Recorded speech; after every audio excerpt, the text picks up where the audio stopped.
All right, guys. Woo, let's go, baby. It's about to get real up in here. 90 degrees outside. I've got as many umbrellas working as possible. Gonna try to keep my phone in the shade to keep it. What happens if I just leave the screen for a second? Does that cancel the live? No, probably not. All right. I'm gonna figure this whole live thing out. It's only my second time ever going live. We got the clicker right here. We got everything set up. We got the cooler full of goodies. We got umbrellas for days to try and keep me from actually dying in the sun. Of course, we got water, my charger.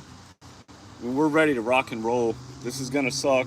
I don't know how long this is gonna take. I've never done it in these temperatures.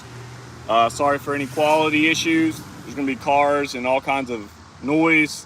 I'm gonna try to keep brightness down, so I'm not gonna be able to see very well, but you know, right now the clicker is at 0, and we're just gonna get started because that's the best thing you can do in these situations. The time right now is almost 11:30. It's 11:28. I'm actually going to start a stopwatch at exactly 11:28 so we know how long it took. And I'm going to be trying to do, there it goes, trying to do 5 every minute to start.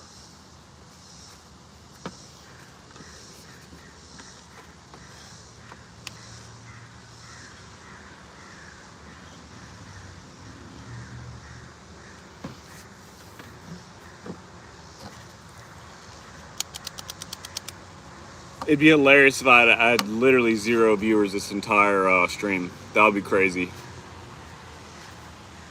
But I don't mind doing this by myself, you know. This ain't really for no one else but me. So it doesn't really matter who joins, who doesn't, who watches later, who doesn't. None of that matters to me. All that matters is that I complete this challenge safely.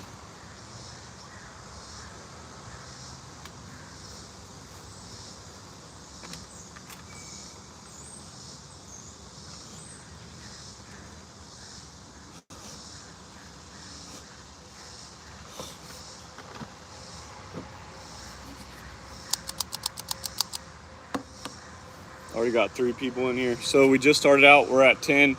I'm doing 5 every minute to start out. We'll see how that goes. Pace might be a little crazy. I can't really see the screen too much right now, but oh, what's up, Lonnie? Looks like your name is. I like turtles too. All right.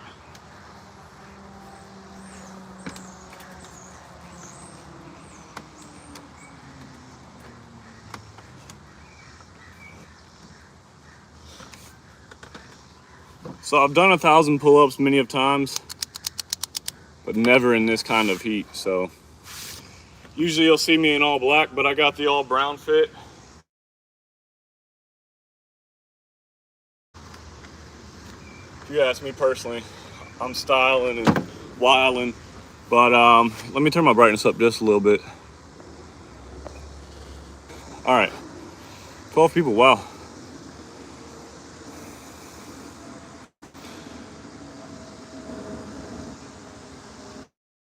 Down. There's my muscle. I just got started, bro. This shirt is from Dillard's. They have a whole Beretta collection there. I have every single Beretta shirt that's ever been made.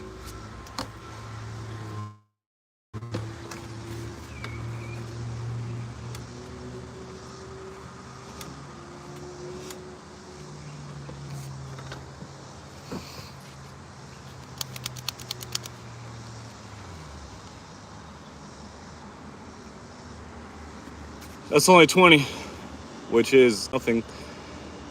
Whew, gotta get warmed up first, that's for sure. Training for years, but I'm just now getting like really focused and back into it.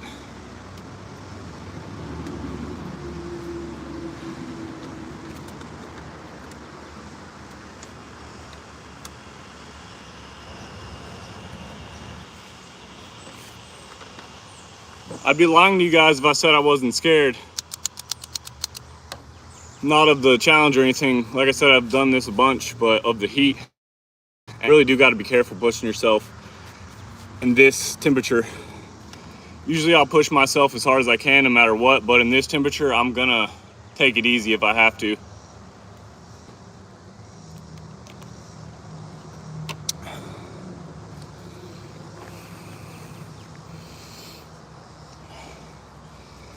Yeah, stop by and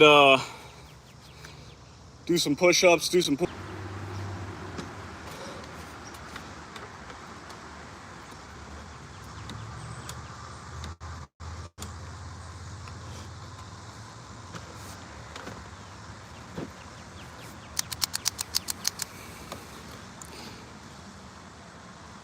Absolutely not taking my shirt off, dude. I'll get fried. You see how wide I am? Maybe at some point, if it gets cloudier, I'd turn into a lobster immediately. But I mean, this ain't no joke, if that's what you're wondering.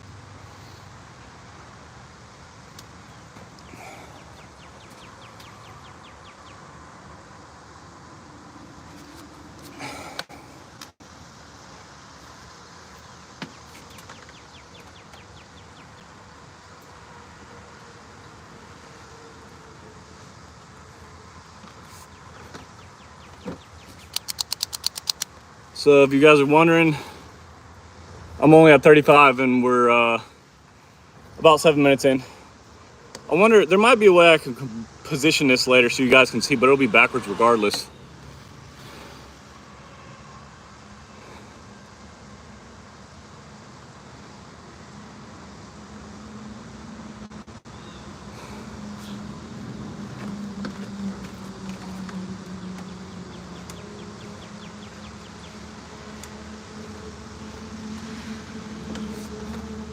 Read your comment, did some pull-ups, little drink. Most important part, hitting the clicker. You forgot about that future little vision, didn't you? Yes, sir, 40. And usually I'd be going at a much quicker pace than this, but not in this heat, I'm not.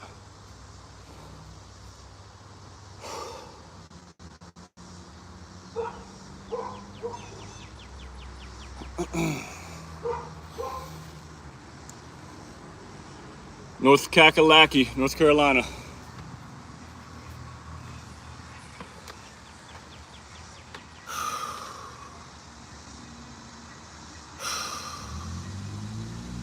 Deep breathing is one of the most important things you can do in something like this.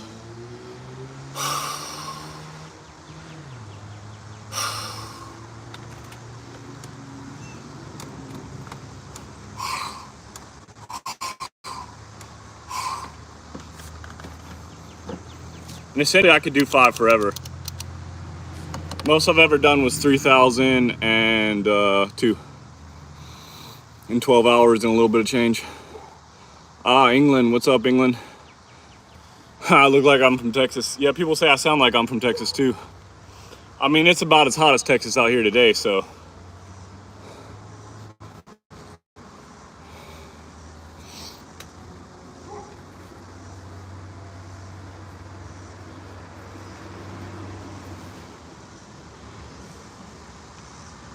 Yeah, if you guys can, like it, give me a little subscribe. I don't care if you stick around or not. I'm just trying to boost some attention to my channel. I've got a lot of cool things coming, and really I'm not just your typical fitness influencer. I'm gonna get a lot deeper into philosophy, which I have a degree in. A lot of young men these days need help mentally. There's a lot of mental illness in general in the world. My plan is to address some of that, but first I have to prove myself as a strong individual, and this is how I do that. Then I can actually give the advice that the world may need.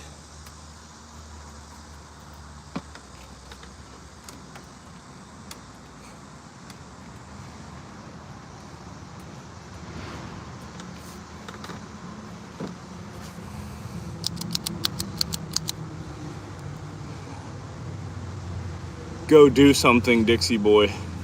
Now, here's something you should all know. I'm a huge fan of trolls.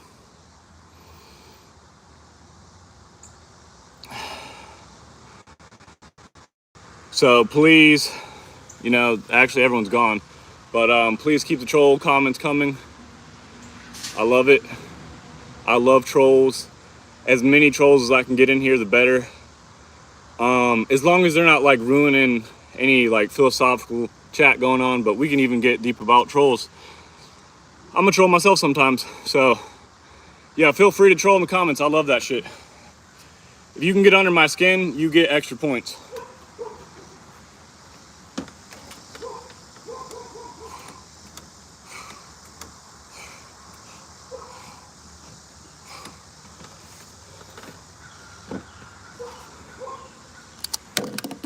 Ooh. 55 at 11 minutes. So we're doing 5 a minute. We're on schedule. Crazy, this guy's saying go do something. He's literally probably never done a pull-up in his life.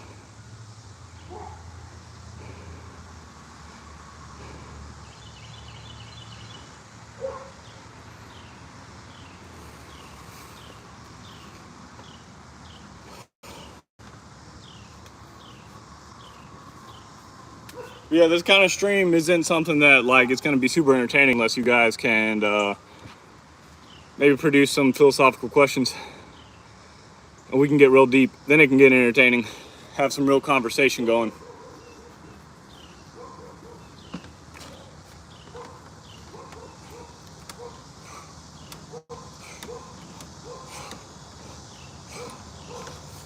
Otherwise it's going to be just as boring and mind-numbing for you as it is me. That's 60. What's up, Jinda Shin? Not really sure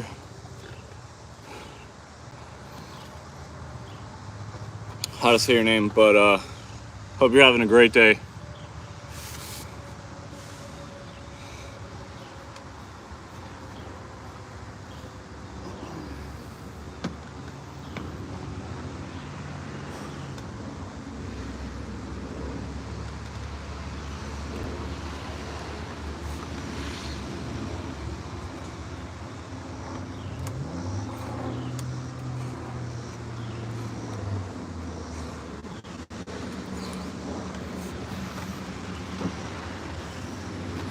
Yeah, I appreciate you being here. I really don't care how many people are in here or how many aren't. If there's 0, I'll still talk to the camera because you never know.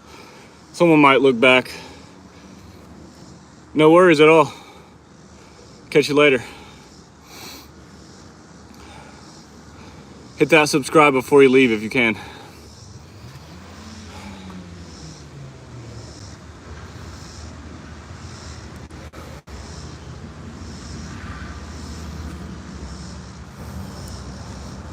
$65.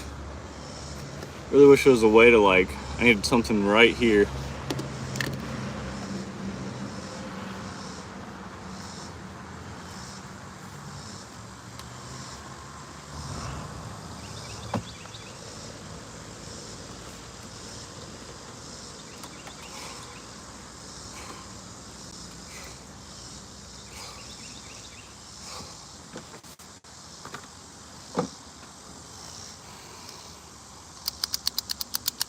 $70.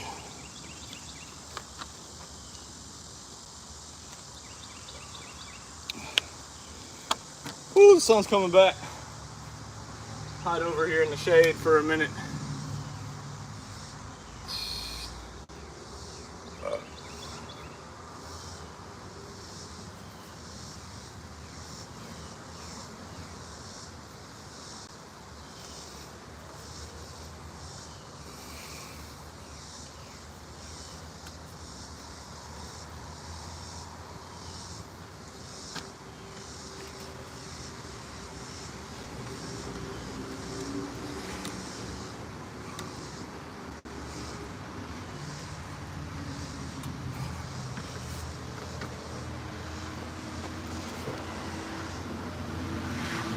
You're back.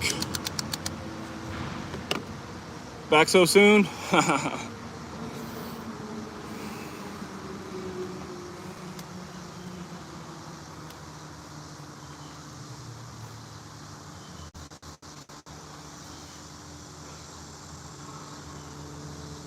Jindo, how many pull-ups can you do? No shame, even if you can't do any, I'm just curious.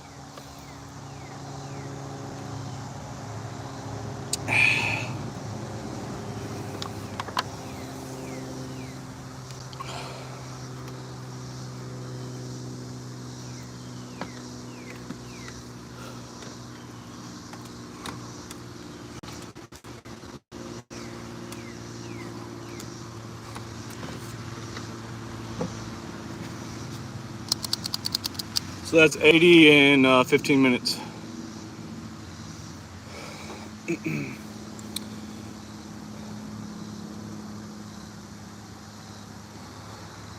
It's crazy because the quicker I go, the sooner it gets done. The less I have to stay in this cycle of torture. The slower I go, the easier it feels. The less torture I feel.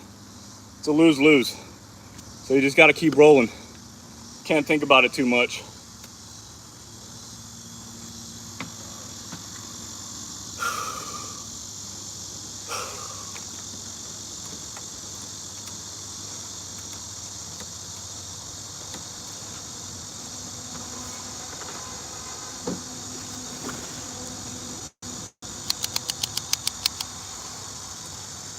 Nice. What's up, John? Appreciate it. 85. Time to crack open the cooler. Got all kinds of secret goodies in here.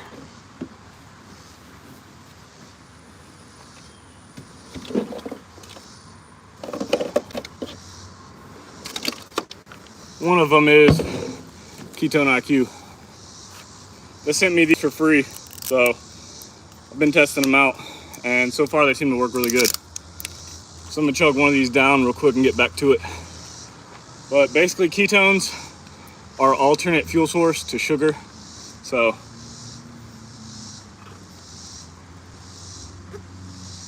there's a lot of science behind it.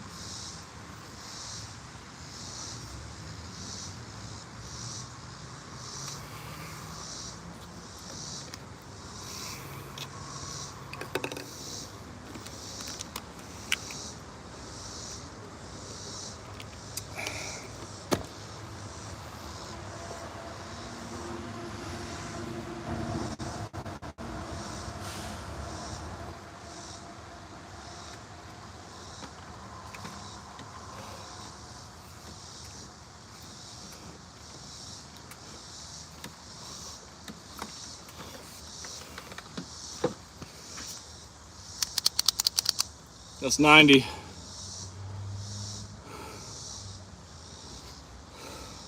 Woo, that sun's blaring out again.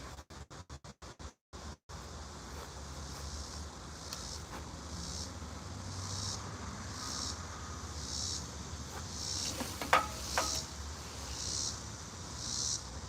more afraid of the sun than I am anything. That thing will literally kill me. Y'all see how white I am?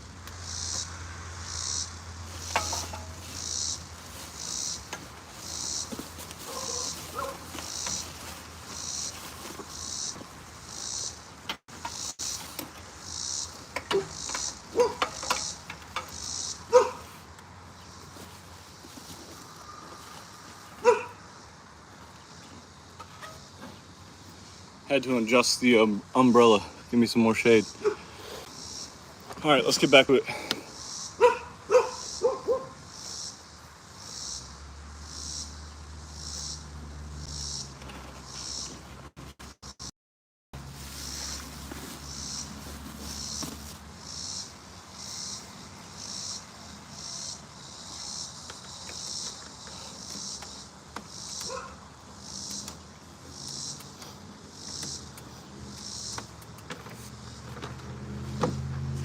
I will say these, yeah, that's what I'm talking about. Do them push-ups.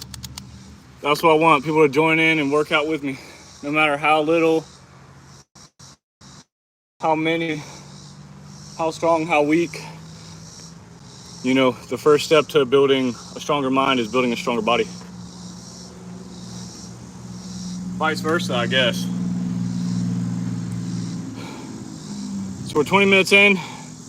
I'm gonna do 5 more and that'll be 100. We'll be 1/10 of the way.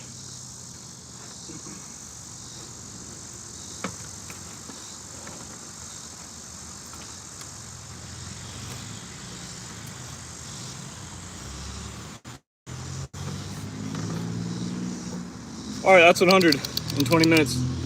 Pretty slow for me, but considering the heat, considering I got 1,000 to do total, you know, pacing ourselves.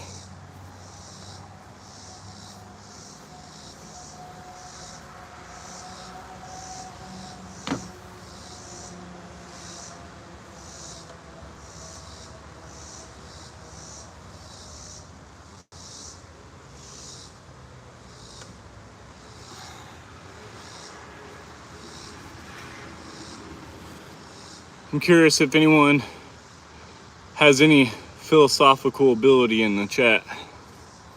If so, what do you think the most key component to mental fortitude is?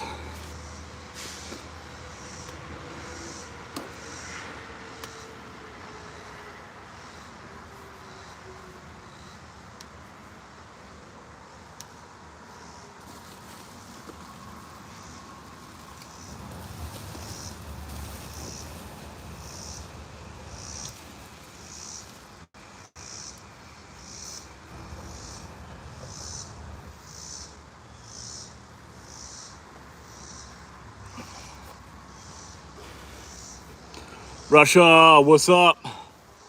Forgot how to say anything in Russia, but big respect for you guys. You guys are some tough motherfuckers out there.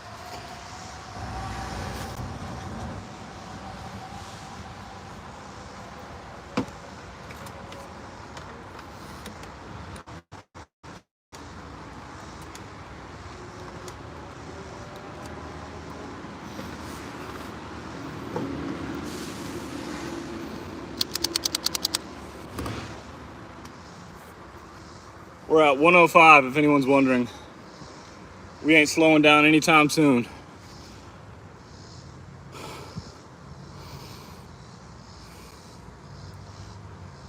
Yeah, rock out. It's always good to learn skills, you know, exercise anything in your mind.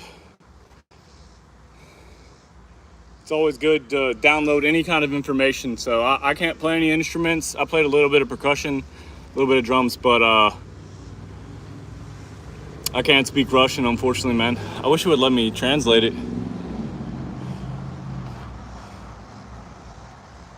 But I am a big fan of Russia.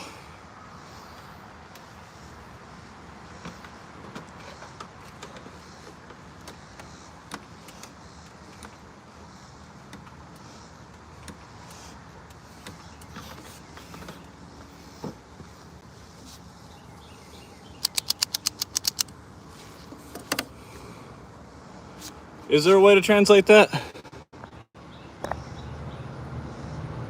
Nah.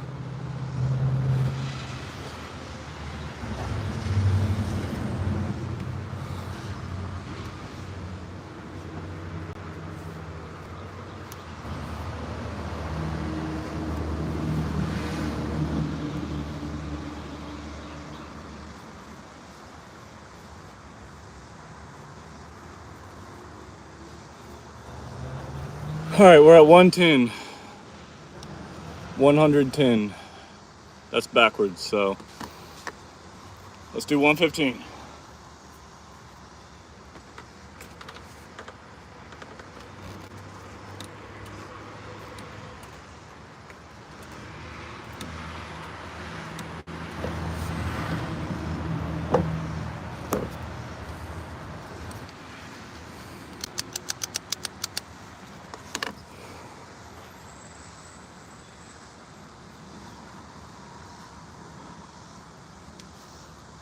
And honestly, this is so much easier when you have someone to talk to. Even if no one's in the live, just talking to a camera. It keeps me accountable from being weak, from showing any weakness. Keeps me energized, so I'm feeling pretty good. Over 1/10 of the way there. Keep it rocking and rolling. Gotta stay hydrated. It's my biggest concern.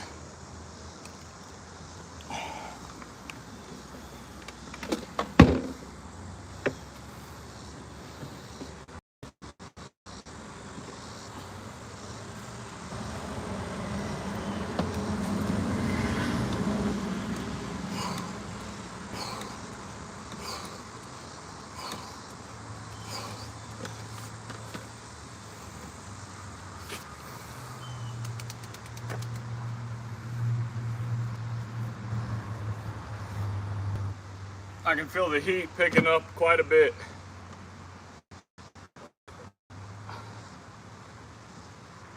I'm wondering if at any point I'm gonna have to go inside to cool off in some AC / to cool off my phone a little bit. We'll cross that bridge when we get there. Right now we keep grinding.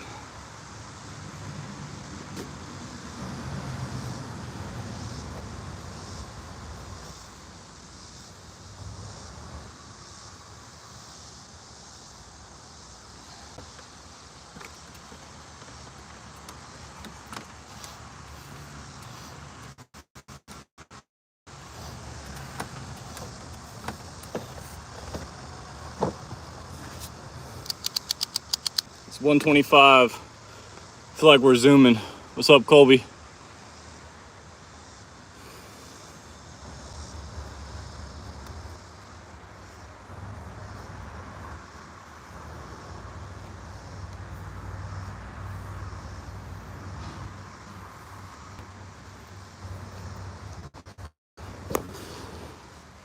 If you don't know what to do right now, you know, you could always do more push-ups, maybe some squats. I don't know. Give me your hardest life question. I'll try to answer it.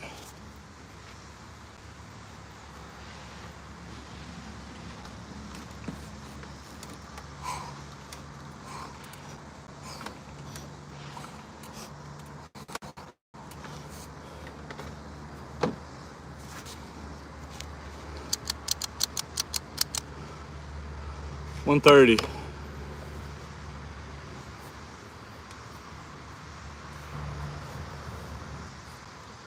The sun is melting me. Help.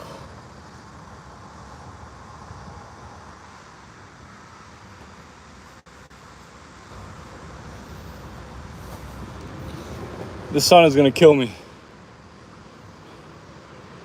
Bottle flip. Mine's too full, or I'd try that too.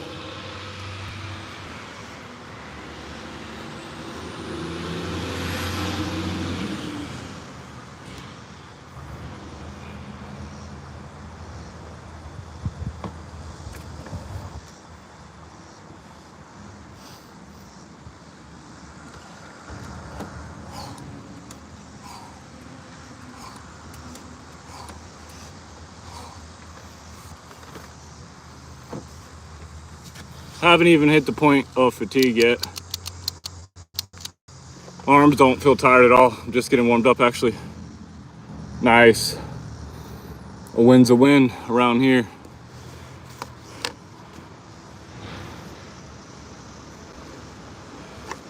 Whew.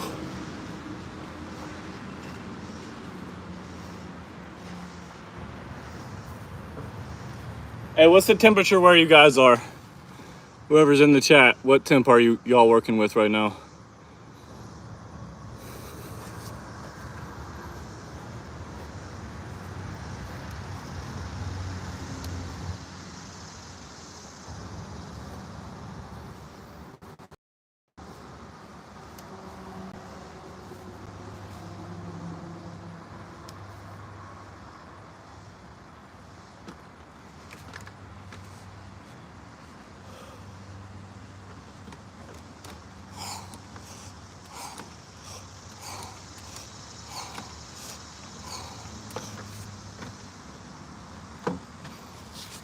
$21. I wonder what that means in Fahrenheit.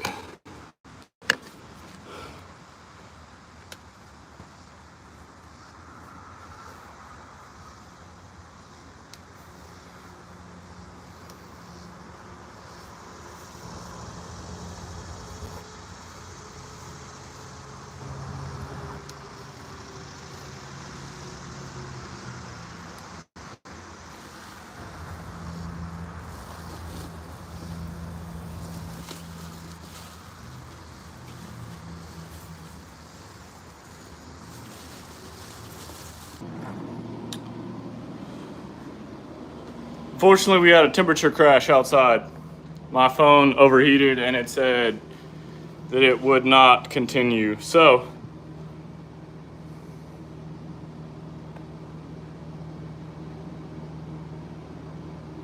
what we're gonna do right now is end the live real quick, or should I keep it running? Hold on.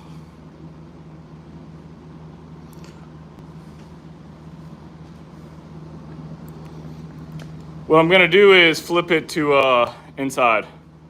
We're gonna take this challenge inside. Let's see what kind of setup we can get.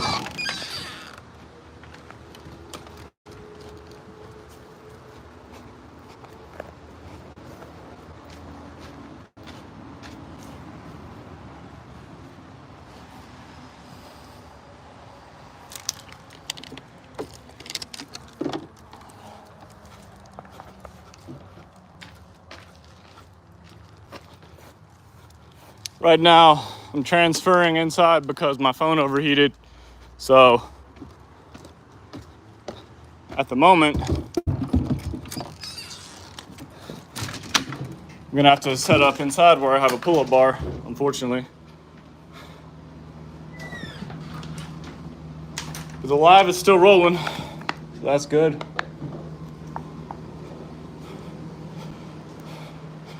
We are going to finish these pull-ups one way or another.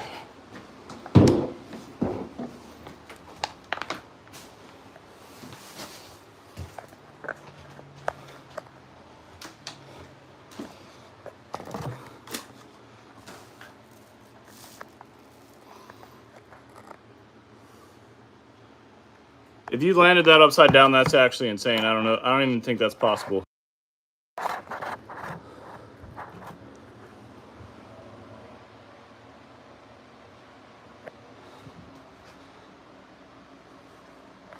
So yeah, we do got an indoor pull-up bar here. We're gonna keep it going.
Oh wow, I have my mic off. My bad. I said at least I won't die from a heat stroke now. That's the good part.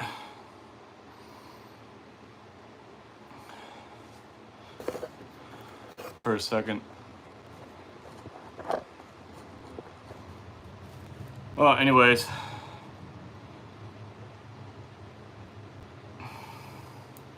We are at 145. We keep rolling. Fortunately, I had to come inside because my phone overheated.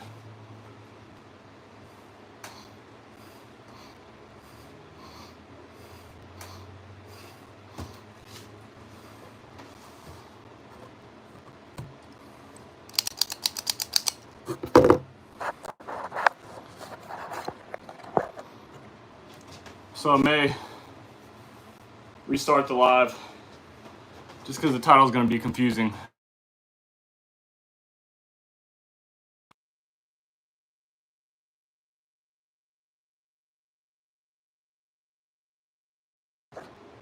I may restart the live just because the title is going to be confusing.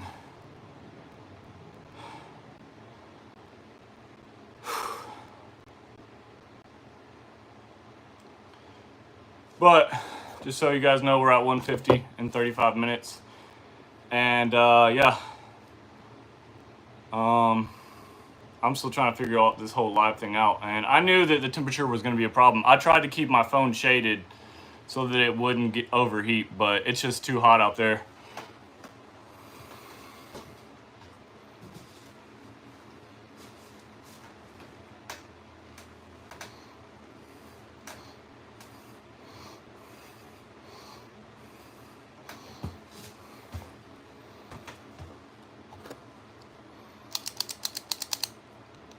$155. Let me grab my gloves.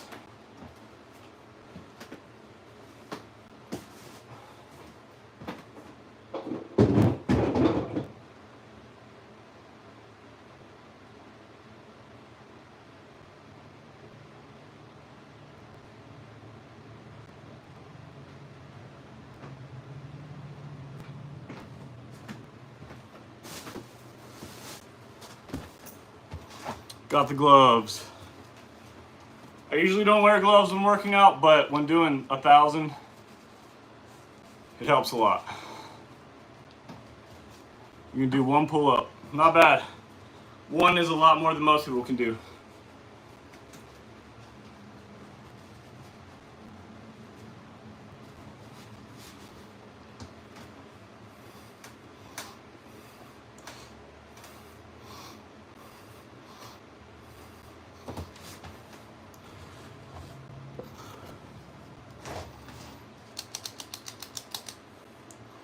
$160.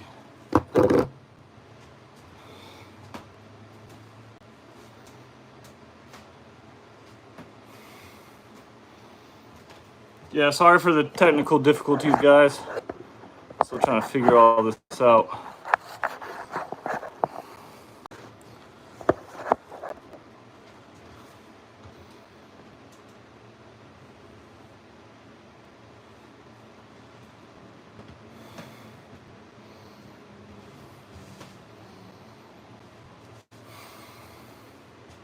We're almost 40 minutes in.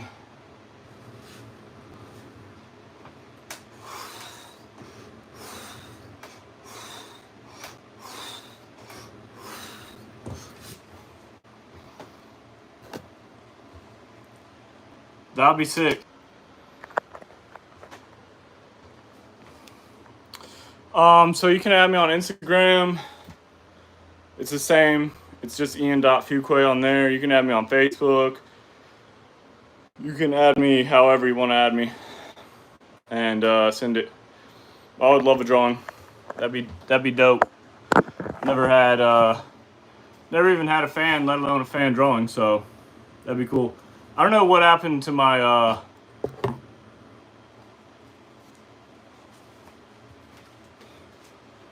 where are you from, Jinda? And am I saying your name right?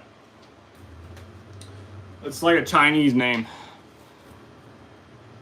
9 years old. That explains the bottle flips. That explains. I'm surprised you can play guitar. That's pretty interesting. One pull-up at 9 years old. The first time I ever did a pull-up, I was in second grade, I think. So I don't know. Oh, born here? That's what's up.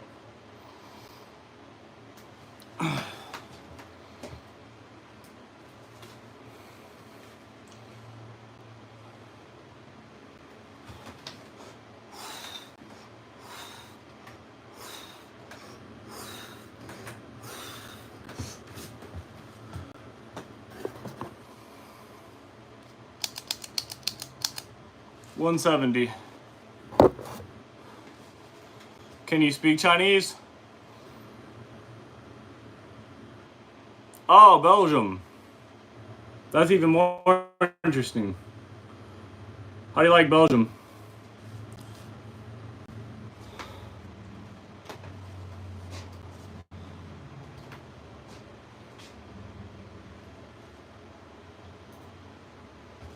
You ever been to America?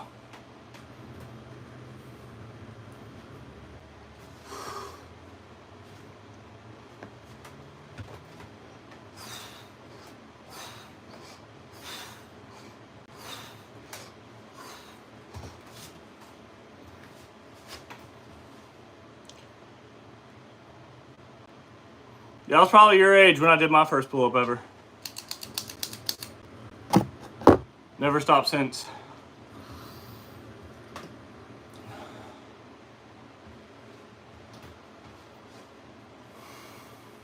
The younger you start, you know what inspired me to start working out? Dragon Ball Z. You ever seen Dragon Ball Z?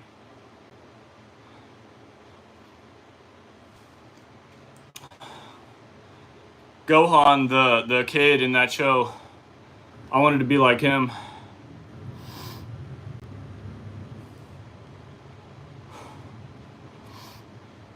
I'm not adding you on anything, Jinda. You're too young. No offense, but that'd be weird. But if you've ever seen Dragon Ball Z, that was one of my favorite shows as a kid, and I watched a ton of it, and it inspired me to start working out at a very young age, and it taught me that, like, there's no such thing as overtraining. You just always get stronger. The more life beats you down, the stronger you become. So I started training at your age pretty much.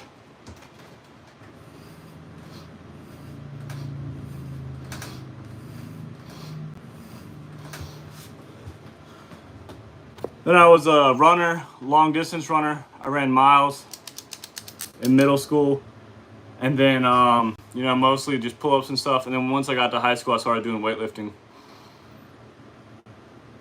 And when I was 16, I was training for the world record for most pull-ups in 24 hours.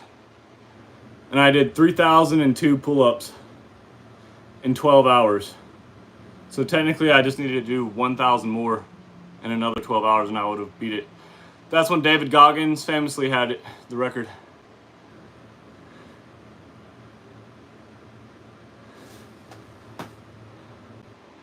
Evelyn or Evelyn?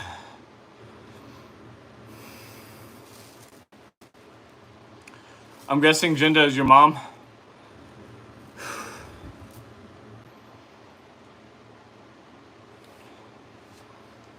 I had to keep rolling these pull-ups out. It's easy to get distracted.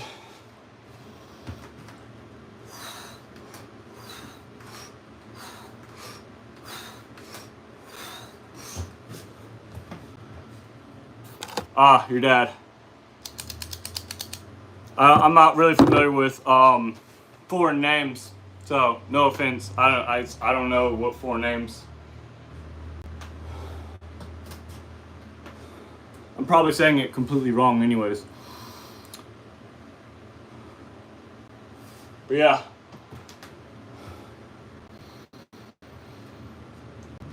Never give up your hopes and dreams. Never let anyone tell you you can't do something. Never doubt yourself, most importantly. Everyone else is going to doubt you. But never doubt yourself. Whatever you like doing, become really good at that and try to become the best in the world at it.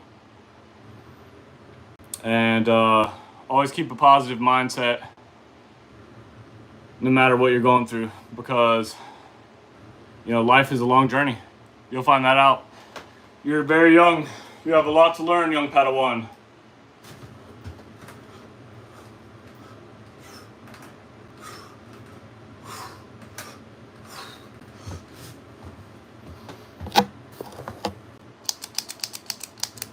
$190. We're almost at 200. That's 1/5. Check out that bicep pump.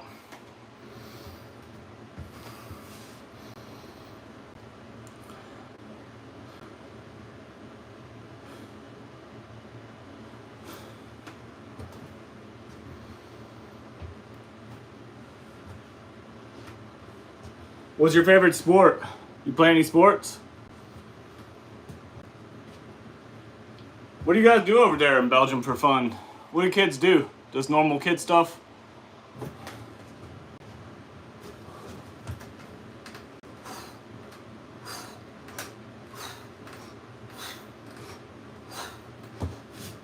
Surprised your English is pretty good.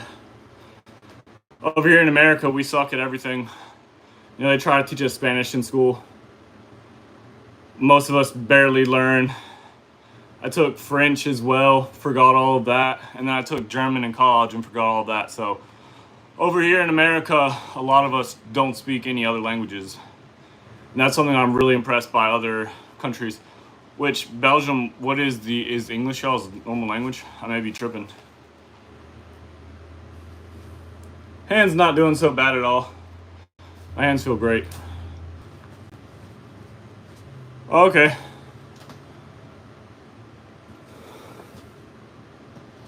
Yeah, a lot of countries they learn English. Like most other countries in the world learn English at least a little bit.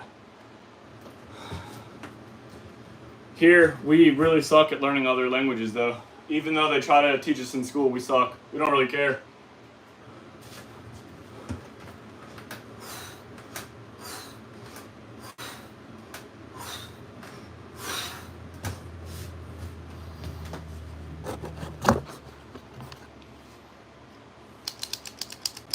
We're almost to 200.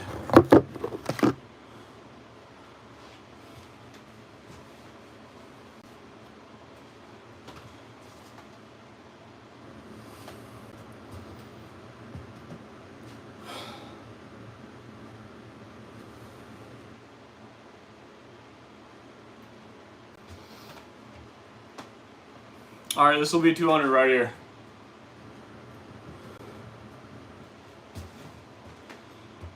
One-fifth of the way. Oh man. 200 pull-ups and only 5 likes. Shameful world we live in. No, I'm just kidding. I don't care about none of that stuff. Everything takes time. One day, I will be undeniable.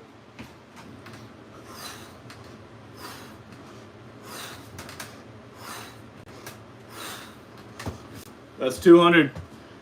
Time to break out the cooler, see what kind of snacks and goodies I got in there.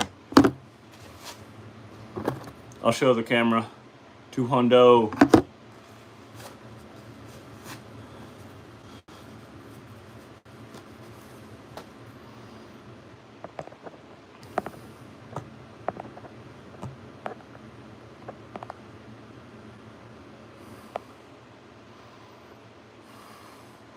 Evelyn, what's your favorite show? Watch anime? One Punch Man? Anything?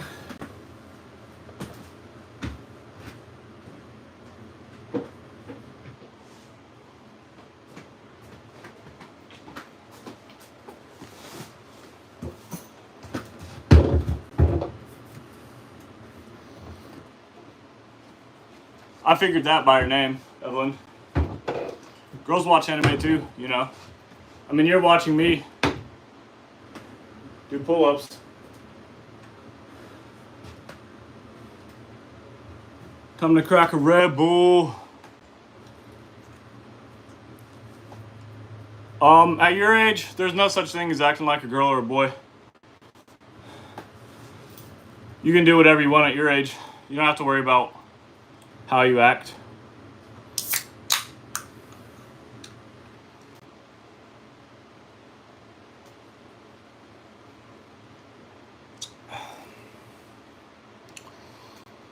Kids are just supposed to have fun and learn about life. They're not supposed to be focused on, you know, impressing others or something like that. Nice. I've always been able to do front flips as well on trampolines. I loved my trampolines. I had multiple when I was a kid. But I never learned fully to do backflips. I was always too scared to like break my neck. And backflips are actually easier. I could do it where I landed on my back and then did a backflip, but I couldn't do it from my feet. I had to land on my back first. How about you? Can you do a backflip?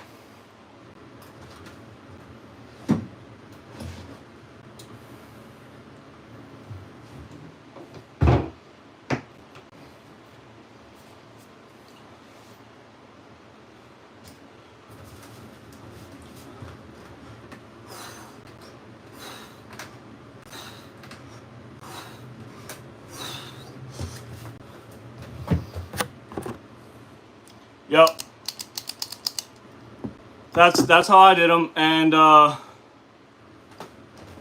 for some reason I never got past that.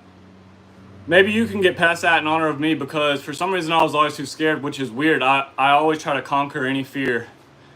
Any fear you have in life, you should always try to conquer it. When I was a kid, I was really afraid of heights. I was really afraid of roller coasters, so I specifically went on the scariest roller coasters, and I would like climb up as high as I could on, towers and mountains, and hang off the edge just to conquer my fear.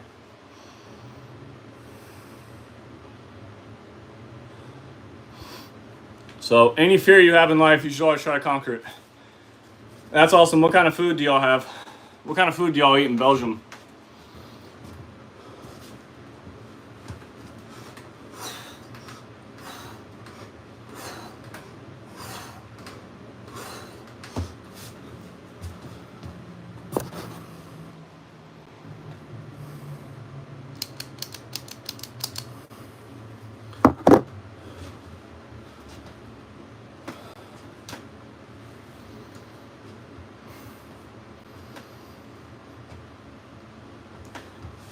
Yeah, roller coasters can be sketchy.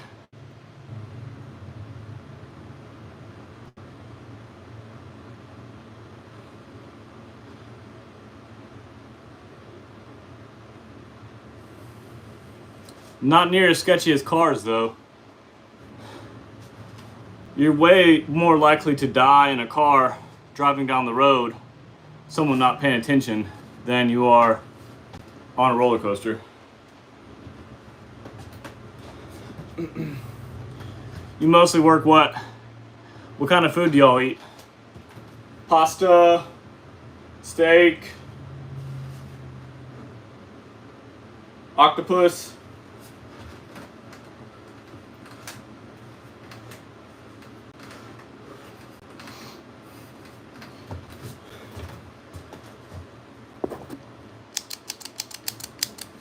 $2.15.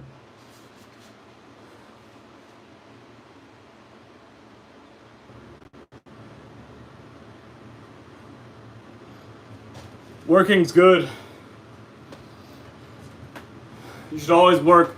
Well, there's time to play, there's time to work, there's time to rest, but working is good. As a kid, you should be playing more, but it's good to learn to work. You gotta build your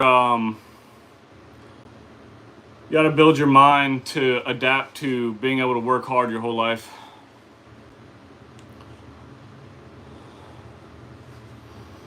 That's what we're supposed to do as humans. We work towards something. It doesn't matter if you're working on playing your guitar, if you're working on doing pull-ups, or if you're working at a job, or if you're working at school, work. Always work towards something.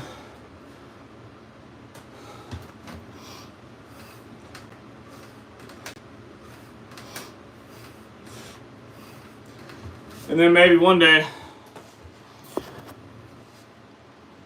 you'll achieve all your goals and dreams that you worked for.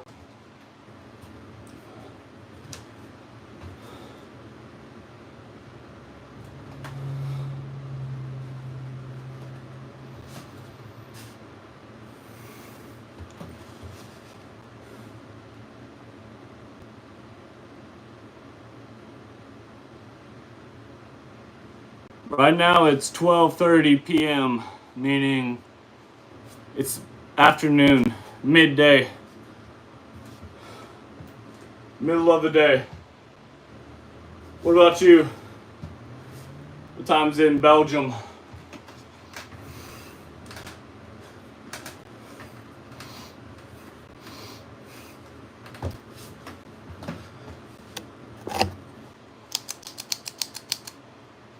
$2.25.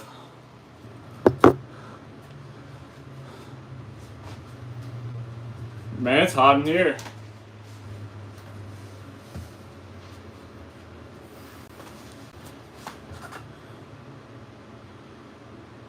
$18.26.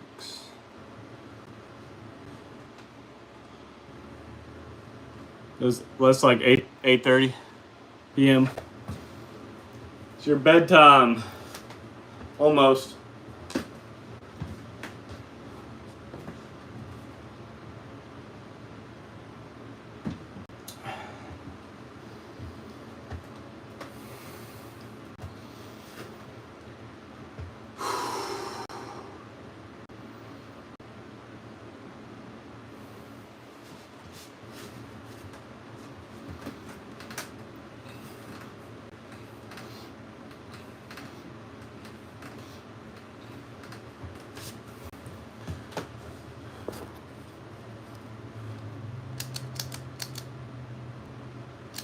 Oh yeah, sorry, my math is terrible. 12 would be, and then plus 6. You're right, 6:30. Sorry, I'm stupid.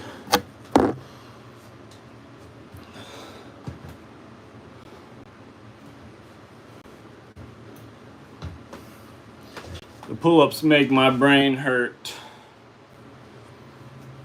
No, yeah, I know. I usually know military time pretty well. I just had a brain fart.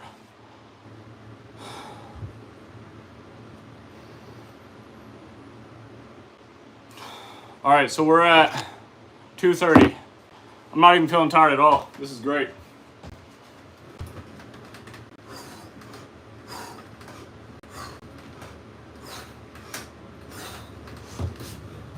Unfortunately, I had to end the live outside because my phone overheated. Need to keep drinking water though.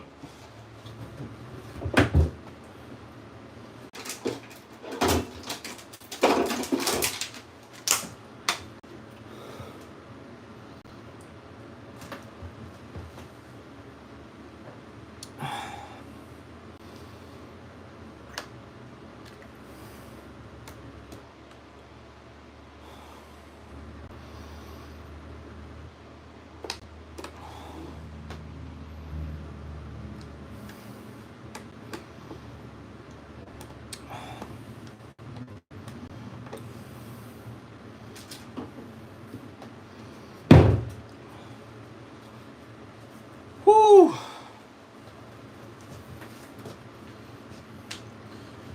Looks like we're almost 55 minutes in.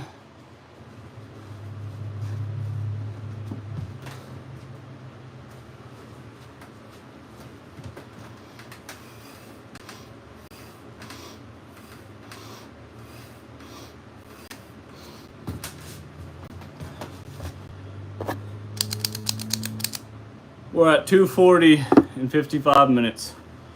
Not bad, which means the whole thing's gonna take me around 4 hours if I continue at this pace, which is a very slow pace, but I might be able to speed it up.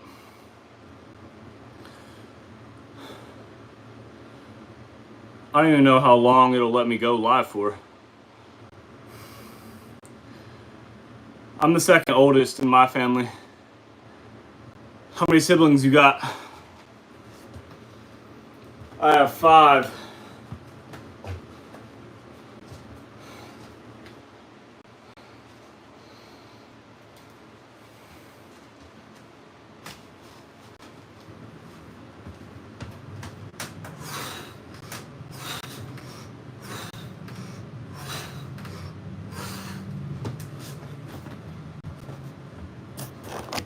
Fun fact, this is the pull-up bar I did 3,002 pull-ups on when I was 16 years old. Now I'm 27. Over 10 years later, she's still holding up. Not the best for sure. It spins. It's really thin, so it hurts my hands.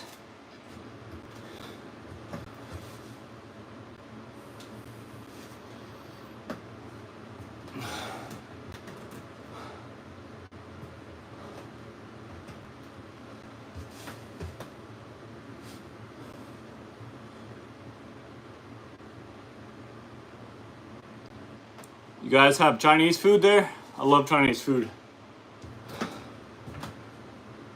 But here we have like American Chinese food. It's not like actual Chinese food.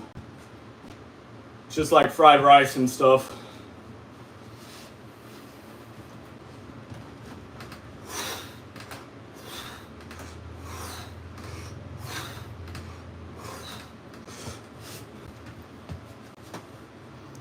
That's 250. That means I'm 1/4 of the way there. And I'm not sore at all yet, so that's a good sign. We are going kind of slow. We might pick up the pace. Oh wow, sister's a lot older than you. Is your sister single? I'm just joking.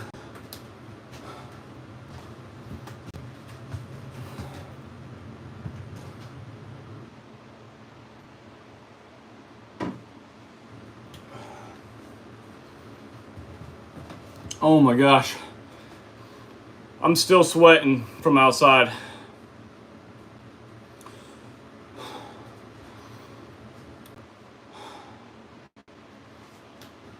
See, in China, I've seen them eat crazy things, but I would try it, most of it. You ever watch those videos of them eating like some random sea creature that just looks like an alien?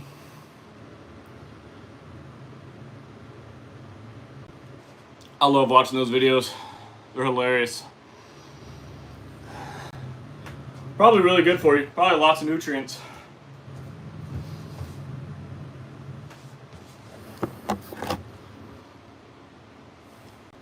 Well, it's good to have siblings.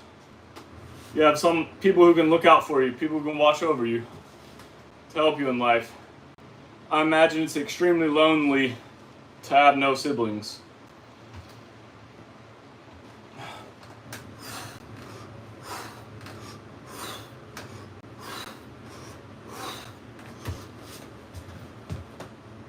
My mom didn't have any siblings. She said it was extremely lonely. So she made sure to give us 5 siblings.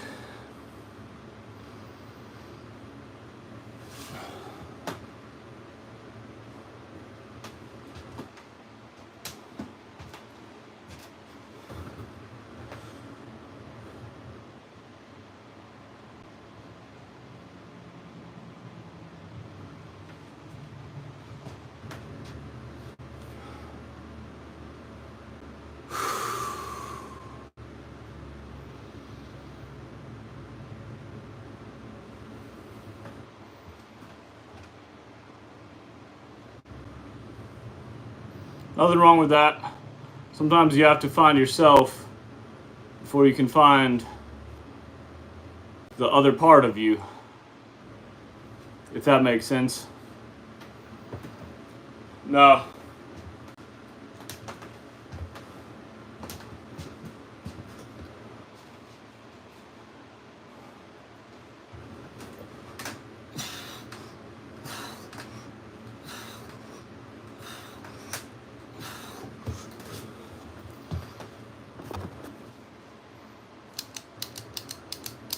I use Snapchat.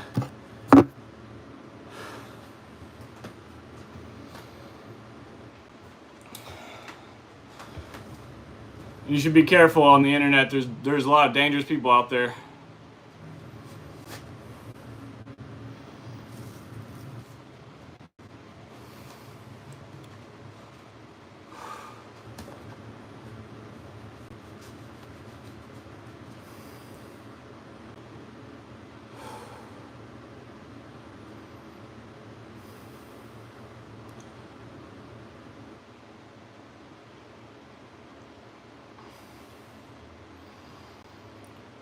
Whew. Man, such an easy challenge, but so time consuming.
Yeah. Definitely got to be careful. I'd love to see the drawing, but I don't know how else you could share it.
Man, it's getting hot in here. I'm on 270. Gotta keep cranking these out. Can't let time pass by. Time will fly by if you're not careful doing these kind of challenges.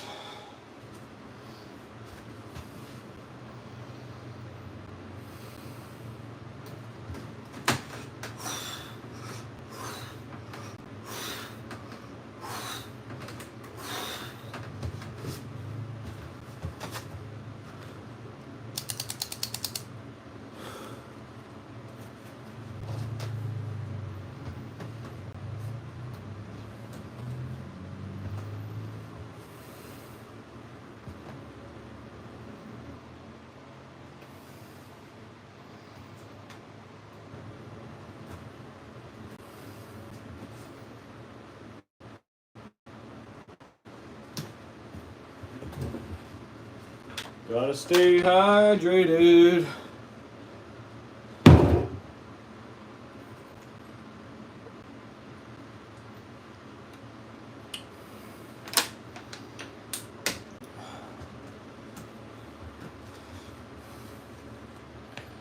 Oh, nice. Heck yeah, I'll definitely check it out.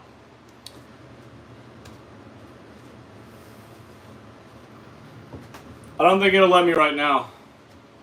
I think it'll make me in the live if I do.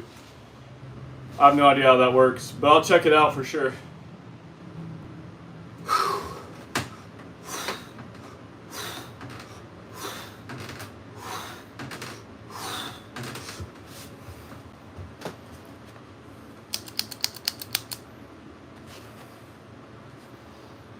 I don't think it lets you watch stuff while you're live. I'll definitely check it out. I do appreciate it.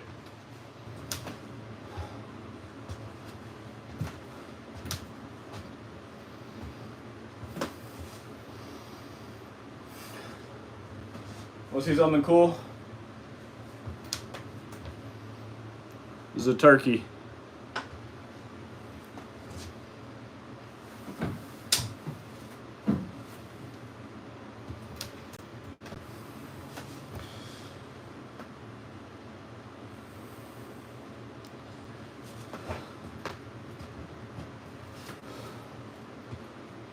Goes on and on and on and on.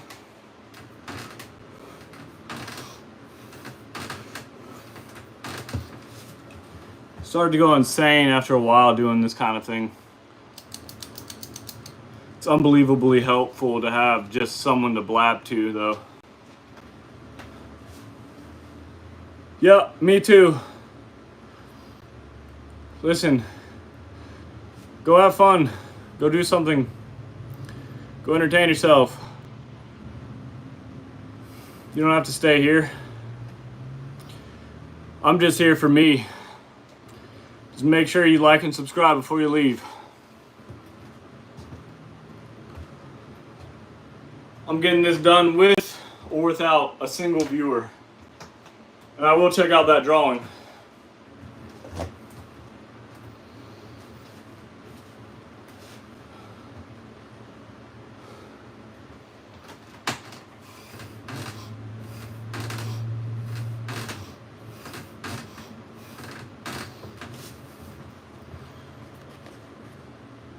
Thank you, thank you.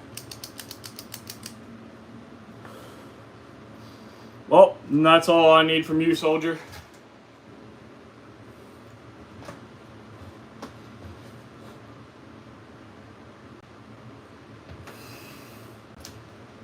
If you ever need advice,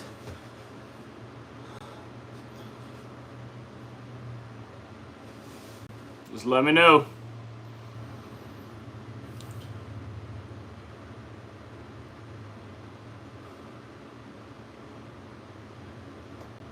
We'll go play outside. I'm just doing the same thing over and over again. Nothing fun about this. That's for sure. There is absolutely nothing fun about this.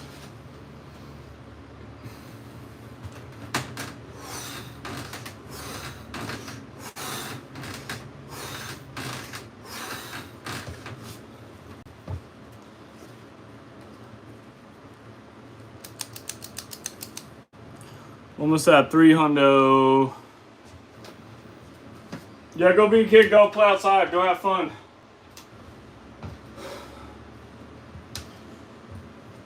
Go watch some Dragon Ball Z, some One Punch Man. Become a superhero.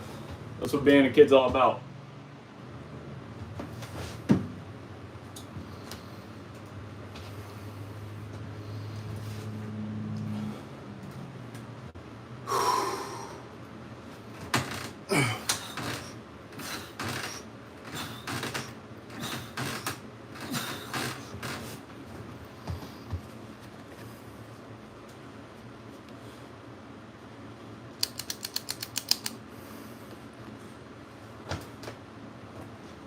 Oh my goodness. It is hot in this room too. I'm glad I'm not outside anymore, but it ain't much different in this room. I had to come inside because my phone overheated and it stopped the live for a minute.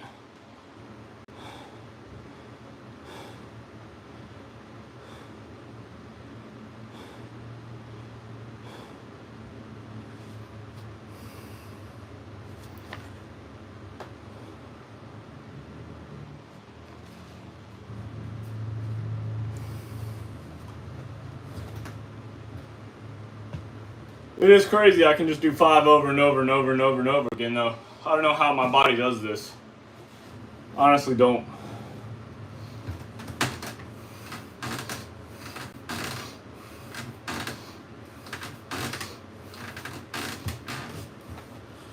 But if we can get that number to 10, we're going to get that world record.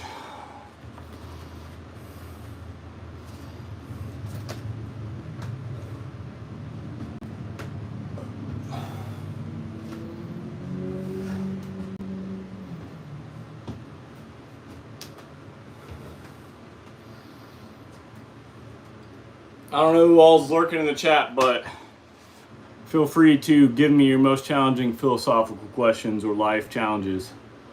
I'm here to answer them. I'm not only good at pull-ups, I'm a master practitioner of philosophy.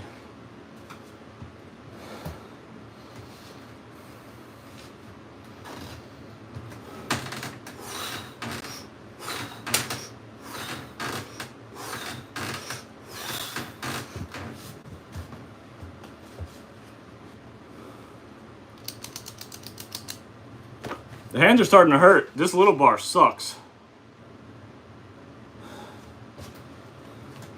A little bit of pain ain't never stopped me though.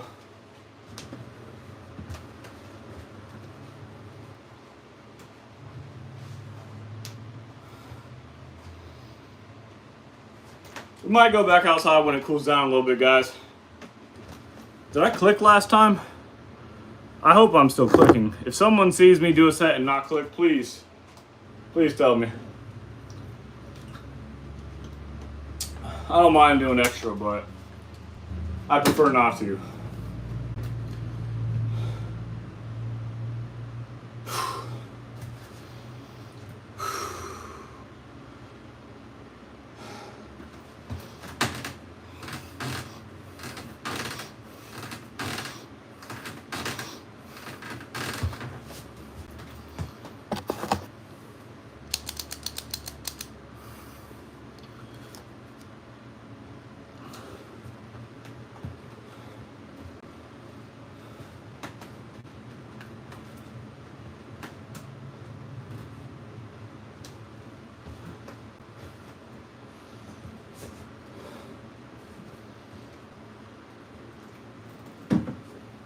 The pump right now is looking crazy.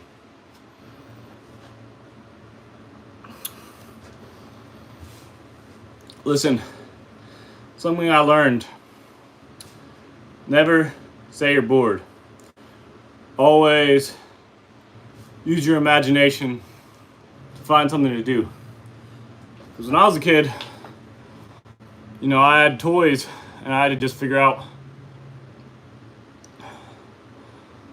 how to use my imagination, you know, play outside, whatever it may be, jump on the trampoline.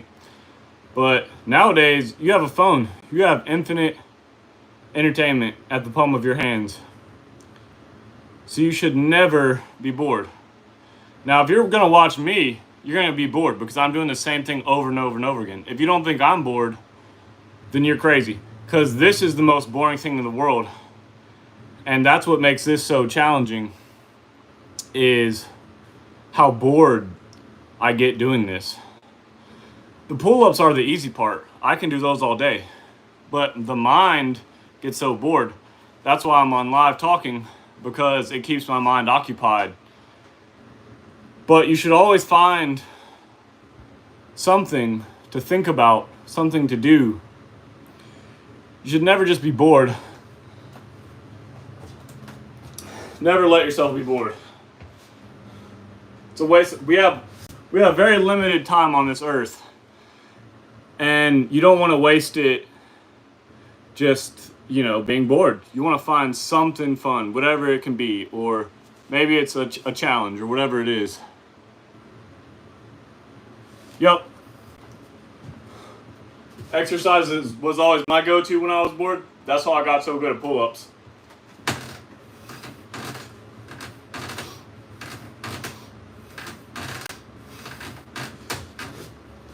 Literally anytime I'll be bored,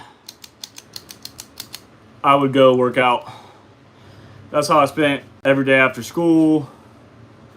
It wasn't even just trying to get stronger.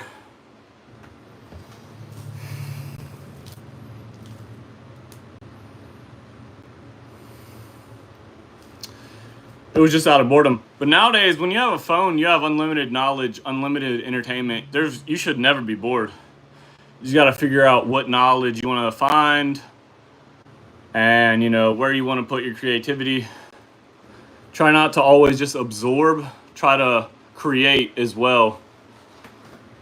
And you already created a drawing, so you're doing good. You just got to find more things to imagine, to create, to achieve.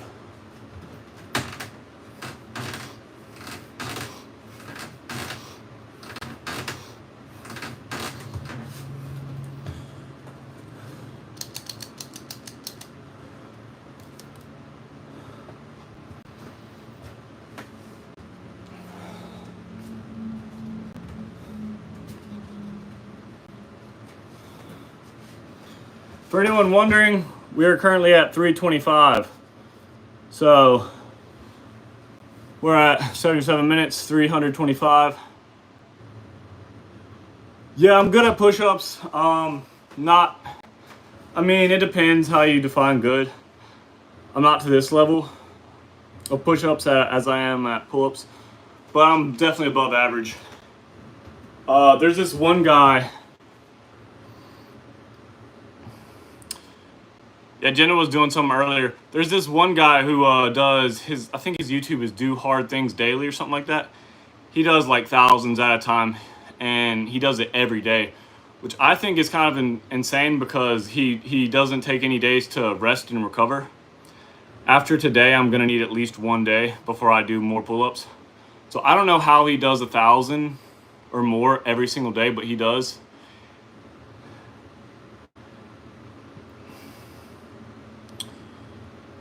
No, I want to say his name is something else. But there's a lot of endurance athletes out there. I'm good friends with Truett Haynes, who had the record for a while for pull-ups.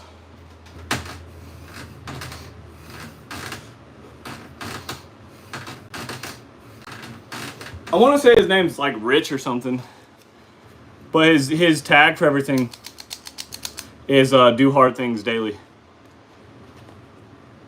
But yeah, Truett Haynes, I was friends with him way before he ever even considered doing the pull-up record, and obviously I'm not considered to take credit for telling him to do it, but I was literally one of the first people who told him, like, yo, you should go for it. And eventually he did, and then he beat it twice, which is crazy. The only one chatting. That's spelled with a C, by the way, just to clarify, but I'm glad I'm not doing that either.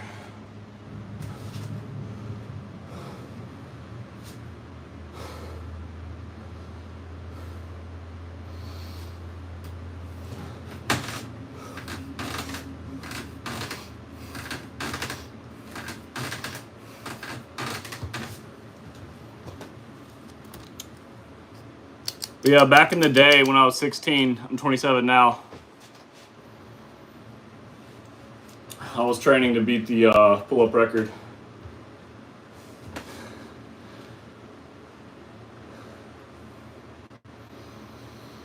And that's what I'm retraining for, because I went to college and got sidetracked.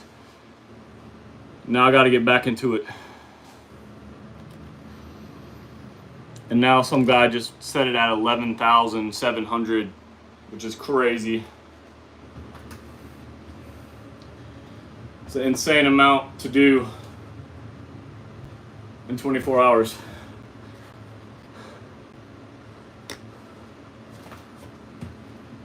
I hope more people join in. I hope we can get a bigger chat going, but because this is only my second live, it's not going to get that much attention.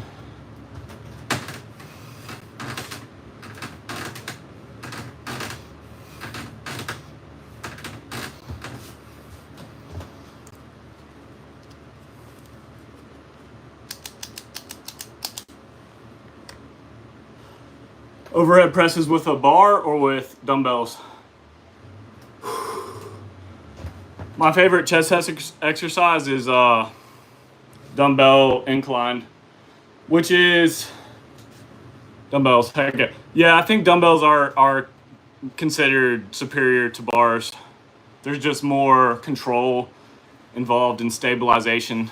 I think dumbbells are always going to be the way to go compared to a bar. But I love it all. I love calisthenics, powerlifting, you know, cardio. I'll do it all. But yeah, right now I'm mostly focused on just pull-ups. I think pull-ups and muscle-ups are one of the most well-rounded exercises, especially a muscle-up. You're getting a pull and a push motion, and you're really getting your whole body, even your core. But overpress, man, that's some heavy stuff. Like your shoulders, your back, man, yeah, those will put you in some pain.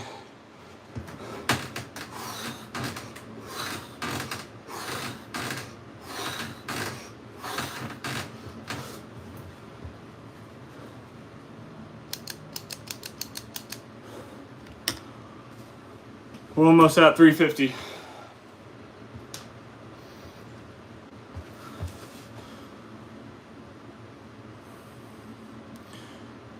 But yeah, for pull-ups, for training them, I would start with the lat pull-down machine, you know, where you do the pull-downs with that machine.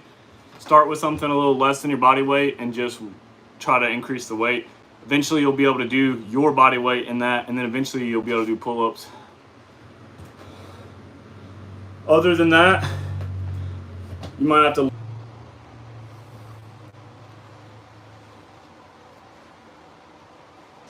I don't know. We're just gonna keep rolling with what we got.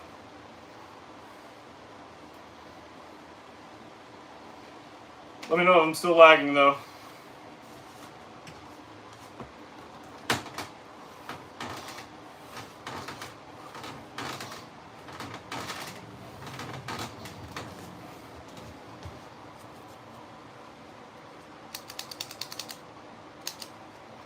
.380, getting close to halfway. Need to start upping my pace a little more.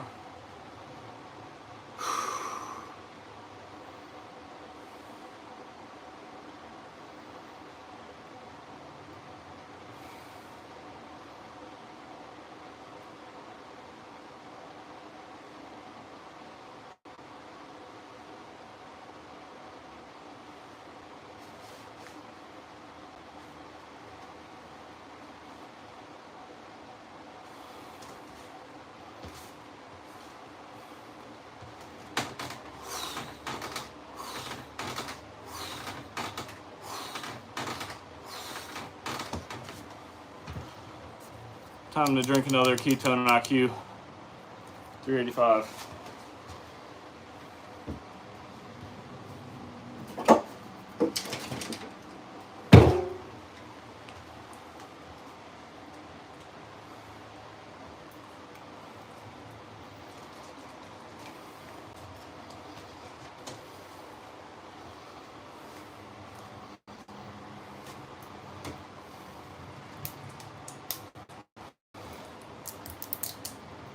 So for endurance challenges,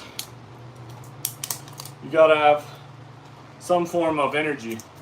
Now, a lot of times sugar is good enough. You can just literally just eat sugar, you know? I mean, you don't wanna eat like something bad for you completely, but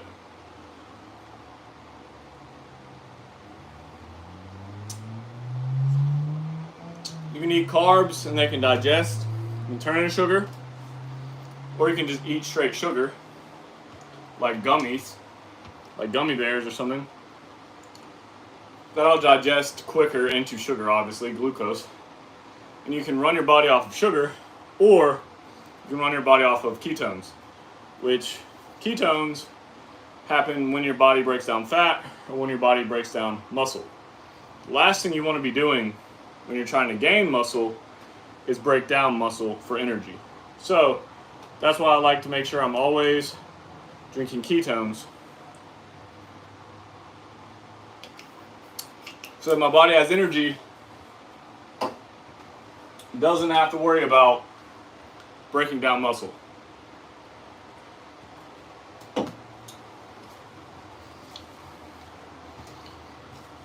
Now, time to really lock in. This is really hard without music. I don't know how loud the fan is either. This is really hard without music.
Almost to 400.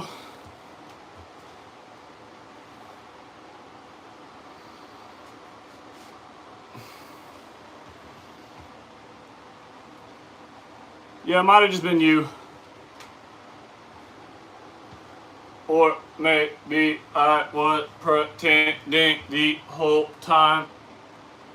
Maybe it was me pretending.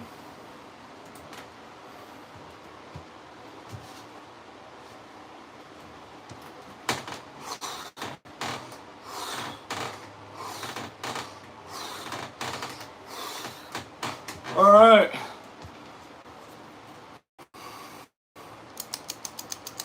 400 down.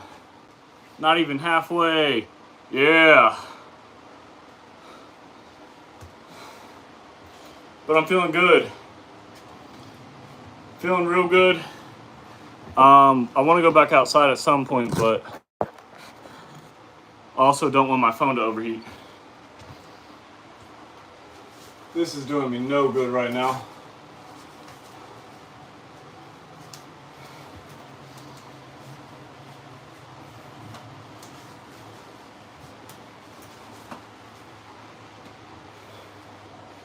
I'm all crooked. I can't help it because of the charger.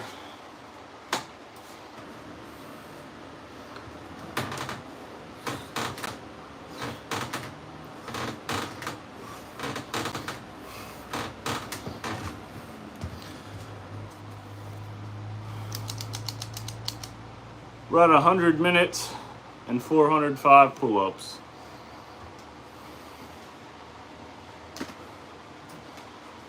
So I'm averaging a pace of 4 a minute, which is extremely slow, but that's all right.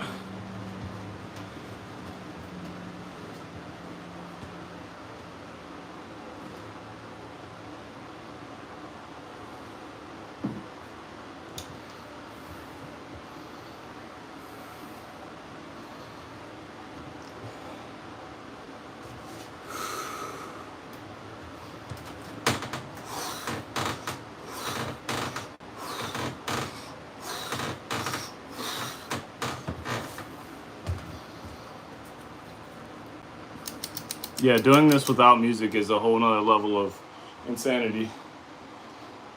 We need some more people in the chat. We need some trolls to make it fun.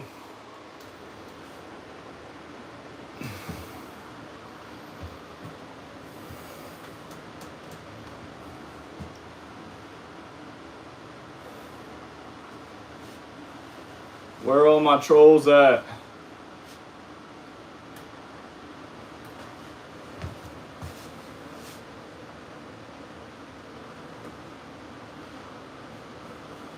Nice. Now you gotta work on a double front flip.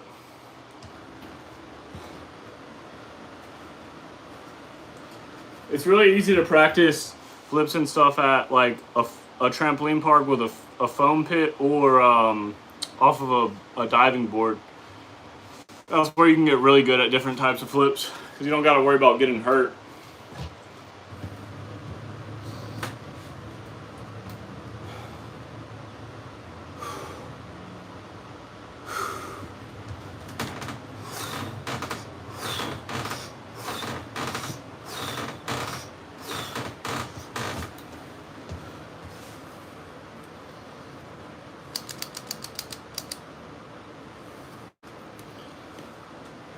You ever get that double bounce when someone jumps at the same time as you and you like steal their jump and go super high?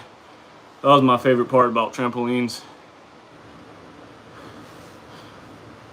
It's like you steal all of their energy from their bounce and it goes into you and you get an extra bounce.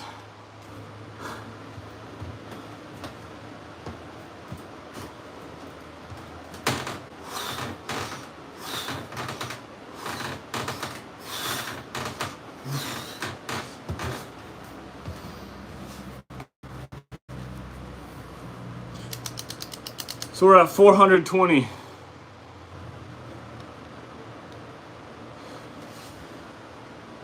Quad, that's crazy. Yeah.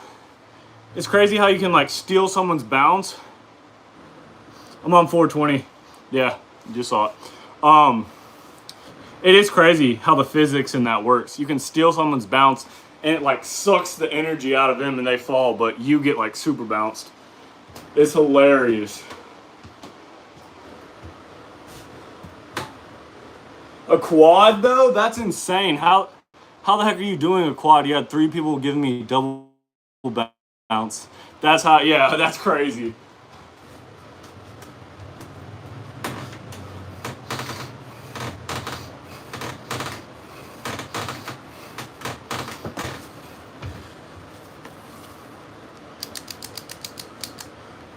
Yeah, I never mastered anything crazy like that on a trampoline. Oh, nice. Gymnastics is one of the coolest sports there is. You get so fit doing gymnastics.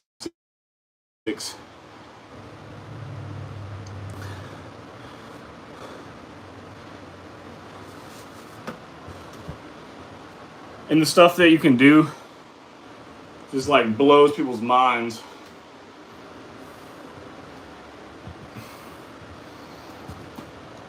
Whew.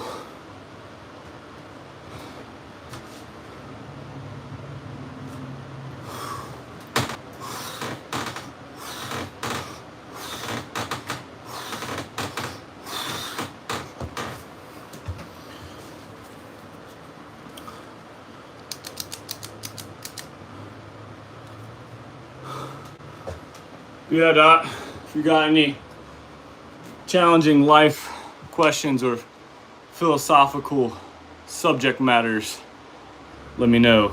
I will try to answer them. Heck yeah. I can only imagine being able to do all that crazy flipping, like just pure bodily madness.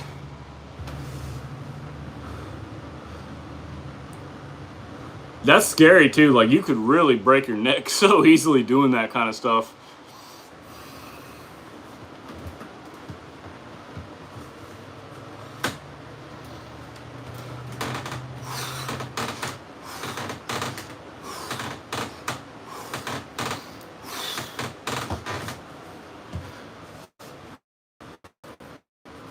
Meaning of life.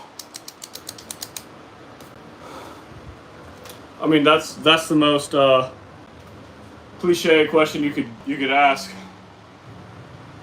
We could take that one a lot of different routes, but I'm gonna give you the cop-out answer and say that the meaning of life is to find the meaning of life. And I don't just mean your meaning of life, I mean the meaning of life.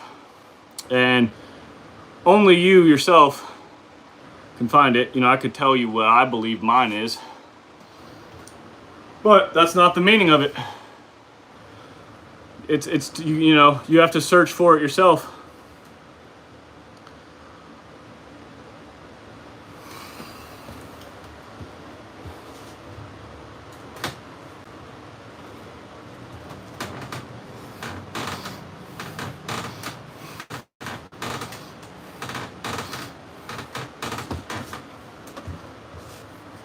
I think one of the most important things we can do is spread positivity.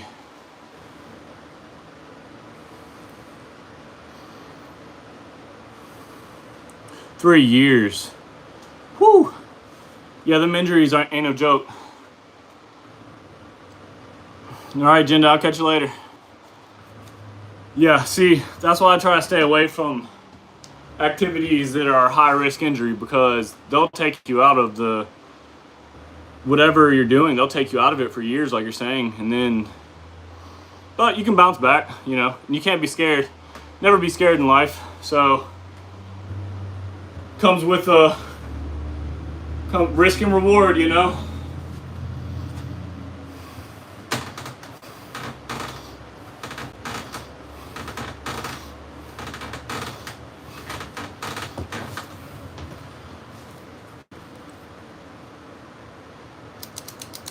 See, I did high diving once, and that was for, that was one of the, I was terrified because I've always been afraid of heights, but that was specifically just to face my fear of heights.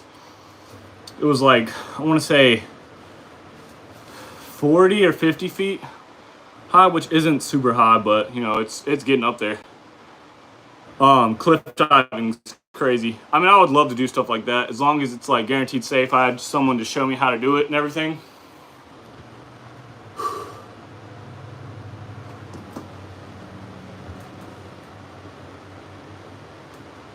Yeah, I love a good adrenaline rush too, though.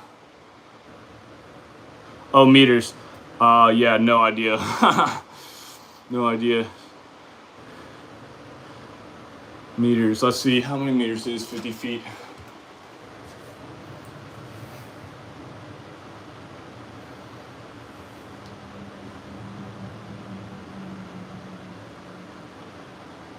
I can't do that math in my head.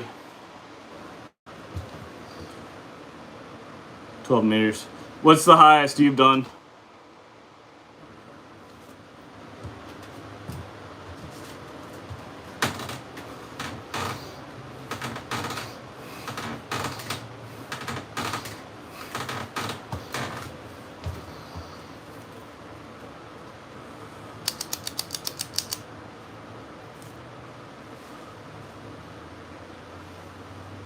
Whoo-wee. That's scary because if you land on your back or on your belly, you're going to be in a world of pain.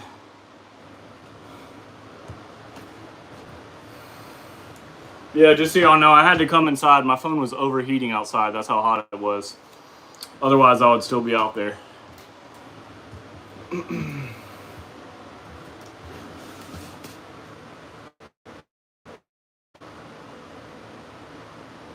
Yeah, always good to have a safety diver with you.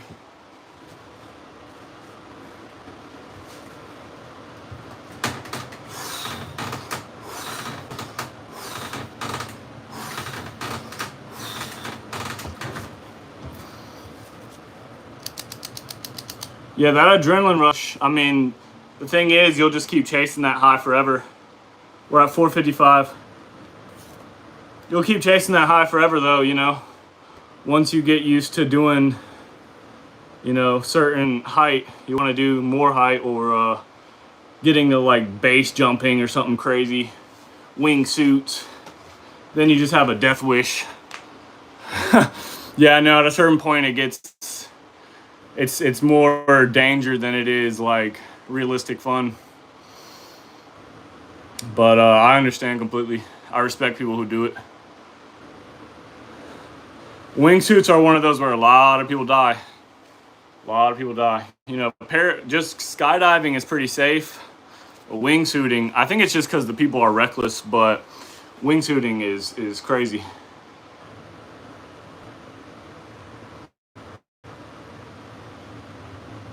Anything with caves is ridiculous to me. Nah, never. Never in a million years.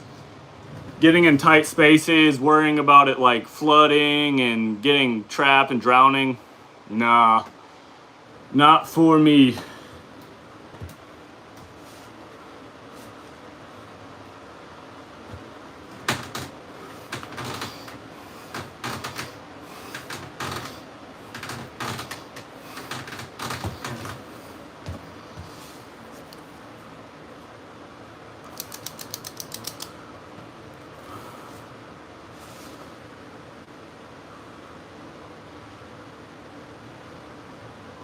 Yeah, I like checking out caves, you know, exploring nature.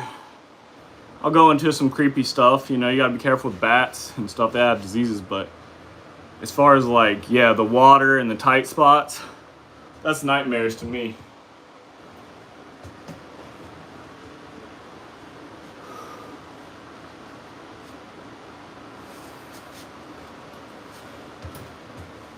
Bet you guys have a lot of good nature stuff to do out there. Where are you from again? Said Switzerland or something? I bet there's all kinds of good nature out there to explore and have fun with.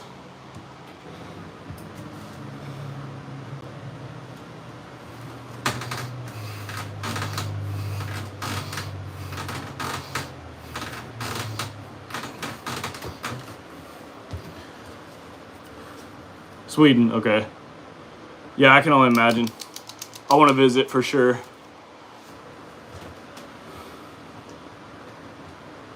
I'm in North Carolina, so It's pretty cool. We have everything here. We have beaches, mountains, cities, country, you know, we have it all, but, you know, I want to see some of the real good stuff.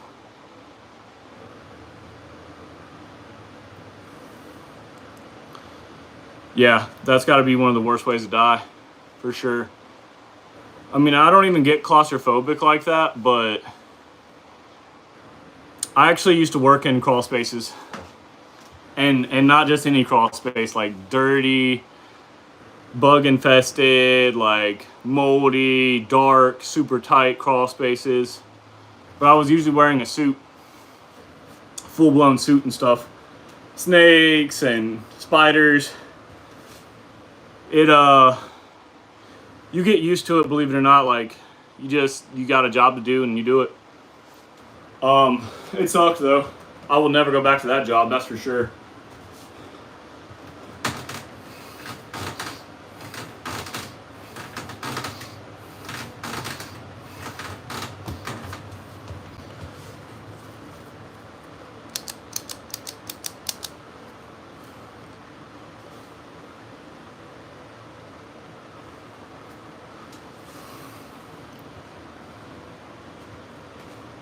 So do you do like bar work too, or is it mostly just like flips and stuff? I mean, I guess gymnastics encompass all of it, right? I'm not like super familiar, but I know gymnasts are some of the most fit people on the earth. Just being able to move your body around like that, obviously, it's like being a superhero essentially. You have ultra control over your body. We're at 470, by the way.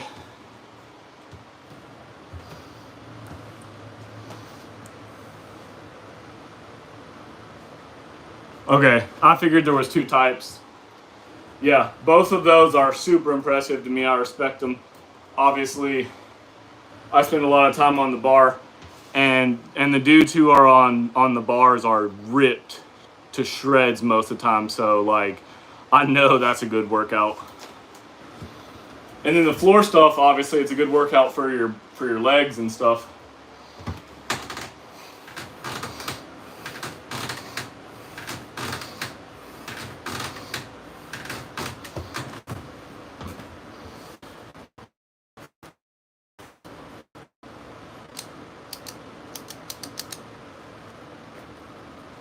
Heck yeah. You do any muscle ups or pull ups, or is it just mostly gymnastic stuff that you're training? I mean, obviously you would be able to do some, but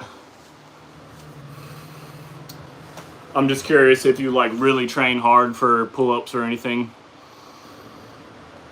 being that there's so much strength required for that. There's also a lot of technique. Heck yeah, that's what's up. So you're full-blown calisthenics expert then.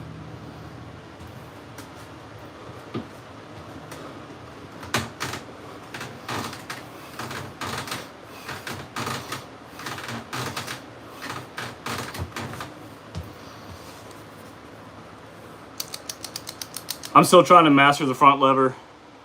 Honestly, I haven't given it enough training yet,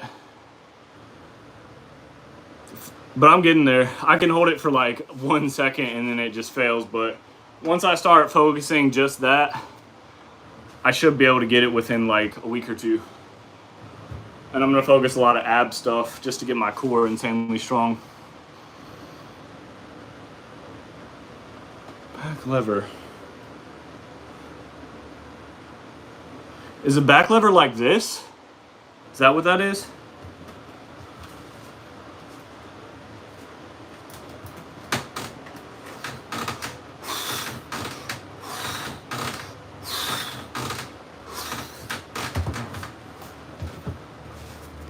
That's what I figured. I've never tried that. I gotta try that one out. I was outside earlier, my phone overheated. Outside I can do muscle ups and the levers and all that stuff. In here I'm very confined to space, but obviously today I won't be able to try it because I'll be so sore. But whenever I recover, thanks for recommending that, because I actually really want to try the back lever now. That does seem like it would be a little easier to hold.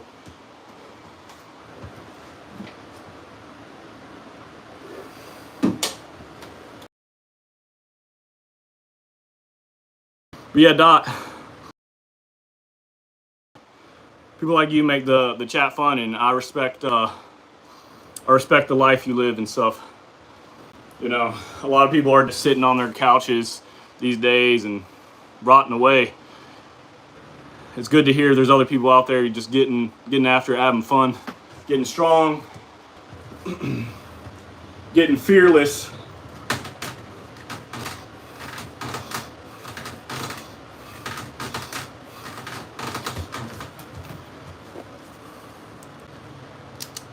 See, I have a friend, I have a circle of pull-up friends because we all do these crazy pull-up challenges.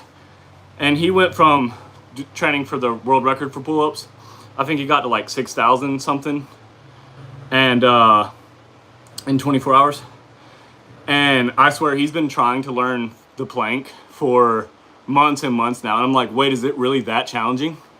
I'm so confused because this guy is so fit.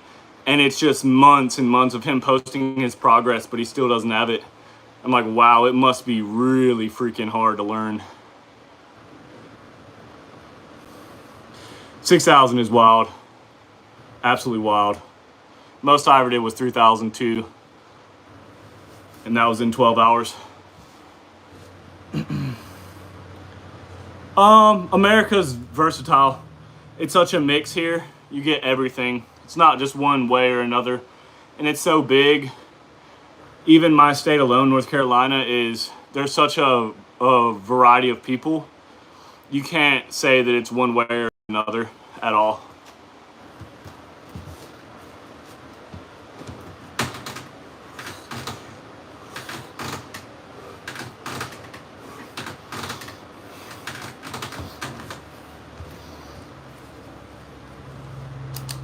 I hope you guys continue to. We need it. We need someone to motivate us to do better.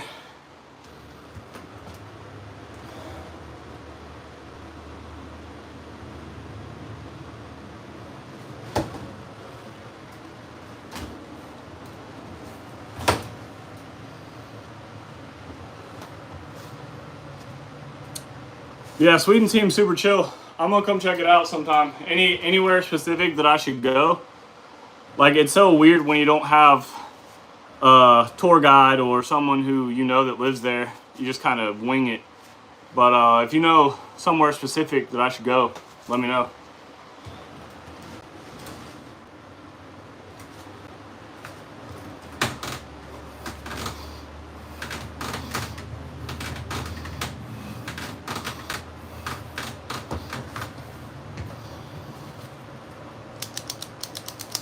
All right, that's 500.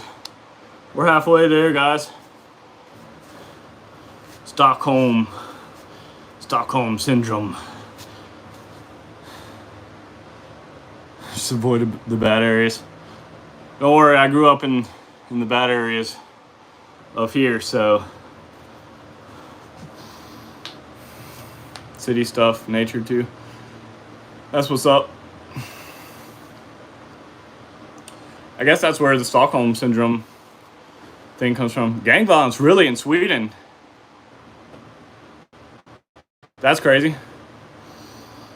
Is it what kind of, well, I guess we don't have to go down that whole rabbit hole, but I know like England has the knife problem where they're out there like stabbing each other.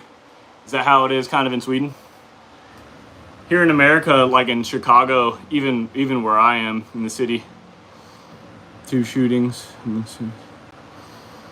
Oh, so you guys have shootings? Okay. Yeah, it's pretty bad here too with the shootings, but I mean, you know, we don't have to get political. I believe like if there's bad people with guns, the good people should have guns too to protect themselves. So, you know, that's just how it is, unfortunately.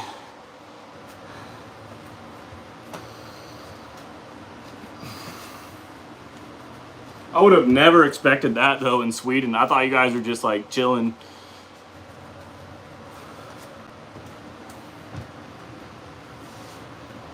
Let me drink some water. Said I was gonna take a break, so let me drink some water and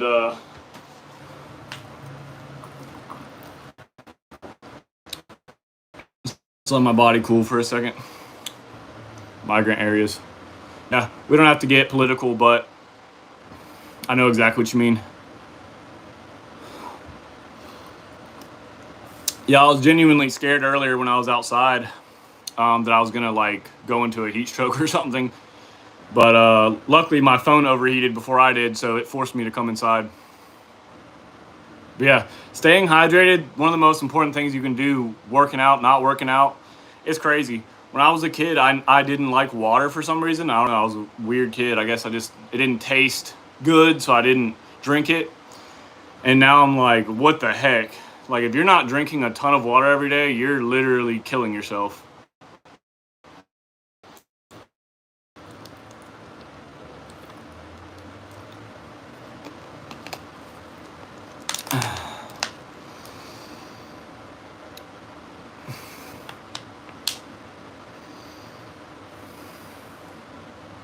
Yeah, I know. It's crazy. When you're a kid, you like refuse to drink water. I wonder how much better when I did 3,002 pull-ups, I was 16. And that was back when like I had no nutritional info, no nothing. I'm gonna do another set because I'm blabbing so much. I'm at 500. But I had no nutrition info, no trainer, no nothing like that. And all I had when I did 3,002 pull-ups in 12 hours and a little bit of change was 2 Gatorades, 1 liter of water, and a breakfast bowl. That's all I had. And by the end of it, I was so dehydrated that that like all I could think about was water, water, water. But I pushed my body to the point of exhaustion that I was also nauseous. So at that point, it was like too late. I couldn't chug water because I was gonna throw up. So I had to take little sips of it. And yeah, now ever since then, I learned my lesson. Like, you've got to stay ahead of the game and stay hydrated, or else you're in bad shape. 1,000's amazing. If you can do 1,000, you can do however many.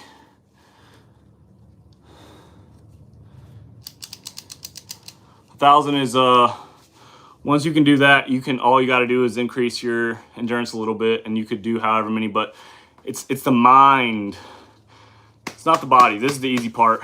Once you learn it, the mind is like the crazy part for doing anything like excessive of 1,000.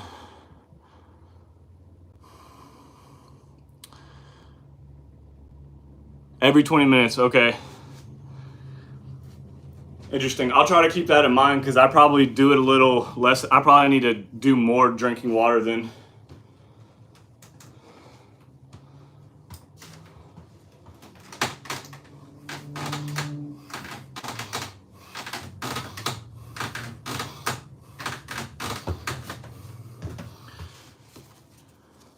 That's all it is for me, the mental. And having someone here just to chit chat with distracts me so much. Even if I'm just talking to a camera with no one here, it helps so much because when you're stuck in your own head doing the same thing over and over again, it's insane. 3 sips. Yeah, so you don't want to chug it, I guess. You just want to constantly keep a little bit flowing. I got you.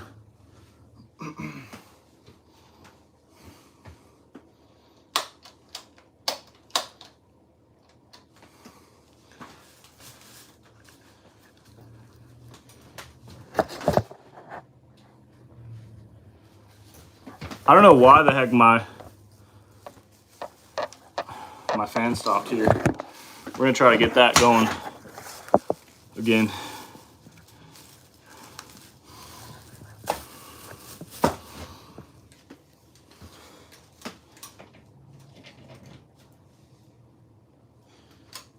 There we go. Let me know if the fan's way too loud.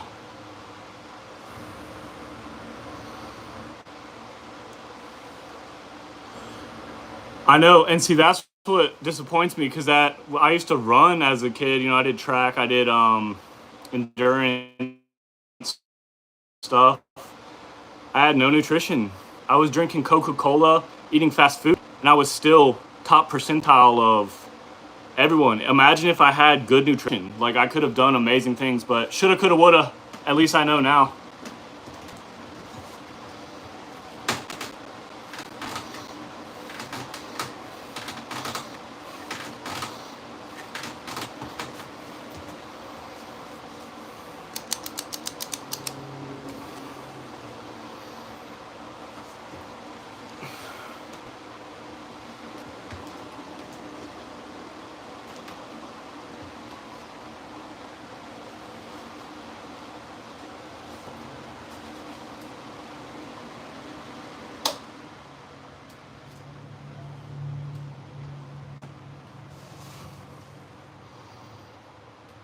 Yeah, I have a lot of regrets from when I went to college and started partying and kind of like stopped training.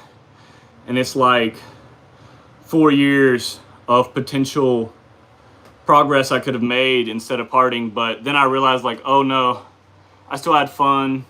I still got to experience a lot. And like you said, don't regret things. Just focus on the future, what you can do now. So yeah, that's really good advice. Oh, I appreciate it. This was for outside because the sun was cooking me. I just didn't take it off because it just felt right. It goes with the outfit.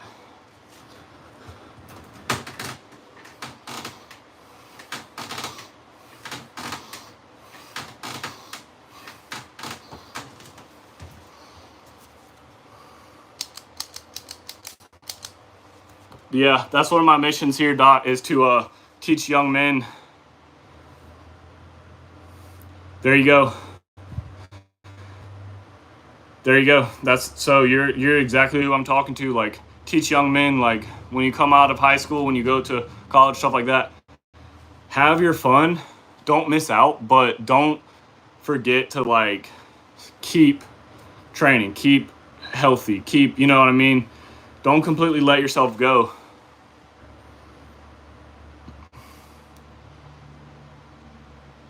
Yeah. Yeah, you got to stay in it some form or some way. It's so much easier to maintain than to rebuild, and that's something that I learned. And you can maintain your physical abilities really easily, but to rebuild them from scratch, that's a really hard thing to do.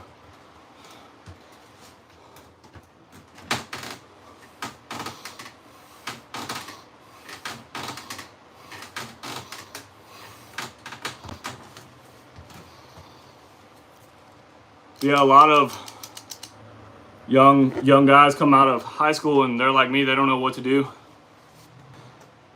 Then you get lost. You can get lost in drinking, partying, chasing girls, whatever it may be. But heck yeah, I'm gonna hold you to that. Never lose your gains.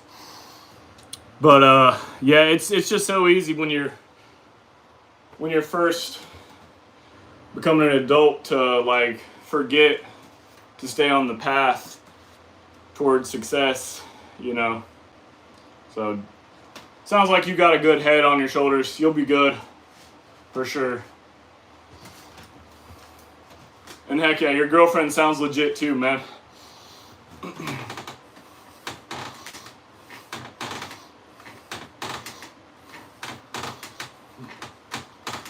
I don't know what's up with these lies about girls liking dad bods, but I'll never believe that. See, you guys aren't alcoholics over there, I've heard, as bad as us, because you're allowed to have wine like as a kid. Sometimes maybe that's not true with you, I don't know. As a kid, you can have like a little bit of wine with your meals. And so you never really like turn 21 and all of a sudden go full-blown alcoholic like we do in America. In America, everyone's an alcoholic, bro. It's really bad.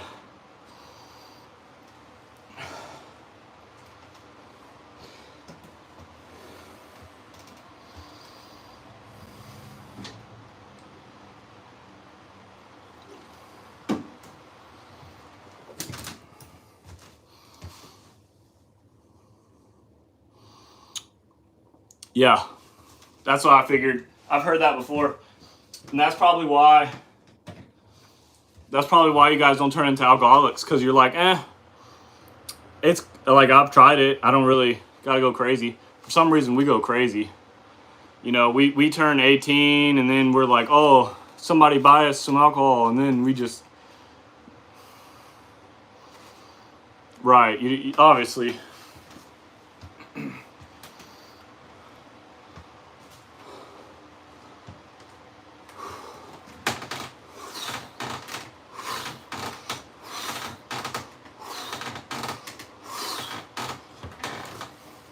Yeah, I would say that's the biggest thing to watch out for.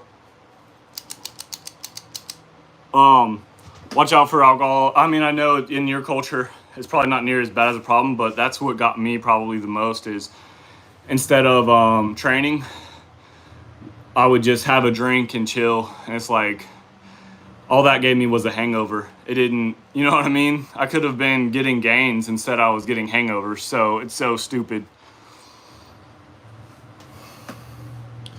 But it sounds like that's not a problem as much in your culture.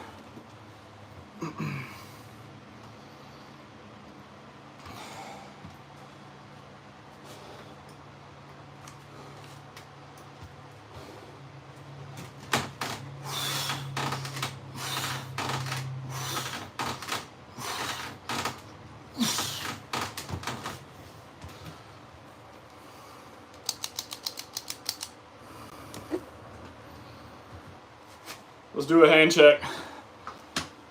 Can't really tell, but my hands are red. They're hurting.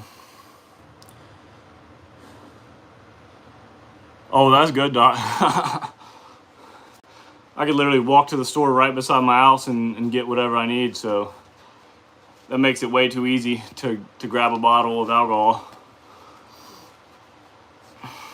I bet it's nice being kind of away from things. My dad actually has some land out in the middle of the country that we hunt on and stuff, and I love going out there because it's just peace and quiet. No people to bother you.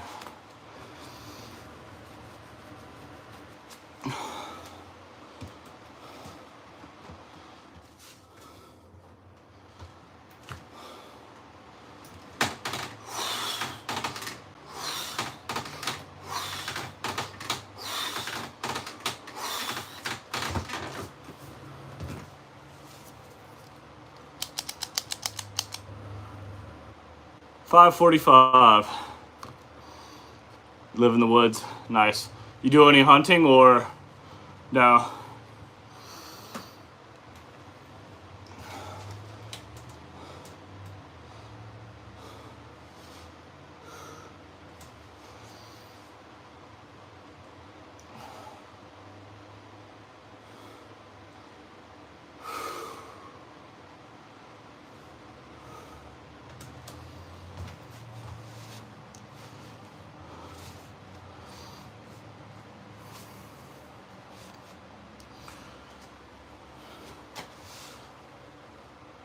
Okay.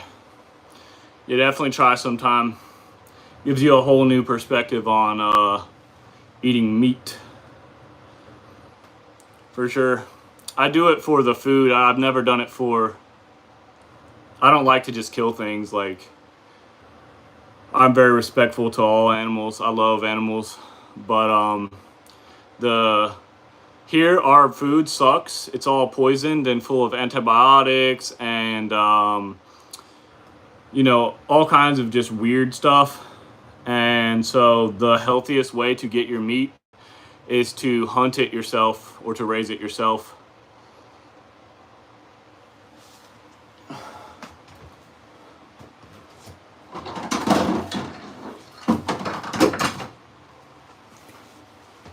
Yeah, so these are from a deer my dad killed.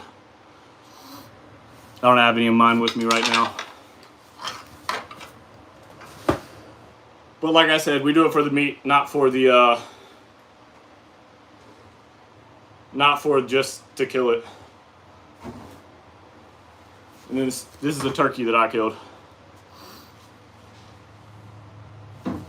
Believe it or not, turkey are harder to get than deer are, but the meat's amazing. Yeah, see, I wish, that's what I'm really jealous of you guys, that you have healthy food there. Because like we were talking about, nutrition is so important. And it's hard to have good nutrition here because everything's poison, man.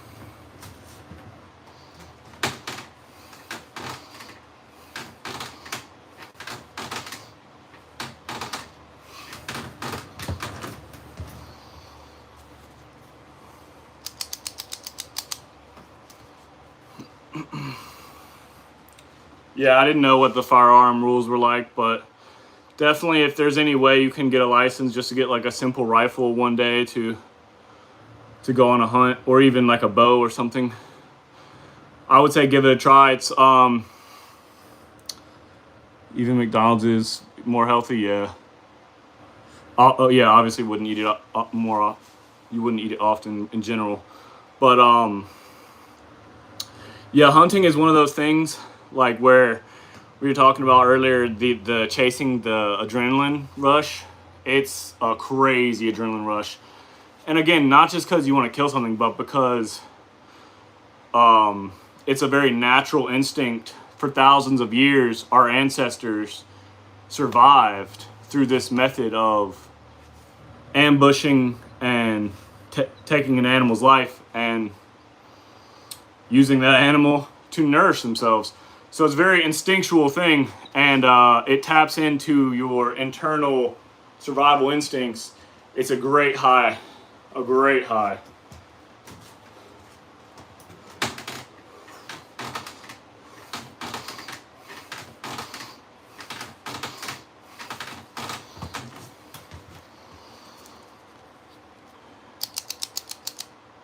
It is completely different.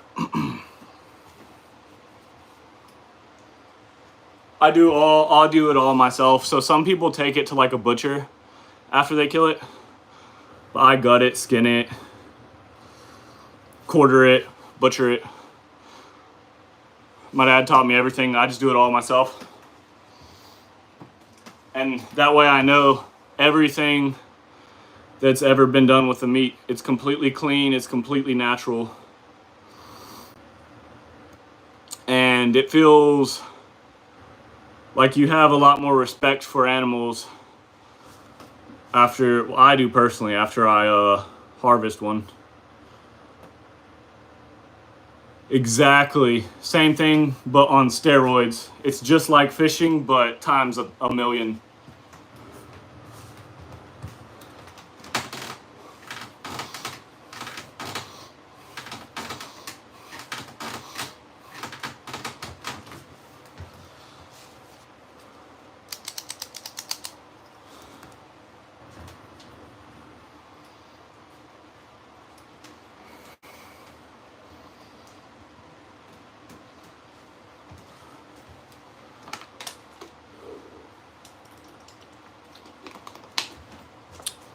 $5.60. We're over halfway.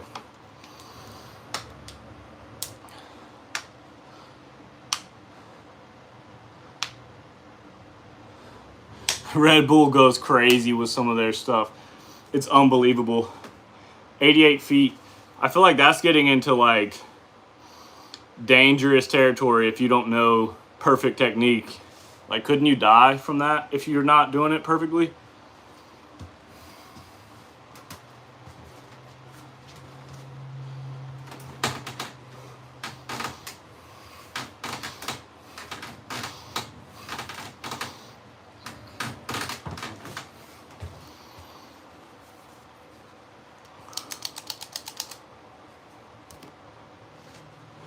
Yeah, I don't think I could do something like that.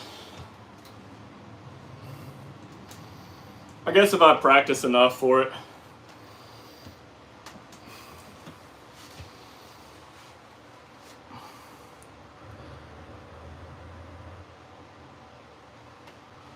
Sounds about right.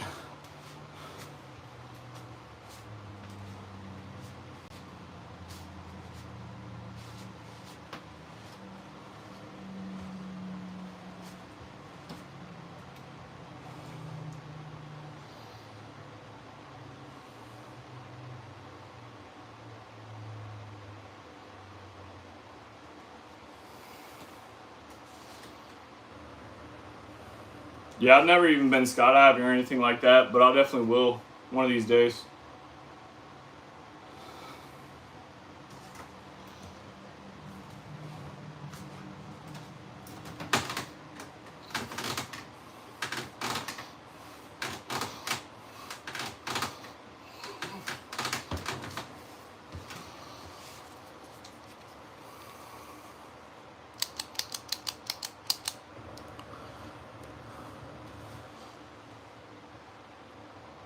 Whew. See, I need to get back into handstand training because for a while I was practicing handstand push-ups and those are really hard to do. I couldn't imagine going off of a ledge on your hands. You'd feel so like, well, literally upside down. That's still dope. Jumping from a handstand is insane. Insane.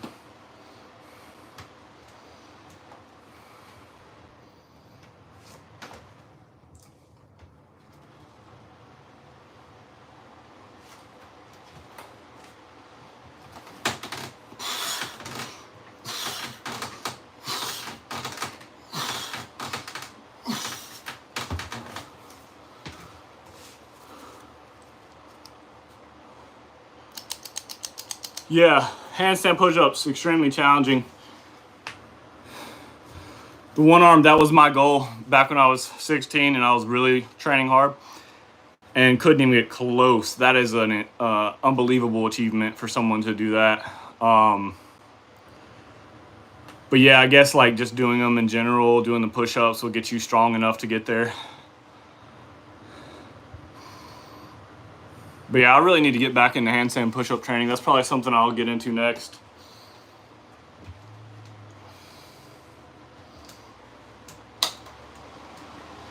Whew. Feeling the burn.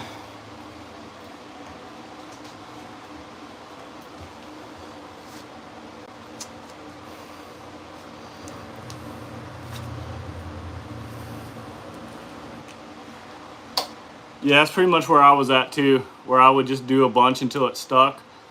But I did get pretty good at it to where like I could get one for like 3 seconds almost every time. But never to the point where I could just hold one forever. And then there's sometimes you hit it just perfectly and it's like you could stay there for as long as your arms will let you.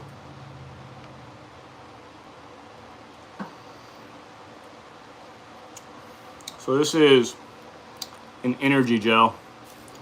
See if it helps me at all. It has amino acids and electrolytes. And I guess maybe like sugar. Yeah, a little bit of sugar. Some calcium.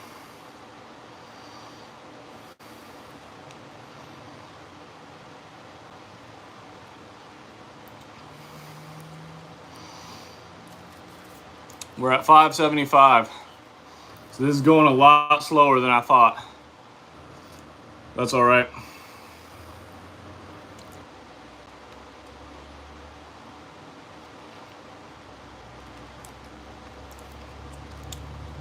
Yeah, I've seen a lot of runners use these things. This one actually does. This one's strawberry kiwi. Some of them not so much. I think they work, you know. I couldn't tell you for sure, but I think they work because, you know, any fuel that your body can get at this point, it's like it needs it.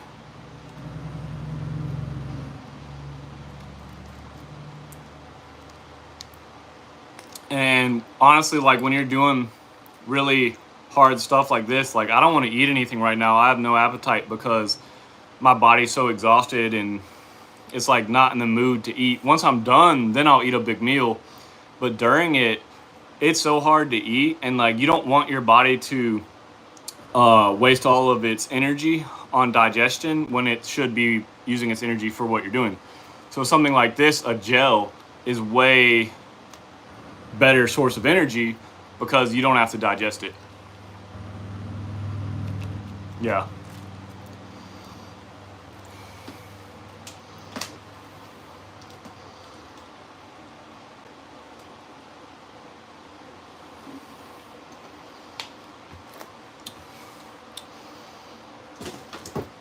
Oh man, even standing up that quick got me dizzy.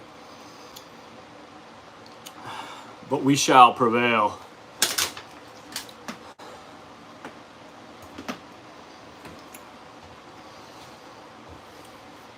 How do you keep your hands when you're doing bar work? You got any hand advice?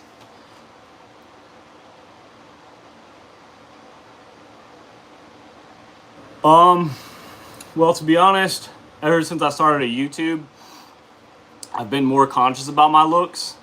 I've always wanted to look good, you know, obviously, but the whole reason I train is purely for my body and my mind to be enhanced, to be, you know, like just better. And especially my mind, you know, training physically is one of the best ways to train mentally.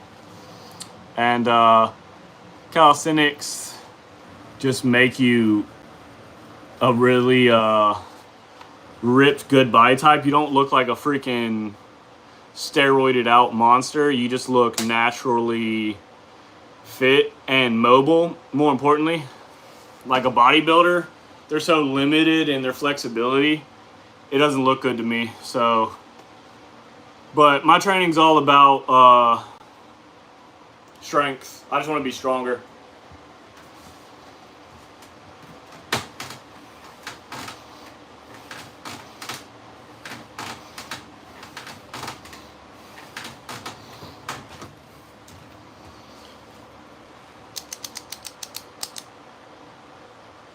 I can imagine your physique's A1 if you're a gymnastics person. There's always the question of getting bigger. Like, people say, oh, anything under 200 pounds is victim weight. Not true, but yeah, I respect all of it, for sure. Like, strong men, too. Like, the world's strongest men, like Brian Shaw and Eddie Hall and all those dudes. Those dudes are awesome, too.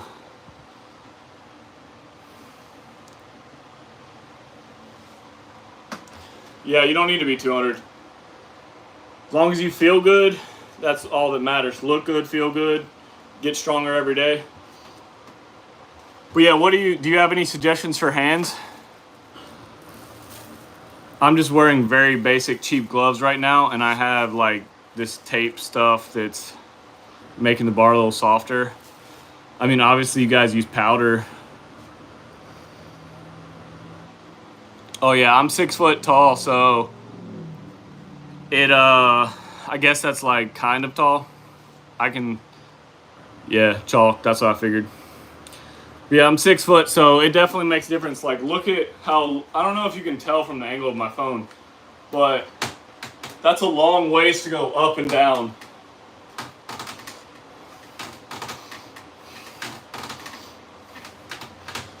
So, I'm not one to complain and make excuses about stuff like that.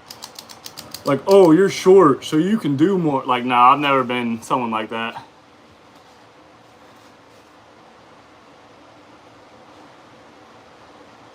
Cut your calluses off. Yeah, I try to rip them off too, depending how bad they are, because they're just gonna come off anyways.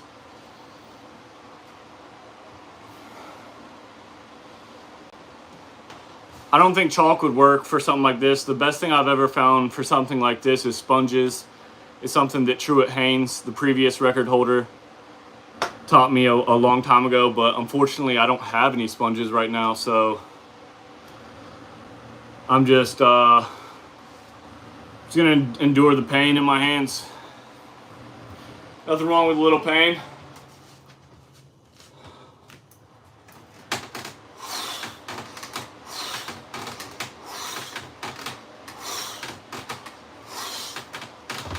I don't know if you can tell, but this bar is really thin too, so it hurts a lot more than like a thick bar would.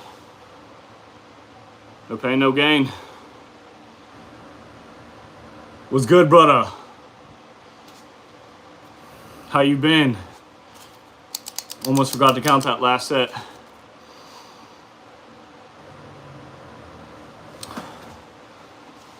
That's my actual brother in the chat. Shout out, Brian. Hope you're doing good, brother. Love you, miss you, man.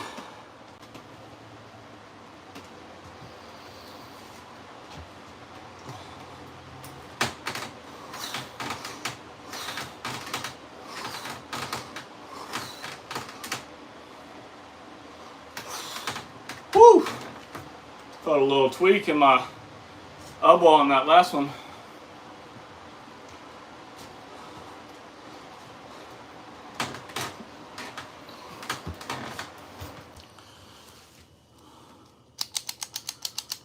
We're at 595. I had to come inside because my phone was overheating. I'm glad my phone overheated before I did. If you're wondering why I'm suddenly inside. Rock climbers are the strongest. Yeah, man. All good, you know, life, ups and downs, round and rounds. Just keep trucking. Never sit still. Always move forward. You know, that's the motto I've been trying to keep. I'm definitely starting to feel it now. Like up until now, I haven't been fatigued at all. Now I'm feeling the fatigue, so I'm probably just gonna chit chat for a second. But I'm on 595, so I might as well do 5 more and then take a break. 27 years old, about to be 28 next month.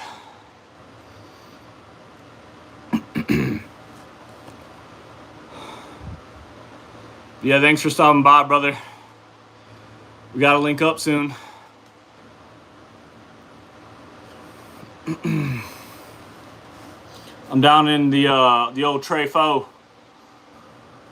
Back in the Trefo for the time being, just so you know.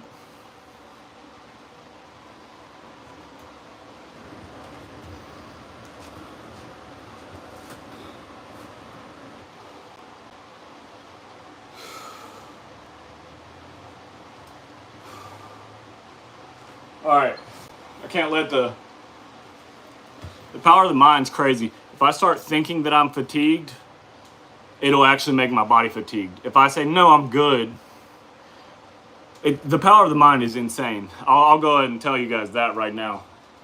Like, it's unbelievable what the mind itself can impact.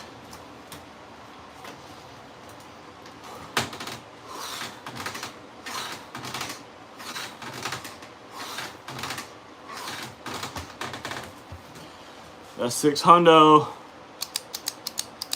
Oh yeah, I know I can do it. No doubt in my mind. I just don't want to slow down too much.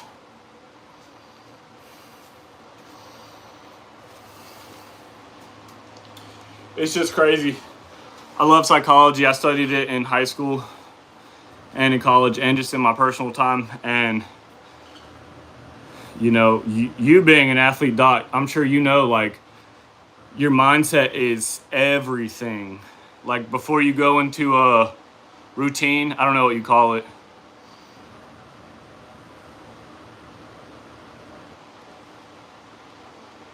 Yep.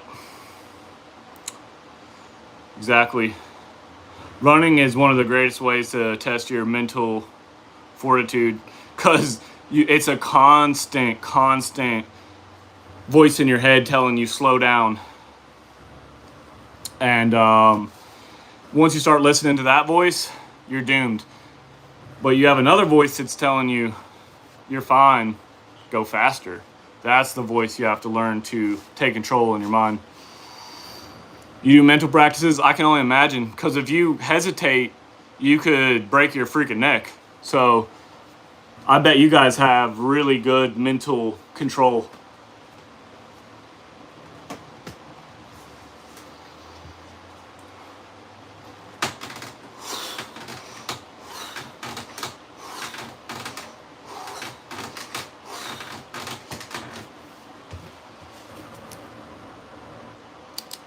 Are you back in the tray too? That's what's up, man. We'll link up soon then.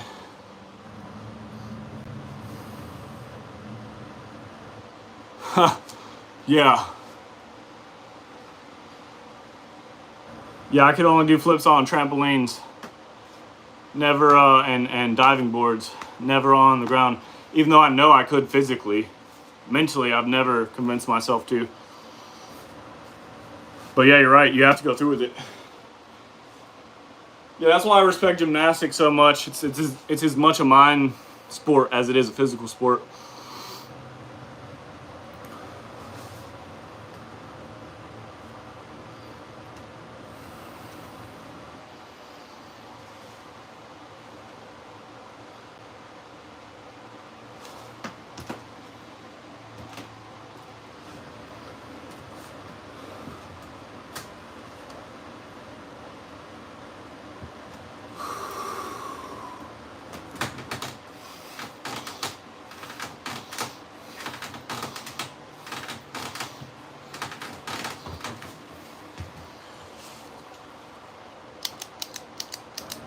$6.10.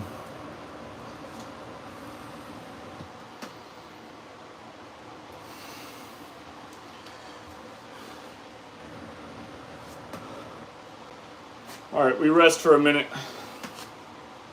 Just for a minute. I have a motto.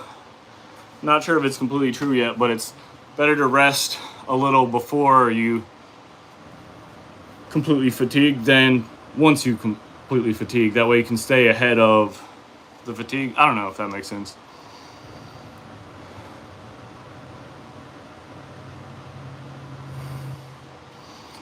Yeah, as a kid, it's either you're scared of everything or like you don't even comprehend the fear at all.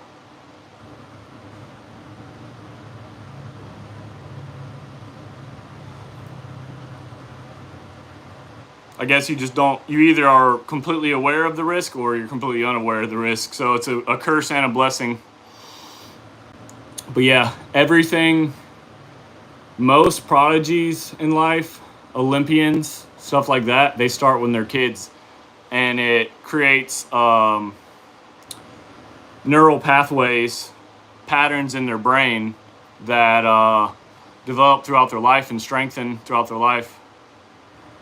So they become the best naturally.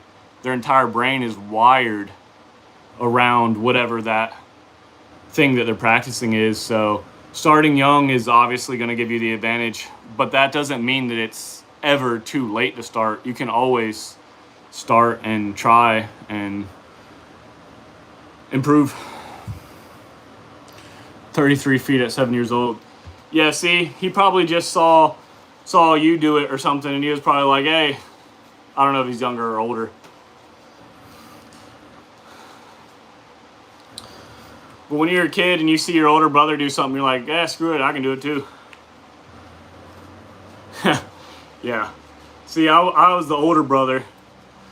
I had to try to lead by example, but having an older brother's got to be cool.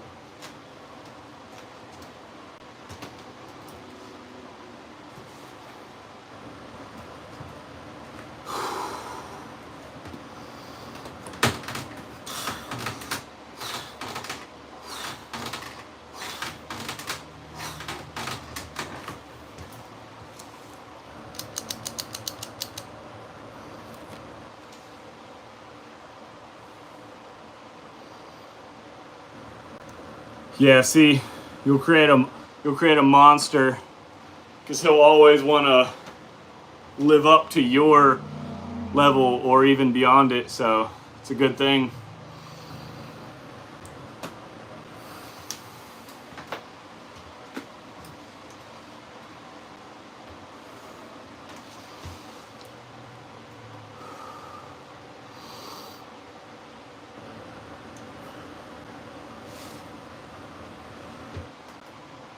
Yeah, we need some more freaking people in this chat.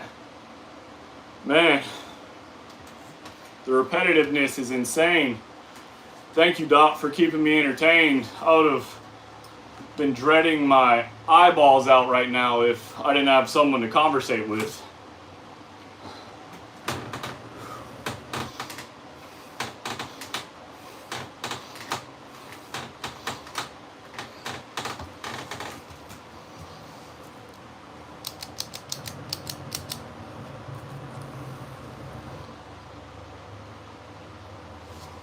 good. I guess if anyone's gonna surpass you, it should be your younger brother, right? Be proud of him. But yeah, usually I listen to music and podcasts. Right now we're at 6:20. Unfortunately, I had to come inside because my phone overheated. But at least my phone overheated before I did. So it literally shut down the live and everything. But luckily I could resume it once I came back inside. So we're at 6:20, pushing through, and might go back outside here in a little bit. I don't know, we'll see.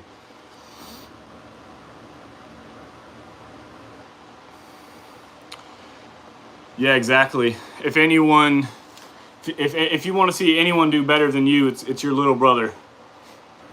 So keep inspiring him, keep him on the right path, because he can follow in your footsteps, and you can tell him what mistakes not to make. So naturally, he can always progress. So, yep.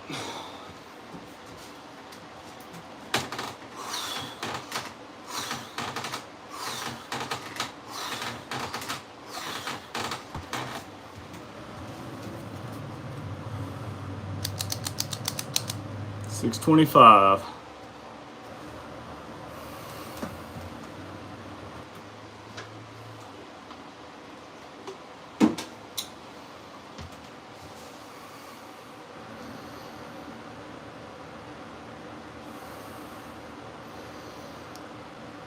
Yeah, everyone takes their own personal route too. It's what they enjoy, what they want to achieve.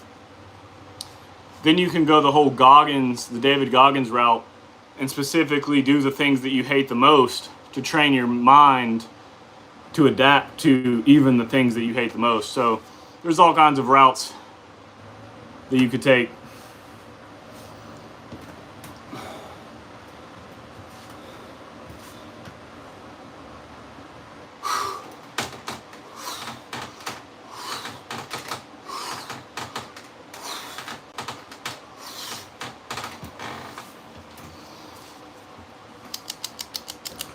Yeah, Goggins was my original inspiration when I was 16. That's who I was trying to beat when I did 3,002.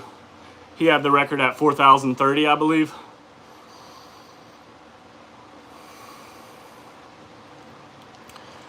And so I hate to be the person who brags about knowing someone first, but I knew about Goggins literally over 10 years ago.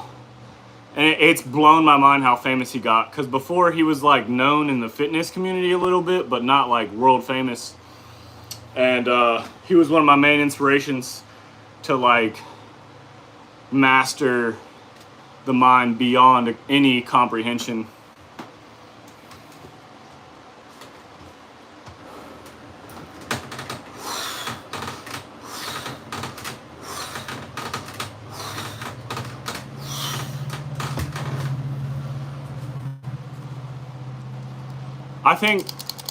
I think Goggins broke himself in Hell Week. If you want me to be completely honest, I think Goggins went overboard. I think, I respect him. I think he's awesome. I think he's a legend and a great role model to the world.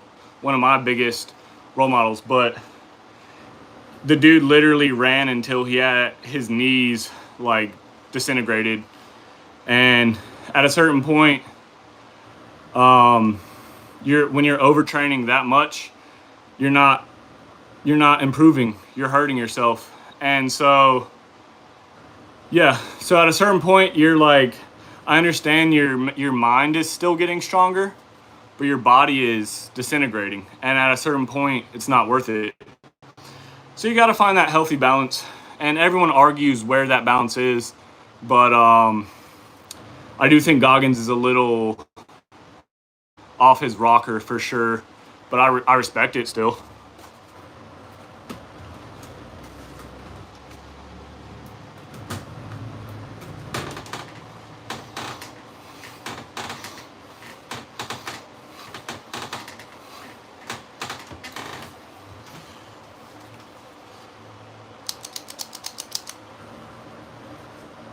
640.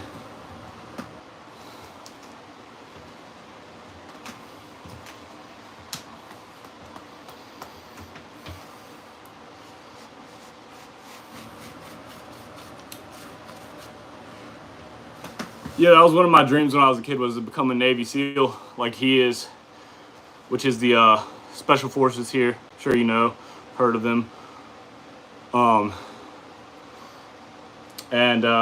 Yeah, unfortunately, I just don't trust our government enough to get involved in any of their affairs. But that was my dream as a young child. I looked up to those types of men that were mentally invincible and wanted to become one. And he went through Hell Week like 3 times, I think.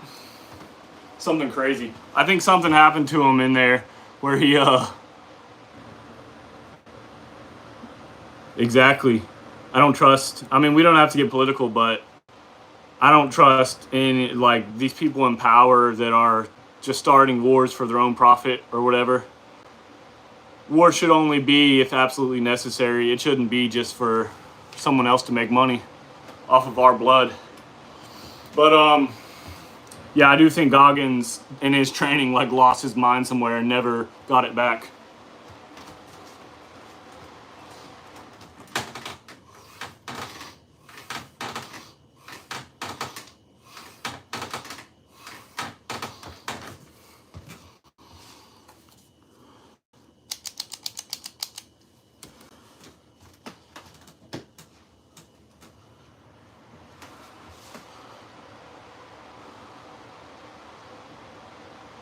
Oh yeah. And someone's got to do it, right? There's got to be at least one Goggins out there that does it, that goes too far just for the sake of going too far.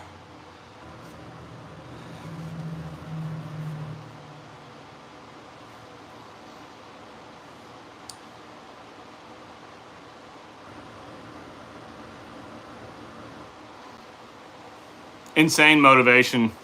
Insane. Like I said, that's what got me started on this, was him. I was just watching his videos and learning his mindset. Yeah, man, I'm only at 645. Yeah, but I'm going slow, man. I'm going slow. I'm a weakling.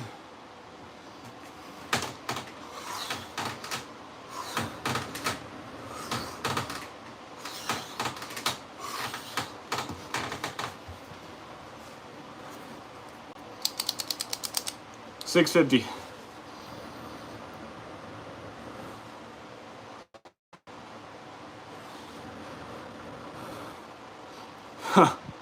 Yeah, you never know these days. Something else that makes me angry is like you don't know who's taking gear, you know, steroids or any type of performance enhancing drugs.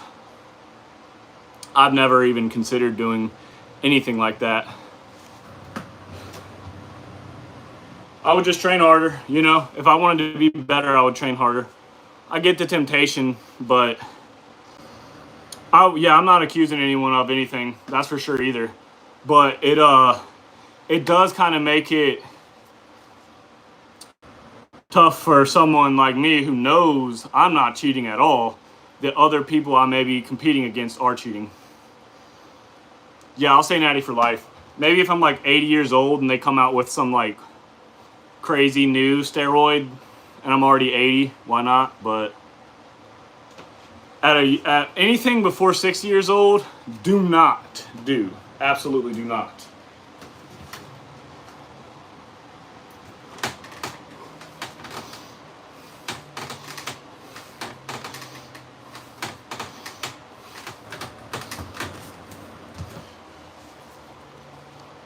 Well, here's the problem. Once you start taking like testosterone or any type of gear, now you have to keep taking it or your body will no longer naturally produce it.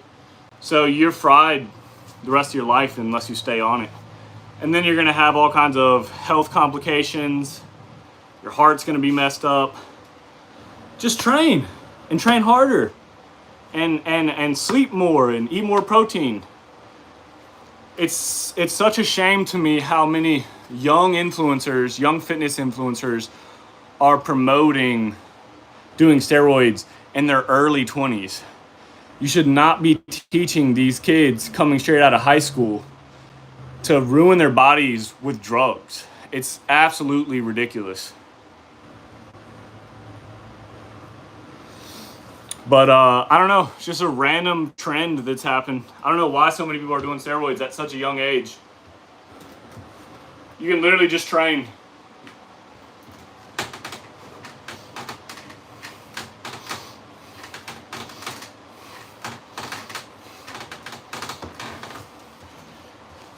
Like, honestly, I'm all for freedom, so do what you want with your body. You know, do what you want, but I kind of lose respect for you because it's like you're kind of saying that you're too mentally weak to achieve what you want to achieve without putting a drug into your body. For sure. For sure. I mean, at the same time, I'm drinking caffeine, right? That's a drug. If we're being completely honest here, I'm doing a drug that's enhancing my performance. So, but this is not something that's going to be as nearly detrimental or bad for me as, you know, straight up steroids.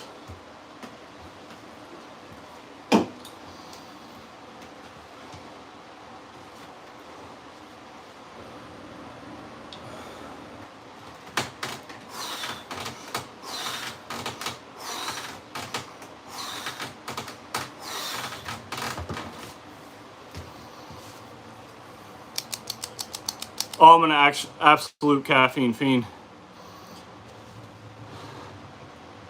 Yeah, I probably should, like, try to wean myself down too. It's just such a life hack, you know, wake up in the morning and you're immediately, like, energized and ready to go. And it's not super bad for you. I wouldn't drink Red Bulls, like, every day, like, multiple of them. That might give you some heart problems, but... Oh, the withdrawals. Whew, the headache for me, unbearable. Yeah, when I stop drinking caffeine, if I don't have it for a day or two, the headache is unbearable. Which just goes to show you, it is a drug. So, you know.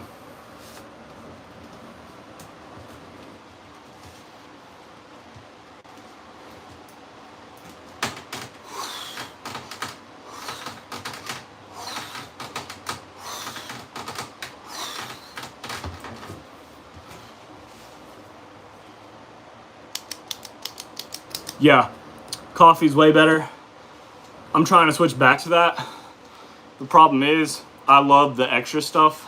I'm becoming addicted to the extra stuff in energy drinks.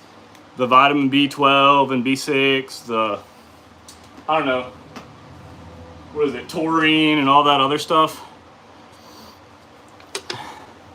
It gives you that little bit of extra tweak that you don't get from coffee.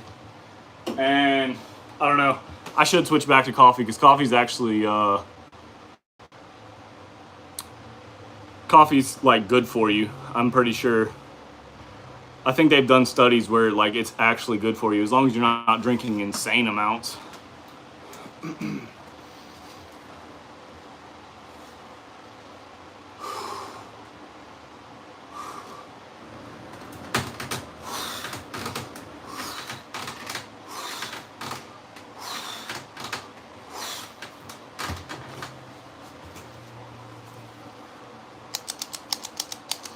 675. We're getting there, folks. We're getting there. We're gonna take a quick breather, water break. Like my friend Dot says, drink water, my friend. It was actually a Bruce Lee quote, one of my favorite quotes of all time. He says, be water, my friend. Genius quote. If you listen to the whole speech, it's amazing.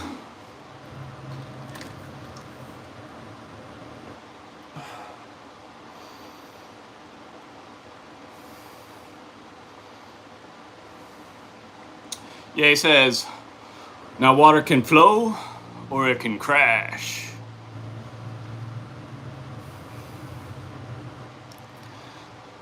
essentially water, like it's very transformable.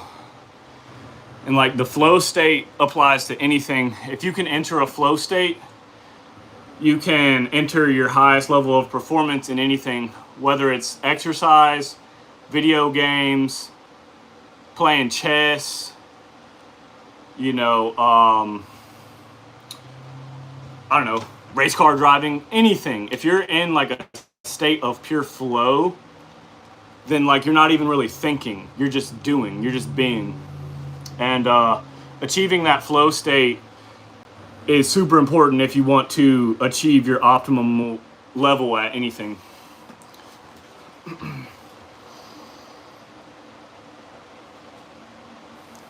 Oh yeah, I'll be sore tomorrow. I'll be sore tomorrow. Probably only for a couple days, but I'll be sore for sure. I can only imagine the flow state of a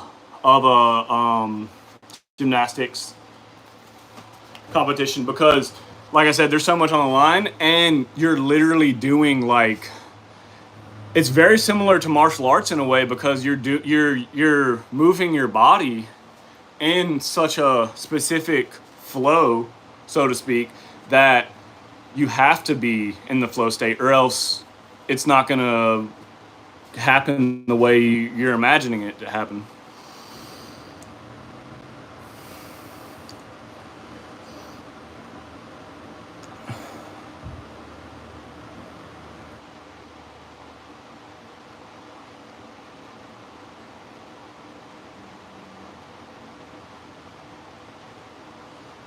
Yeah, sometimes you do need something to snap you into it. Something I'm learning too is like, how do you put yourself in that state?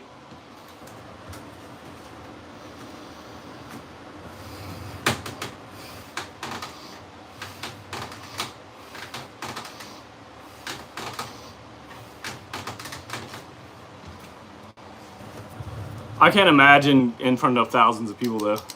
But then again, like, they're all rooting for you. If you fail, like, no one's like making fun of you. You know what I mean? They're like, oh, dang it, he failed.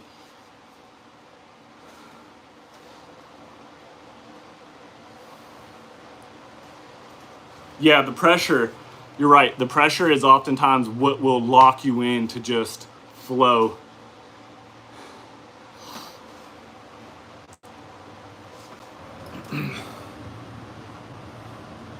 I guess it's that adrenaline boost. That adrenaline hits and you just let it take control. Once you have the muscle memory and the training down, like, you just let the body do what it already knows to do. You overthink things too much, and that's where you start to mess up.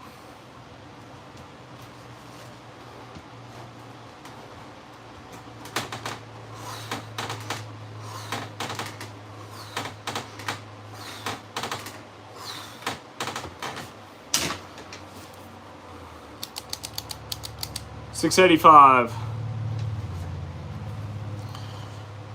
I've never done anything in front of a crowd. I'm trying to think, like, other than like simple sports like football or,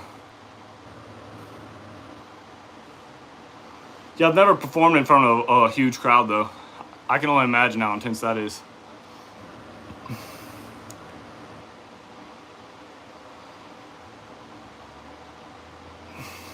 Usually tell a few people to watch or tell someone to record, because then you force your accountability then. Oh yeah, unicycling in a parade, that's true, did that. But there's not really too much pressure there.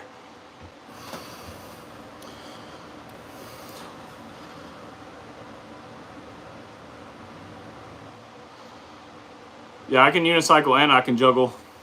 They actually had a program for it at my school in elementary school. So, yeah, I don't know. It's just a random thing I learned. Pretty awesome, though. But, yeah, the fear you're talking about, where you force yourself to do something, that's one of the most freeing feelings in the world, because everything in your body is telling you not to do it, and then you just do it anyways. And, like, that's an amazing feeling to know that you're in control of your mind and your body, not any other aspect of your emotions or anything else.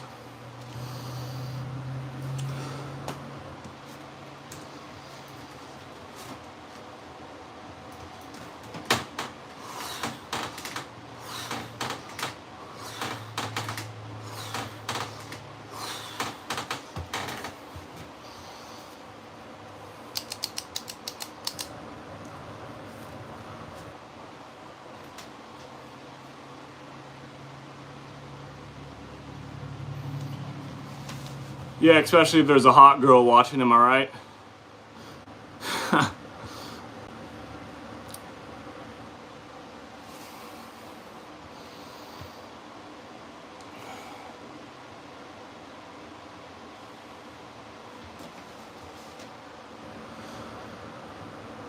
Yeah, I think that's just a natural instinct. Literally, probably does the same thing like that, just a little bit of an adrenaline boost, give you that extra edge. But there's ways to unlock this naturally, without needing the crowd or the whatever it may be. And Eddie Hall actually talks about it when he did his like 1,000-pound deadlift. He was imagining lifting a car off of his family, because when your brain will actually not let your body perform at its max to protect itself. It knows you'll tear tendons, you'll tear muscles, you'll give yourself all kinds of complications. So your brain will protect itself, but you can bypass that through pure adrenaline. So if you can put yourself in that state of pure adrenaline, you can bypass your brain's limit on what your body can do. Oh yeah, I mean, that's one of the most inspiring lifts ever when he did that 500 kg deadlift. That was nuts.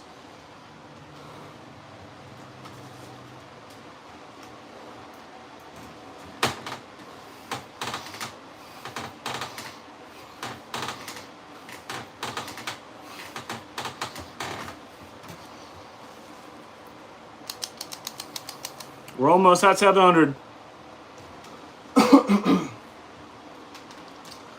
Yeah, even playing video games, like I'll game here and there.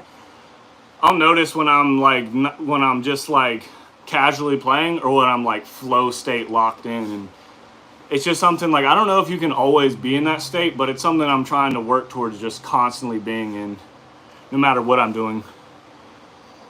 That's what like Taoism's all about.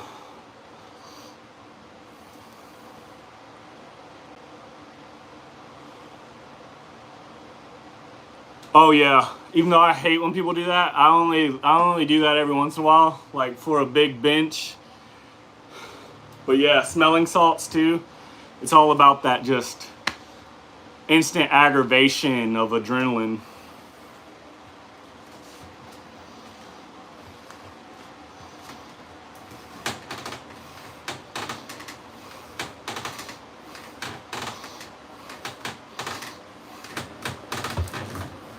All right, that's 700.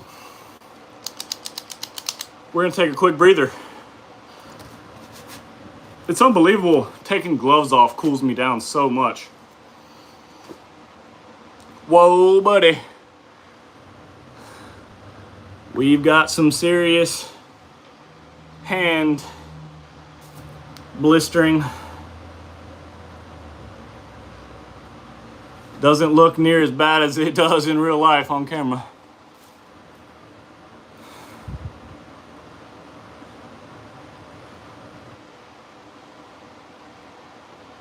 Oh, I can imagine, dude. I hate stretching, but it's so important. That's something else Goggin talks about when he was like deep in his prime. He would stretch hours a day. Stretching is probably one of the most neglected things, but most important things you can do as an athlete. You avoid injury, you gain mobility. It's just so good for your muscles. It creates all this like blood flow. Stretching is huge. I need to do more of that as well. So I'm glad you even brought that up, because it's something I need to focus on. But I can imagine, since you've been doing it as a kid, man, You're probably super flexible. I mean, obviously you are, but um, yeah, I mean, because that is like really painful to stretch in some positions. So you've learned to like condition your mind that like pain is good, which is a rewiring ever since you were young. I don't like pain personally. I especially hate like minor pain, like a slight headache. It just annoys me.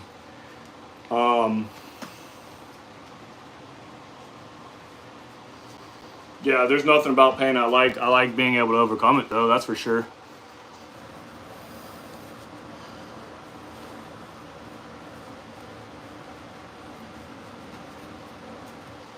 Yeah. Flexibility is something that like if you lose that, you could lose it for good, especially the older you get. Not headaches. Yeah, no one likes headaches.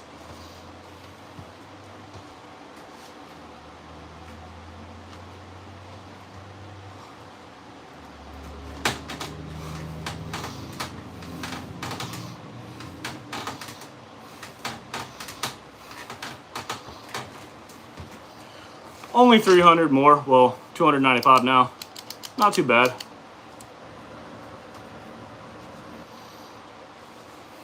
My pain level right now, not bad at all. My hands are hurting a little bit.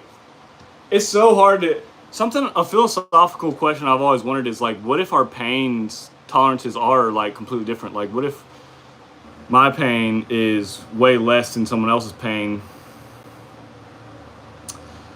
Like, let's say getting a paper cut. What if that hurts someone else like 10 times what it hurts me, and our receptors are completely different? You never know. But I mean, there's studies that suggest stuff like that. But yeah, I was gonna try to throw a number out. Light work for sure. Let me see if I can throw a number out for what I'm feeling right now. When I grab the bar,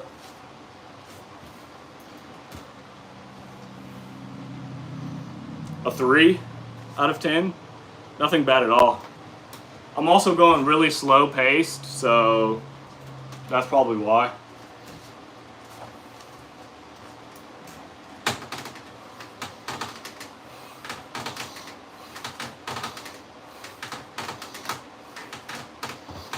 My hands are also like super adjusted to pain, so like they won't hands, you know, they're just, you can condition them to like just be invincible essentially. I'm sure they're different. I know girls at least hurt more than guys for sure. And then it's also like how you were raised. Like, were you raised to not be afraid of pain to where it doesn't even affect you mentally? Like, there's so many factors. We could go so deep. They're just more emotional. Slow and steady wins the race.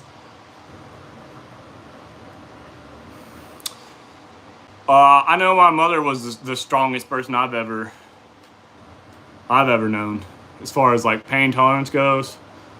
So she's always been a huge inspiration for me. Unfortunately, she passed away, but she's one of the hugest inspirations behind me doing the pull-up training, because she supported me back when I was originally training for the record, and she taught me everything I knew about pain control.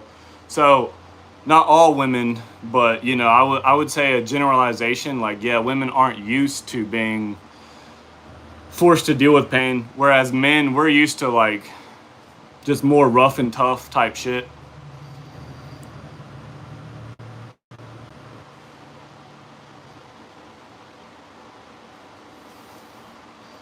Crying's a whole nother philosophical topic we could go down.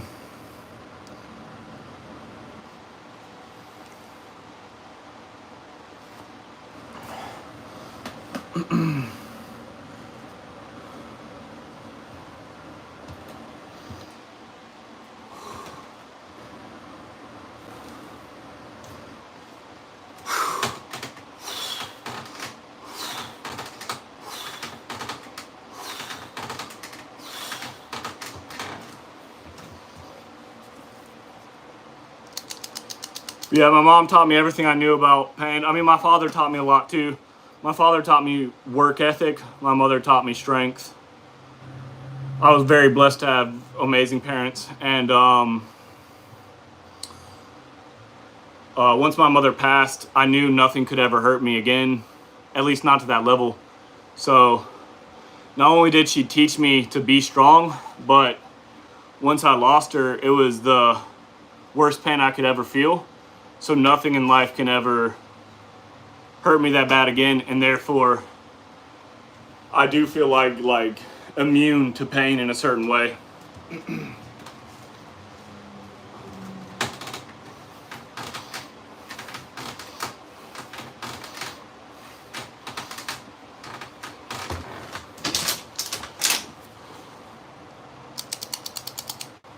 Yeah, that another philosophical topic we could go down, but you know, exactly, crying, it doesn't help you. You need focus, right? Like you need, but sometimes you do need to let whatever emotion you have out. I guess maybe that's not even true. Maybe you just need full control over your mind. Maybe emotions are all lies. You just focus on the absolute best outcome. But yeah, no, that's part of life. We all have our number.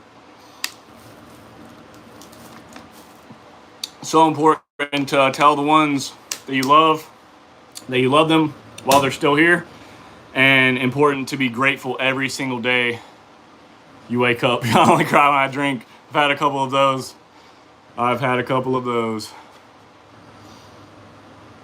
Training is the absolute best thing to do whenever you're in any kind of mental situation, depressed, angry, heartbroken. Training will always get your mind focused and recentered.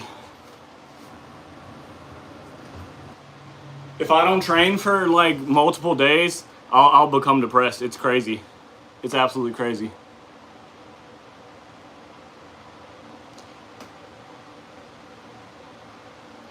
Yeah, you really just don't imagine it to ever be real, that someone could be gone like that. You know, you don't even think that that's a possibility until it happens, and then you're like, well, that fucking sucks.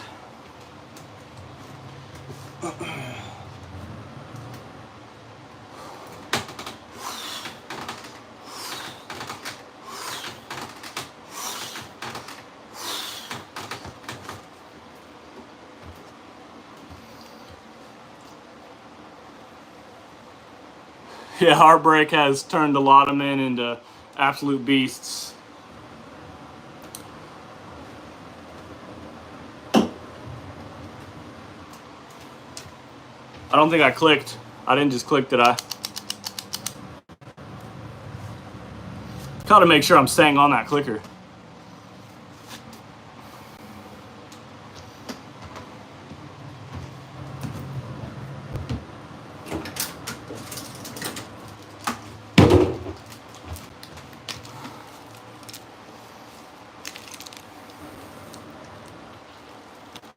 Trust me, I've been there. I had a girlfriend cheat on me too. That is for me, it was more anger than it was pain.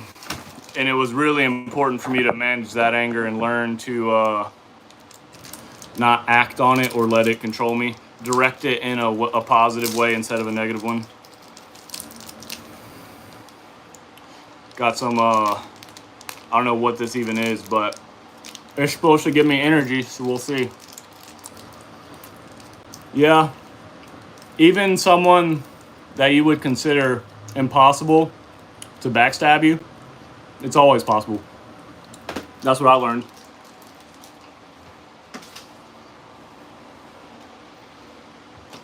Look at that hand.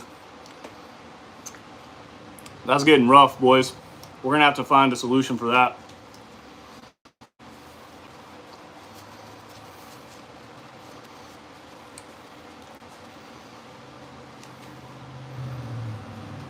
Oh yeah, I just kicked mine out my apartment.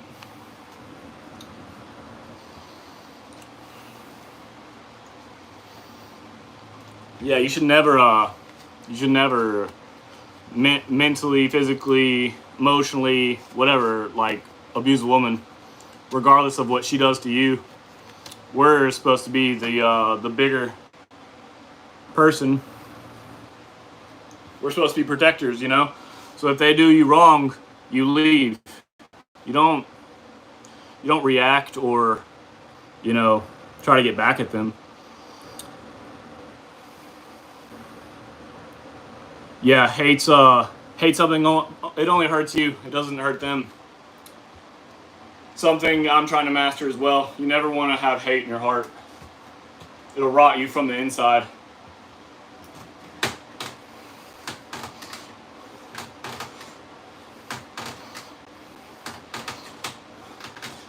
That's why I'm a huge fan of the Star Wars series. What is it? Fear leads to anger. Anger leads to hate. Hate leads to suffering. Absolutely true. Absolutely true.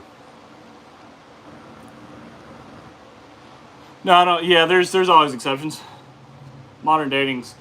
Look, you're in a different country, aren't you, Dot? So, America, I'll tell you one thing. We have a whole different cultural problem going on here, where our women are really acting up. But there's always possibility to find love.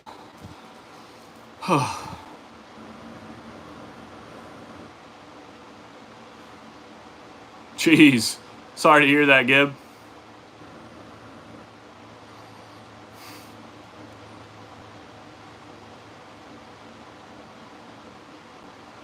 Exactly. It corrupts your soul.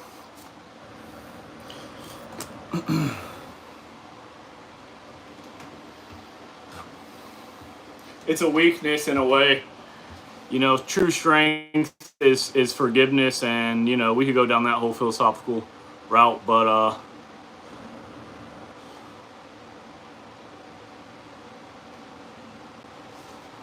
well, they're influenced by our popular culture, which I'm sure you know a little bit about American pop culture, but essentially it's all about women being, how do I phrase this without being offensive? Let me do a set first.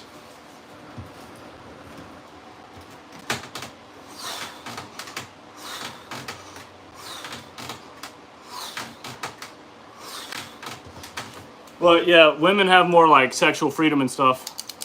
They're allowed to be hoes, basically. They can be, yeah, the whole feminism. They think it's a good thing to be a hoe, to be, you know,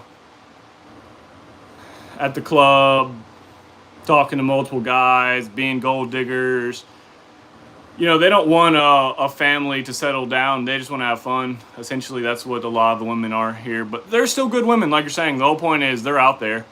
It's just our culture's been so influenced by really bad ideas where the focus is no longer about a connection between two people. Instead, it's all about your individual enjoyment. It's like a very selfish way to think. Yeah, no, I'm not talking about you, Dot. I know you're cool. I'm just talking about like if anyone was to watch this other than you, like specifically women, you know, they'll get offended over everything you say. Dude, that's another problem too, Gib.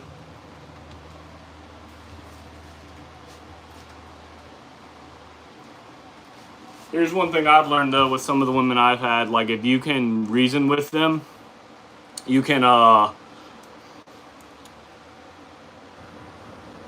man, I need some water. If you can reason with your woman and get her to trust you, you can actually morally guide her into the right direction. You can lead her down the right path of good morals. I've done that with women that I've dated before, and you know, so if they're willing to listen, if they're, you know, intelligent enough to grasp what you're saying, and if they're submissive to allow you to teach them and to influence them, then you can lead them down the right path of good morals. But at the same time, you know, if someone is really morally opposite to you, it's going to be hard to ever get on the same level with them no matter what you do.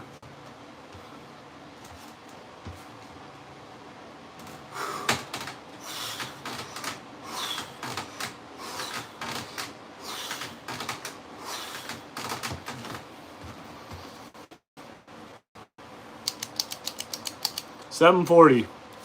We are making progress.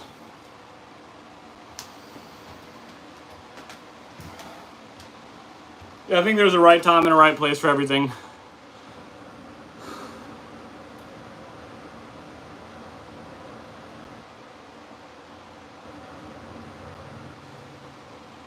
Yeah.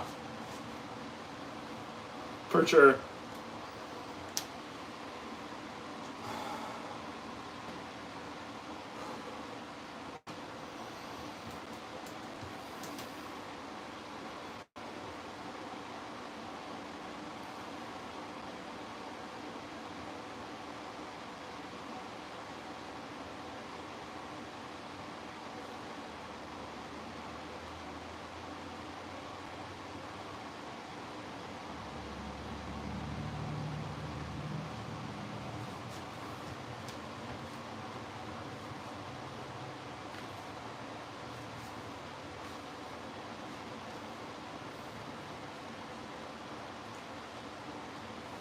The hands are definitely starting to hurt. I can tell you that much. We're gonna have to figure out something here soon. These gloves are not worth a shit.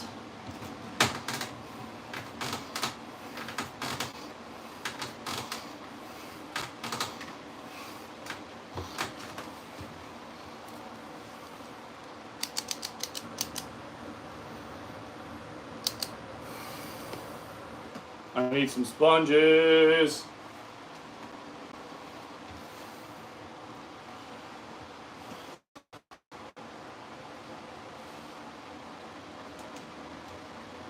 If I had sponges, I would be so fine right now.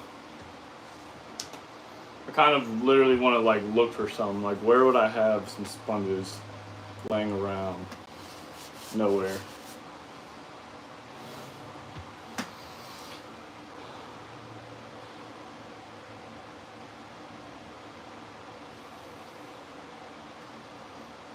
No, I don't even know what type of tape I would need. Obviously, I need some freaking tape though. I do have a first aid kit. I could wrap it a little bit, but you know, at this point, I'm just looking for a little softer grip. That way I can endure a little bit more hand damage.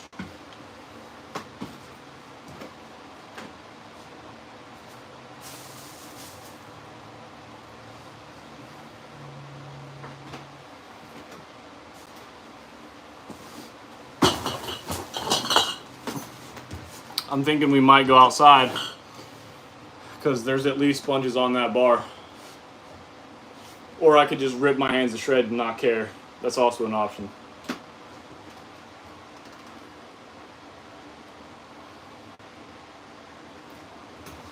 Let's see, what number are we at? 745?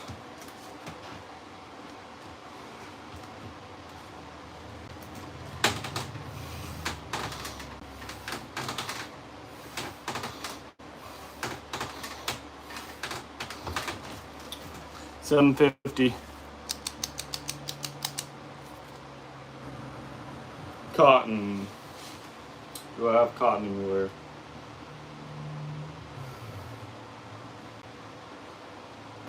Sure, somewhere. I mean, I have a whole first aid kit, honestly.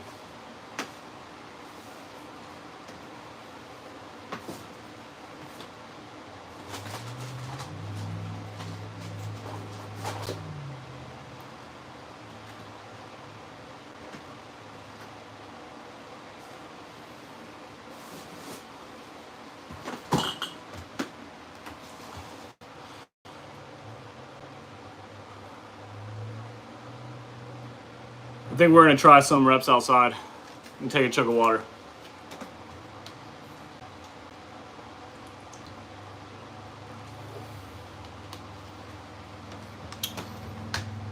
I wonder how hot my phone is. This one's starting to blister pretty bad too. Yeah, my phone's pretty warm already. I don't really want to overheat it.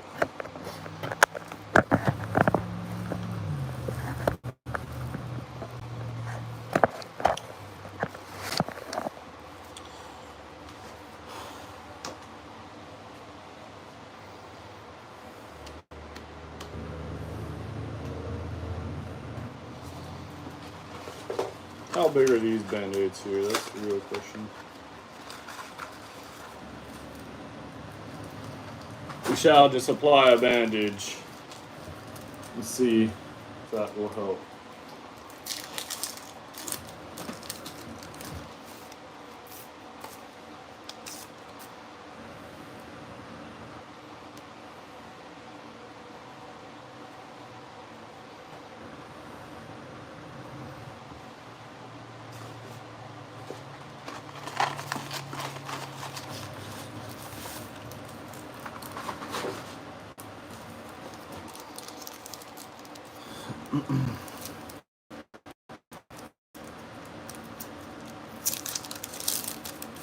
Yeah, false grip is what I prefer. This bar spins.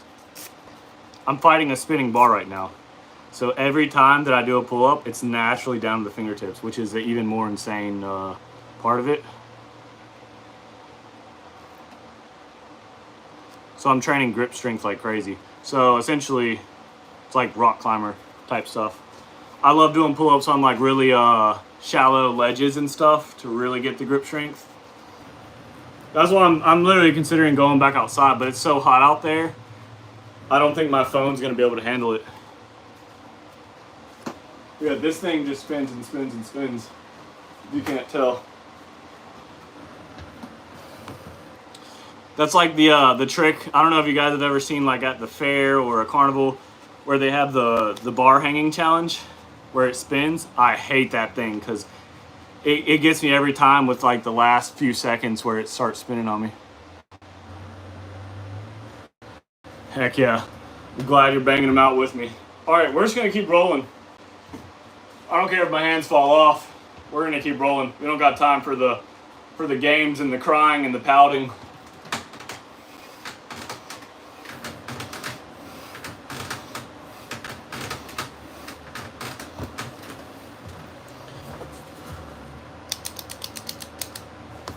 Yeah, I've beaten one of those. I won it by gripping onto my thumb super hard. That's smart. I've wondered like different techniques that'll work for that. Like I wonder if false grip would help with that. Outside I can get a really good false grip because the bar is a lot thicker and I have these taped sponges to where I can like really lock onto them. It's so much easier than this bar, but easier is not always better. So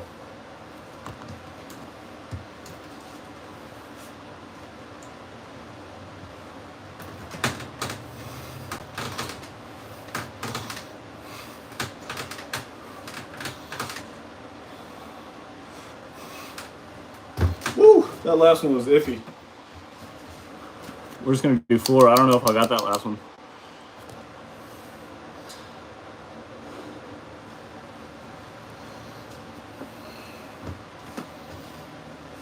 All right, time for a quick break. I'm cramping up pretty good.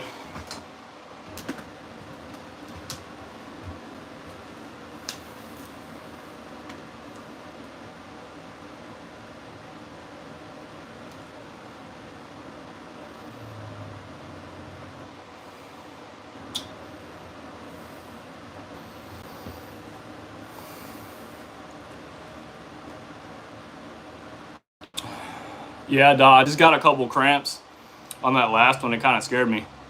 So I'm going to take a break so that that doesn't happen again. Yeah, beating those hanging things, man, those are my arch nemesis. So I did kind of beat one because there was like 2 levels to it. I think it was 90 seconds and like 2 minutes or something like that, something crazy. And I beat the 90-second. I got the 90-second reward, but I couldn't beat the 2-minute ones. Magnesium. Okay, let me go look real quick to see if I have some.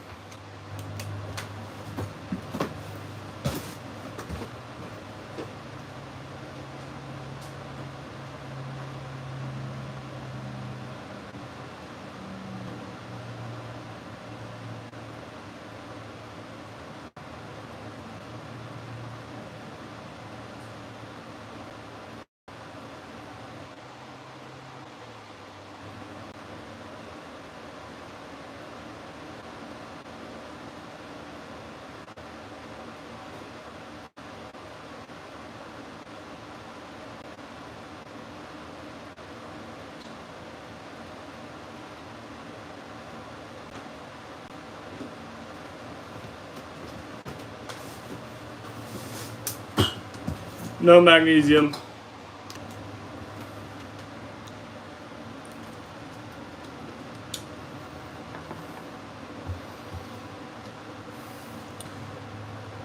Did your bar spin too? I mean, 2 minutes on a normal bar that doesn't spin is crazy. 2 minutes on a spinning bar that's super thin or super thick, that's really crazy too. All right, let's see how this feels real quick. I'm just gonna do 3 because I'm scared of that cramp coming back. Oh, I feel fine. I feel fine.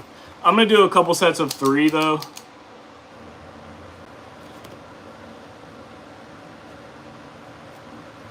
Your thumbs.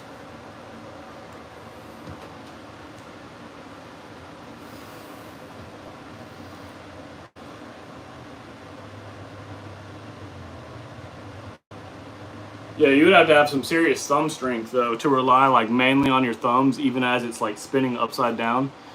But yeah, I believe it. You're a gymnastics guy. Of course, you can beat the hanging bar challenge. Some of those will give you $100 if you win. It's crazy.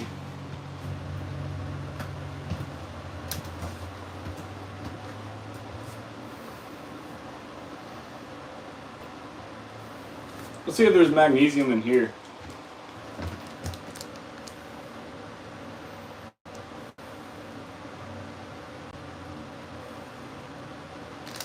No, but there's salt.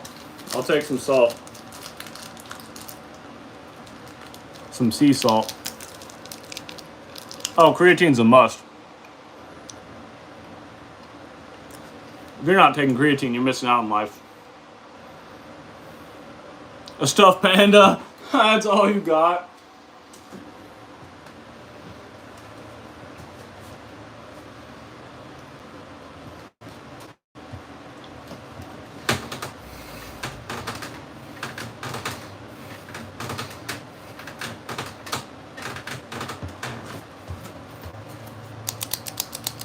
The stuffed panda is crazy for that level of achievement. Yeah. I thought creatine for most of my life was a gimmick or not really necessary. And then I realized like the science when I listened to all the science behind it. And then I took it for like a week and I felt so much stronger. It was crazy how much stronger I felt. And then I learned that there's also like mental benefits too, like for sleep deprivation. I was like, okay, I'm taking this for the rest of my life.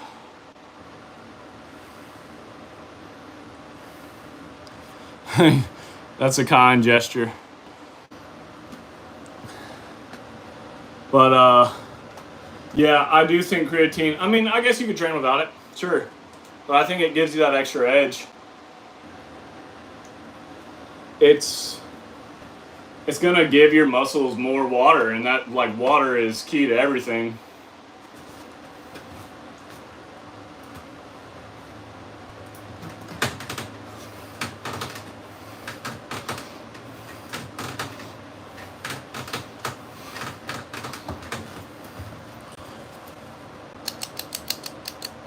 Yeah, you are. If you're not taking creatine, you're missing out on gains for sure.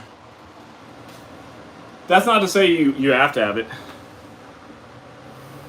Yeah, you do look way bigger taking it too. That's also true.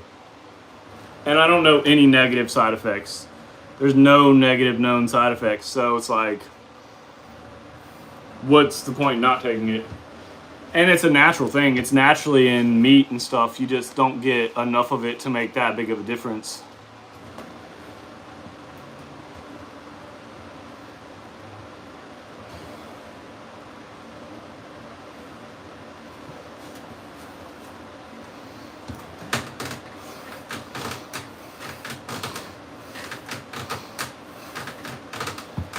Well, I'm gonna do 4 on that one.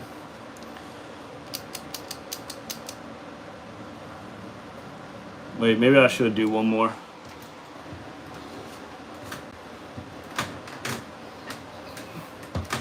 Because now we're at 777. So we're getting super close.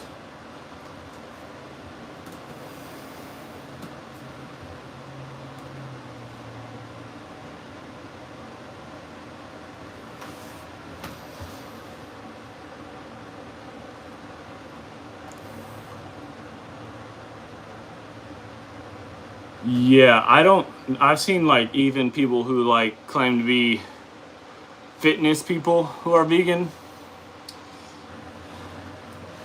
Yeah, that's completely like ridiculous in my opinion.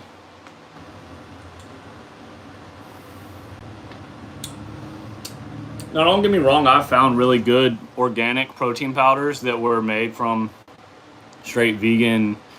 I forget what it was, but it was really good quality from Whole Foods. But I guess you could just take that protein powder all day long, get enough protein, but you're missing out on so many other vitamins from meat.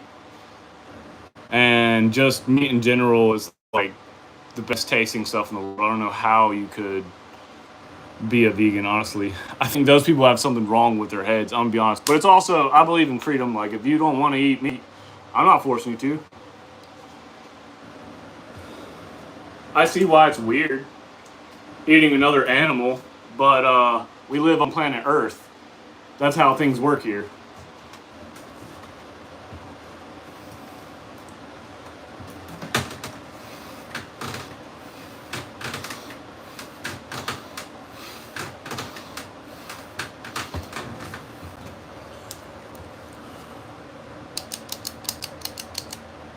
Yeah, exactly.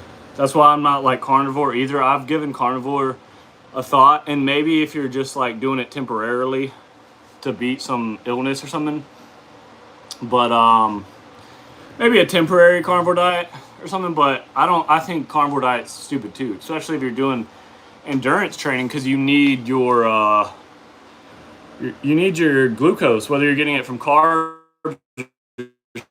sugar. You need your vitamins from fruits and vegetables. Why would you limit yourself to one type of nutrition when our bodies are made to have it all?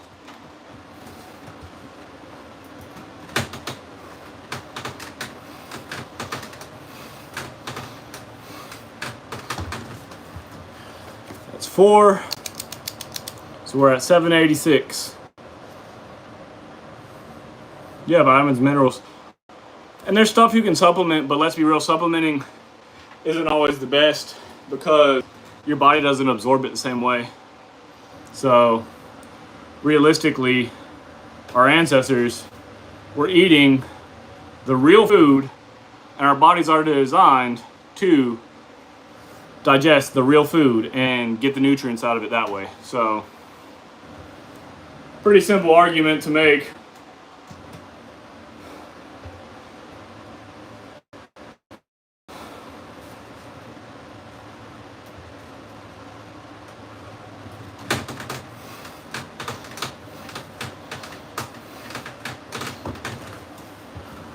We are slowing down for a second, boys.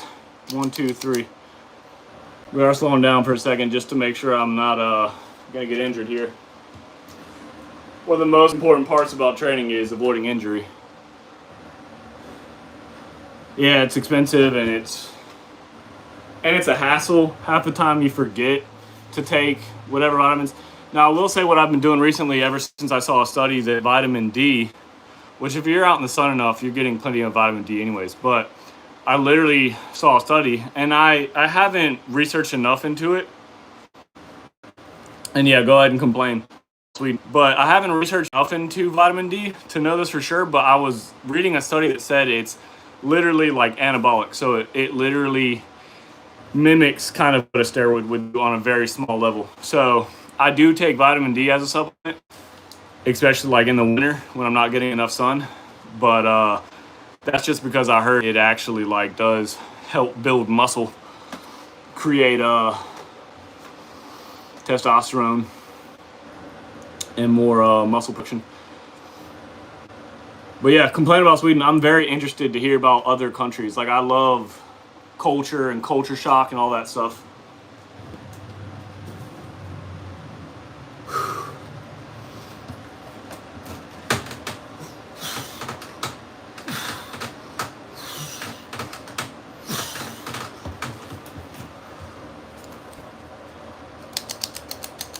$7.93.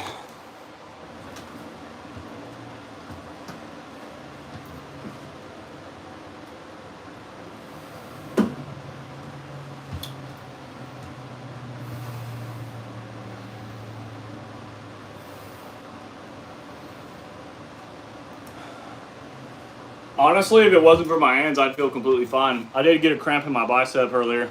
Kind of scared me. But I feel like completely fresh other than that.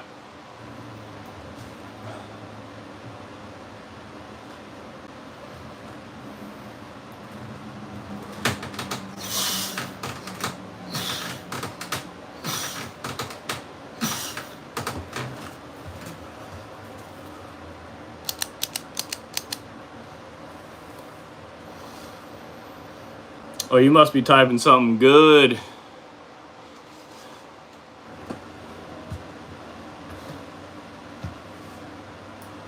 Man, we're almost at the 4-hour mark. This is one of my slowest thousands ever, just so you guys know. I'm ashamed. I'm ashamed.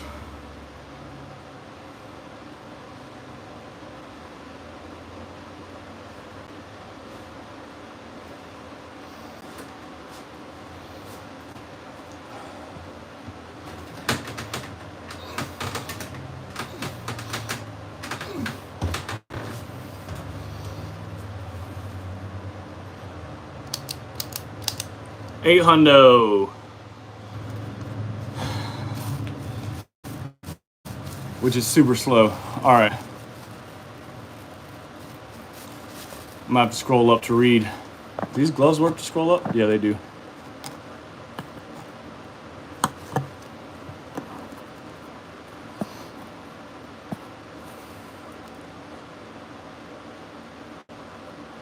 You didn't say anything.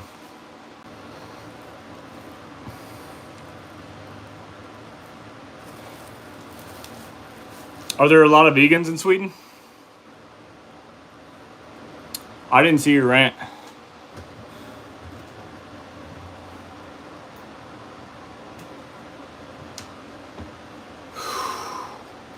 We're at 800.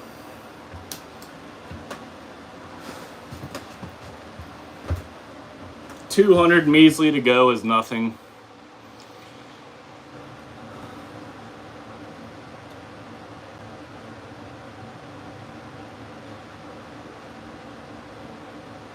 Well, you gotta type it all over again, the whole rant, and you can blame it on Sweden too, because they probably stopped you from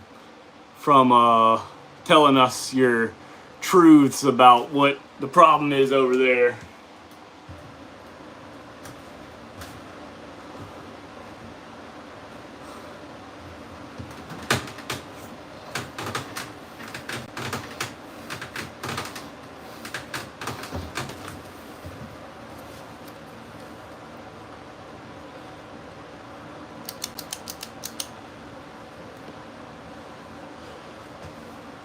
Also, is English like y'all's first language, or you guys, isn't it like Swedish?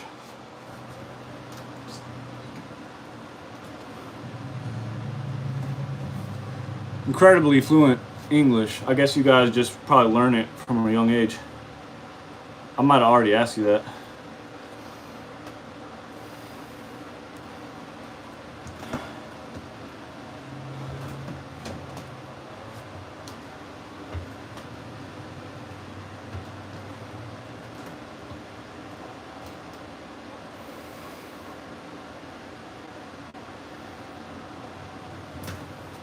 Yeah, it's weird. We hear the whole world talk shit about America all the time, but we never hear anything about other countries hardly.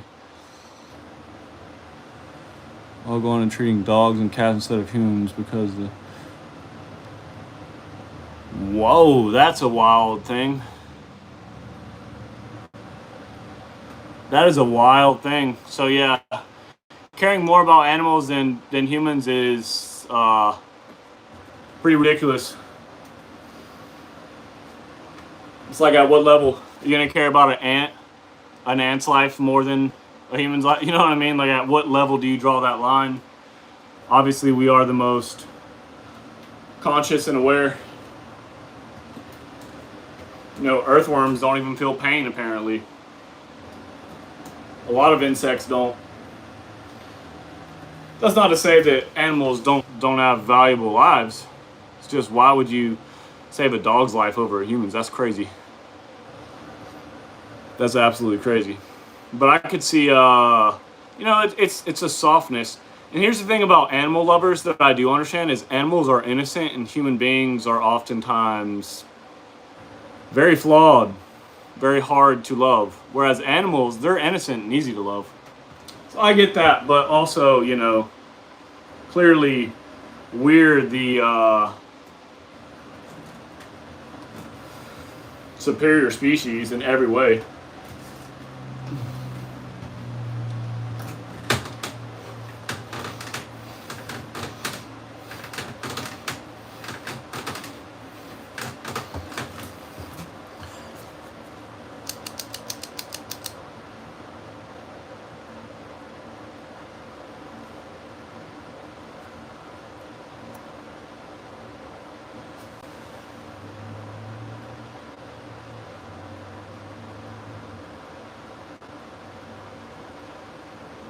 Yeah, of course I remember Monte. Easy answer. I answered this back actually my last challenge when I did it was either, I think it was the 2000, yeah, during the 2000 one I answered this question about the 100 men versus the gorilla, because that's when it was really taking over the internet. And it's the easiest answer in the world, the 100 men, no doubt. Give me 30 men. 30 strong, courageous men. We'll take it down. We will take it down. You know, a few of us are gonna die for sure. We're gonna get pounded. But it's like a pack of wolves. You surround it, you tire it out, you hold it down, and then you beat the living mess out of it. So, you know, give me 30 men, we'll kill that gorilla easy.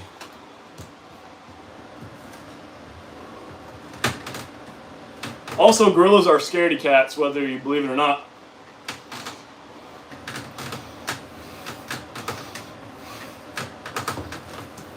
One man can scare a gorilla. But if we're talking about both sides being fearless, yeah, the men all day.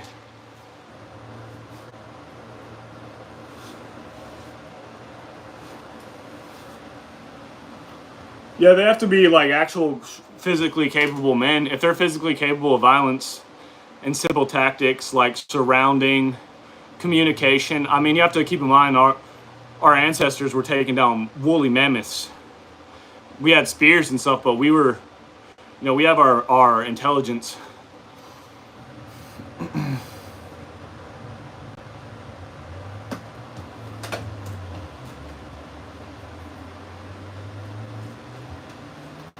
Let me think on that one for a second.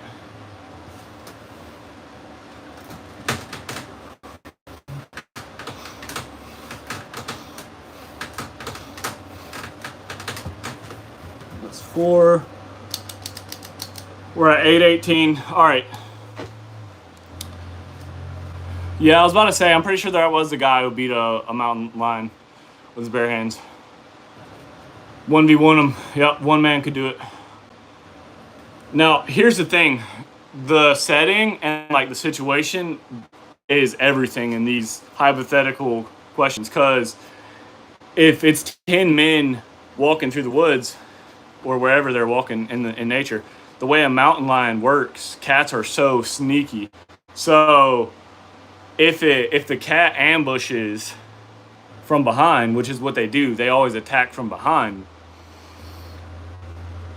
It could probably kill, you know, I don't know. Once it gets a hold of one dude, the rest of us are gonna like jump on it and beat the crap out of it. So yeah, 2 men for sure. 1 man's done it before.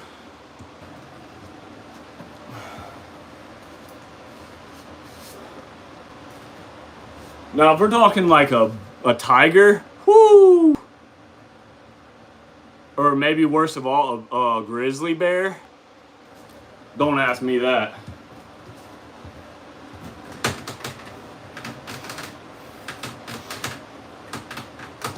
Here's the thing about grizzlies. Not only are they ginormous, they're trained to fight. Like, they fight each other all the time.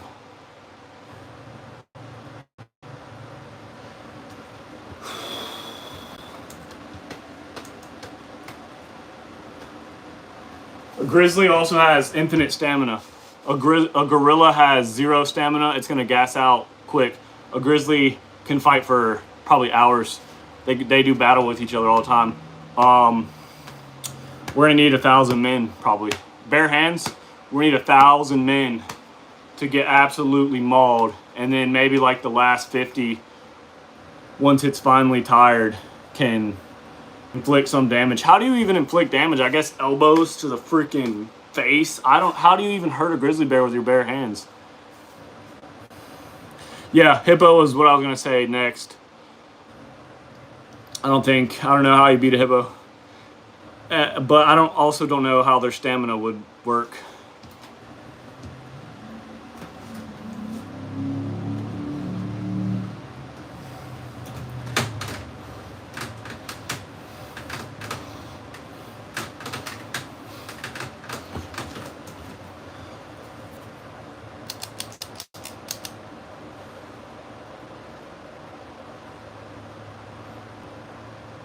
True.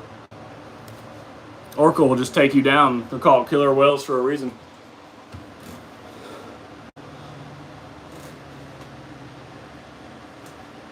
Hippos murder the most people out of like any animal, though. Those things are crazy, and they're so big. A hippo might beat a grizzly. What do you guys think? Hippo versus grizzly?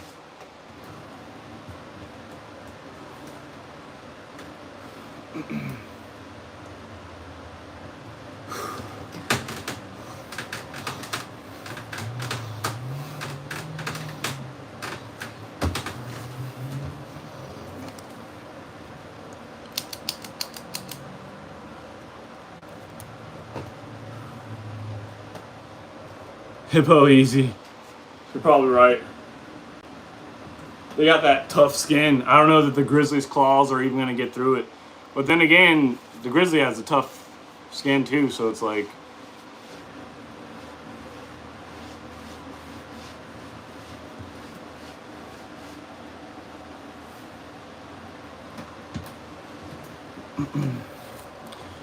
We're at 8:29.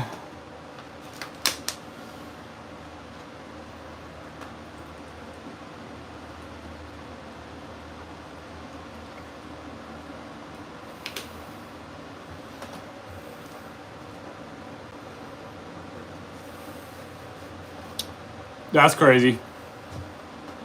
To be king of the jungle and you can't even take down a hippo is crazy.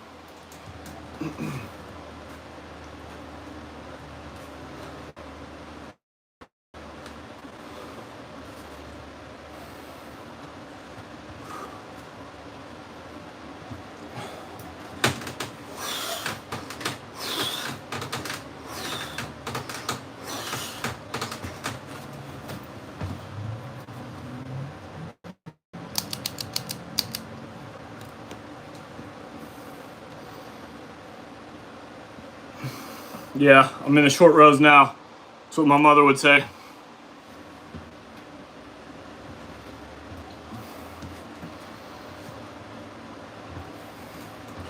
It's a farming terminology. The last rows are the shortest.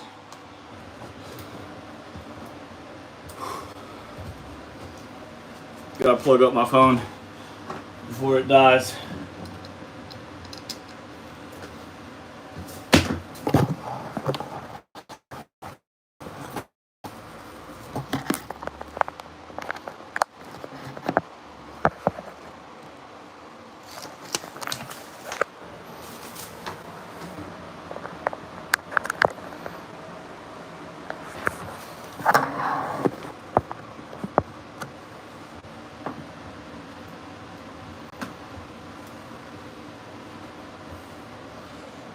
I'm in the short rows now.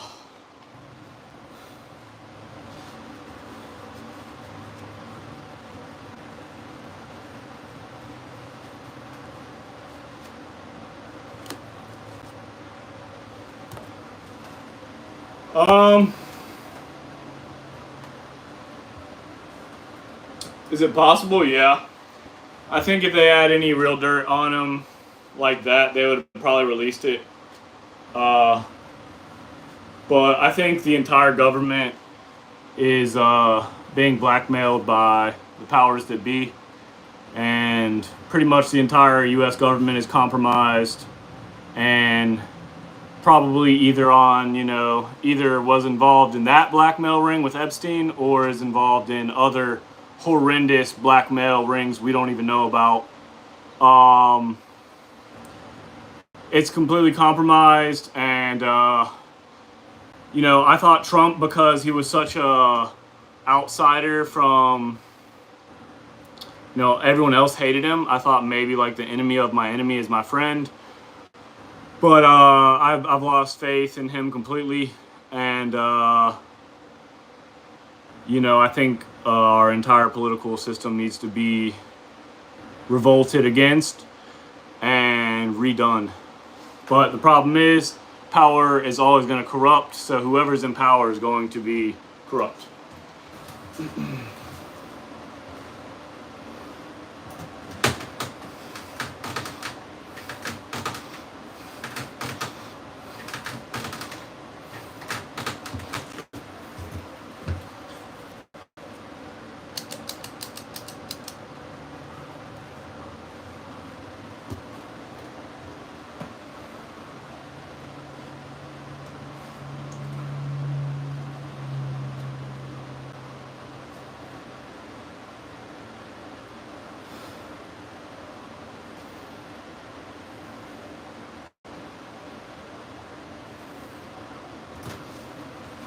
There's infinite conspiracies and political,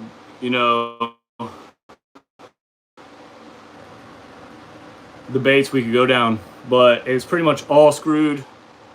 And yeah, there's no simple answer to it, that's for sure.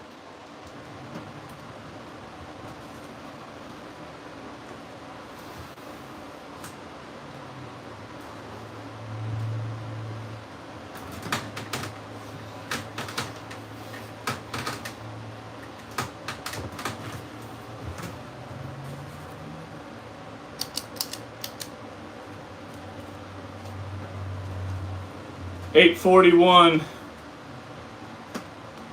We're so close, but so far away.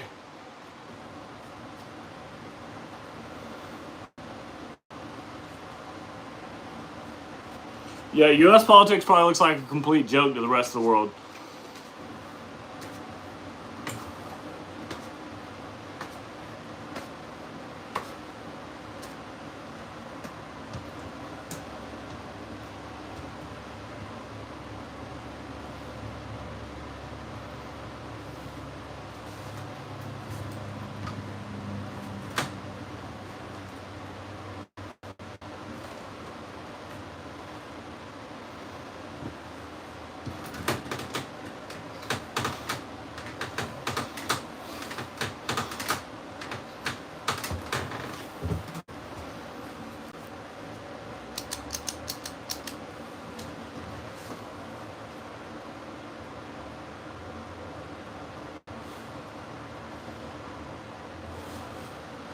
Yeah, vascularity is something that comes with overall either body weight or body fat percentage or dehydration. So also genetics.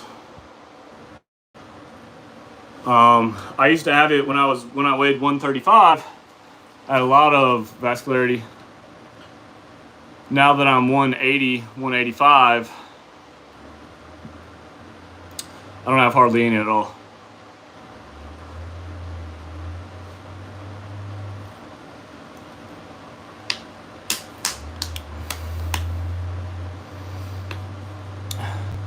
Nothing wrong with a dad bod, especially since you're an actual dad.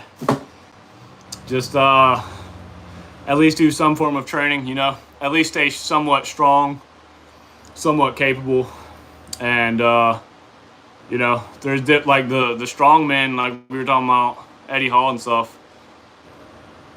Well, I mean, he's pretty ripped too, but like, there's different body types for different abilities and performances. So you can have a dad bod and be fucking strong as hell still.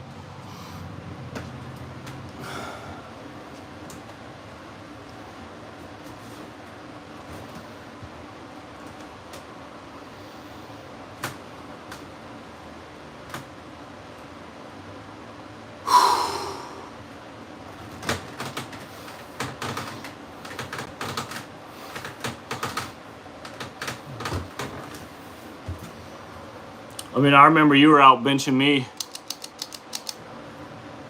back in the day, Brian. So you got that raw strength, that raw power, that a dad bod suits that more, anyways.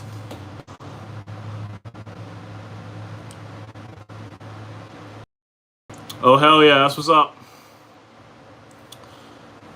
That's what's up, brother. That manual work, man. That manual work's something different.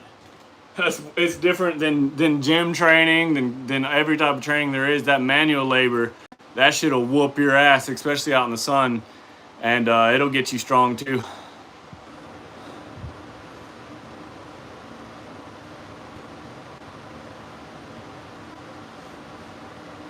$150.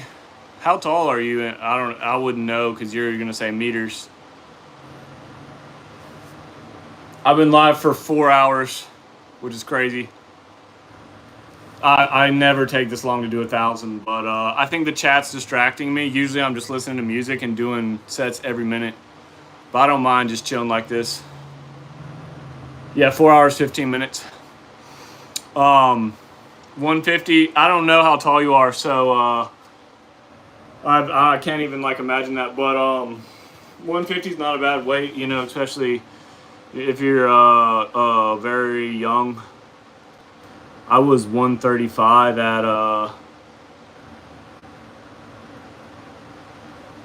at 16, so I was very scrawny.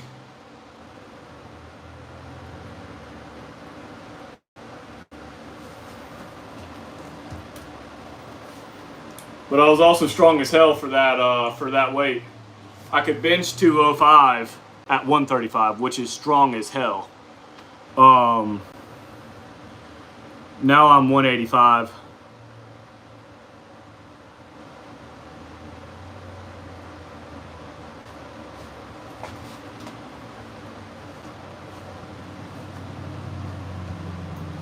Are you saying you're 5'5", 5 foot 5 inches? Or 5.5, 5'6"?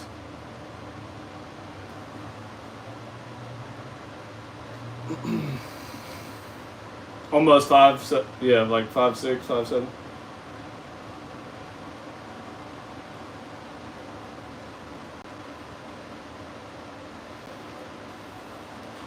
Everyone's body type's different. It's hard to say, like, I don't even know what a good body fat percentage is, honestly. Like 20%, maybe. 15 if you're trying to be super shredded. 10 if you're just ridiculous. I don't know.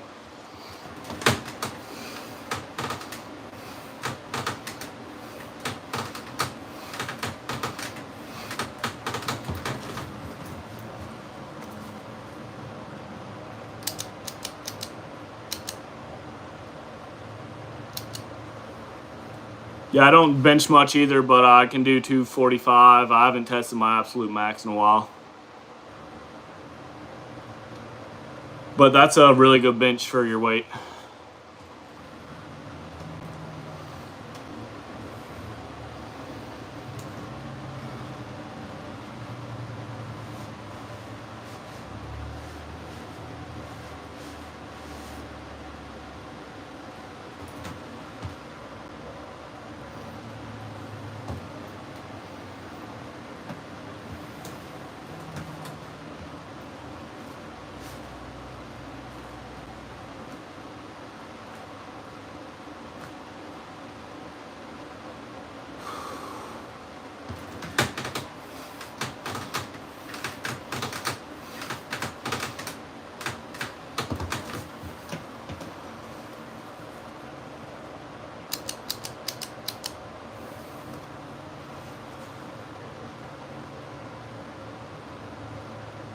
Yeah, if you have visible abs, then congratulations, you're in the top 1% of the world. Here in America and in the world in general, there are more millionaires than there are people with visible abs. So congratulations. You are in the top 1%.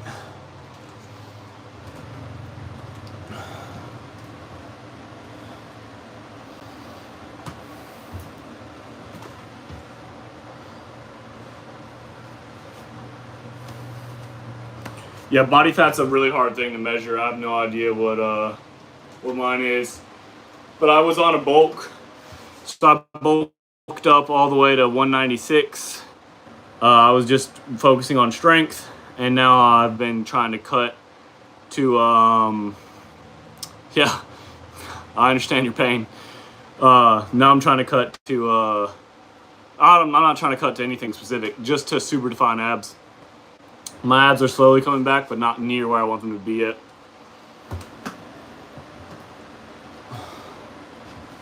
The bulk and the cut predicament is really challenging.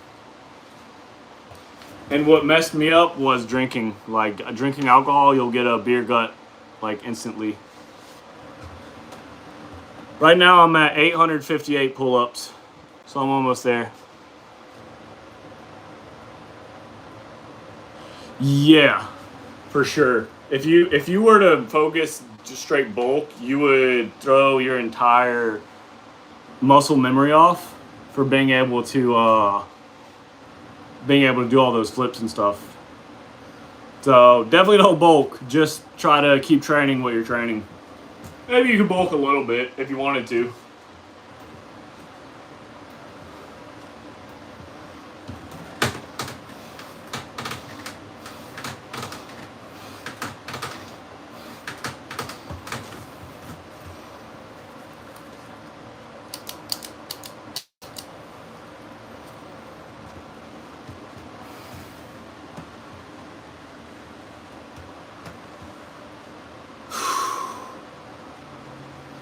Yeah, it's a lot, but it's not enough. Unfortunately, I still have 138 to go. So I appreciate your support.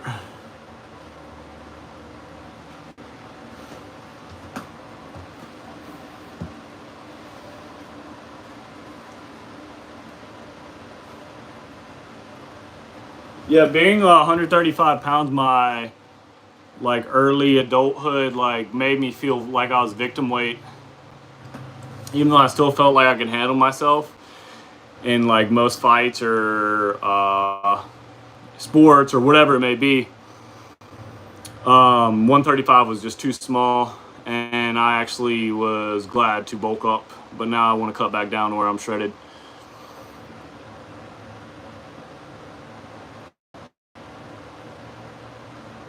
That's great. Yeah, you never want to be under 100 pounds. That's crazy. But I mean, as a child, obviously, you're gonna be pretty.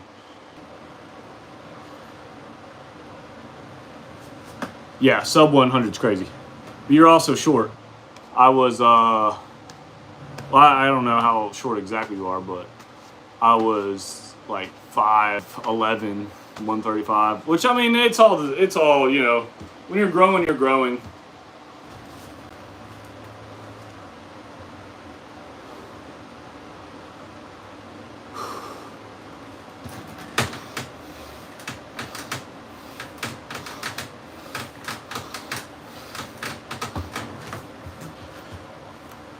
just being able to do one pull-up is a really impressive thing.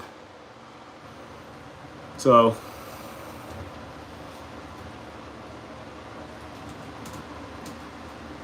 once you can do one, then you can just do that until you can do 10. So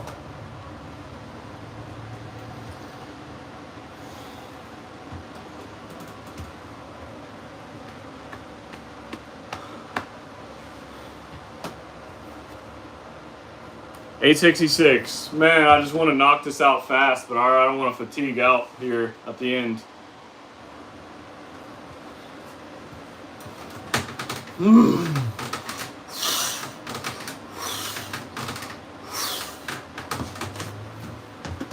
$870.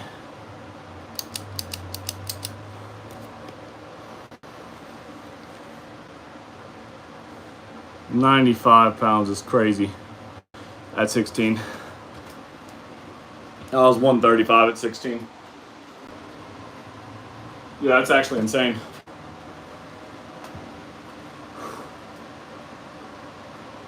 Were you a runner or anything? Only kids I knew who were that small were runners that would run like miles and miles and miles.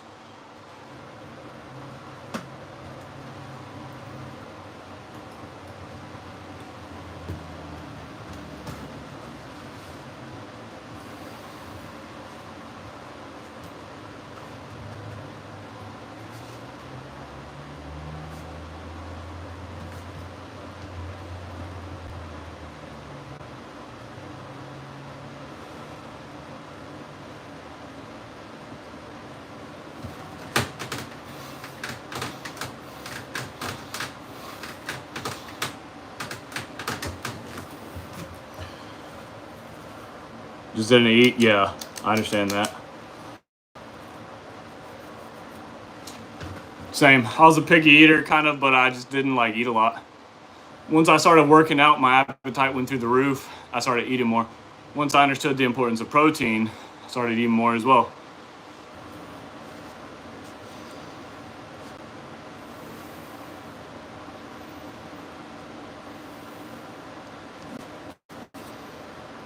Give me 2 seconds, I'll be right back.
Water, water, water.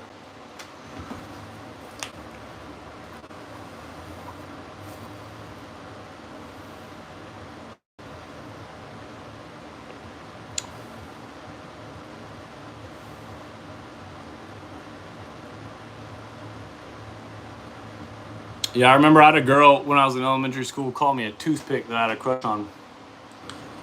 Actually, I heard that through someone else, so I don't know if she actually called me that. But ever since then, it's stuck in my mind. Like, I do not want to be a fucking toothpick.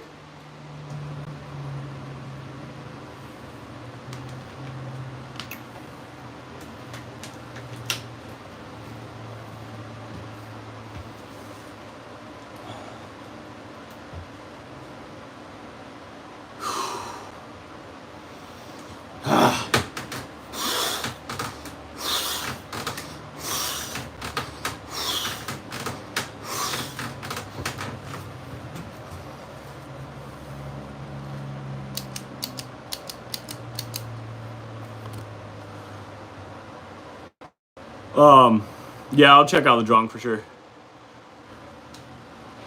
Yeah, it's crazy when you're that skinny, you don't even realize how skinny you are.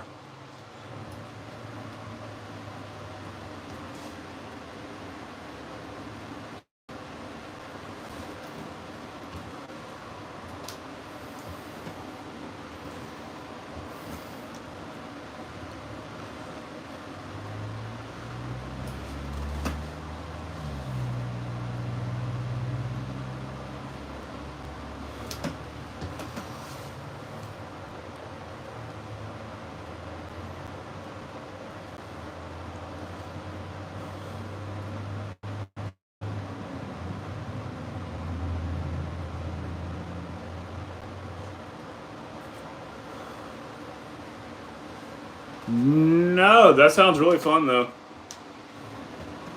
I mean, it sounds like it could get out of hand, but it sounds kind of fun. I've never heard of anything like that.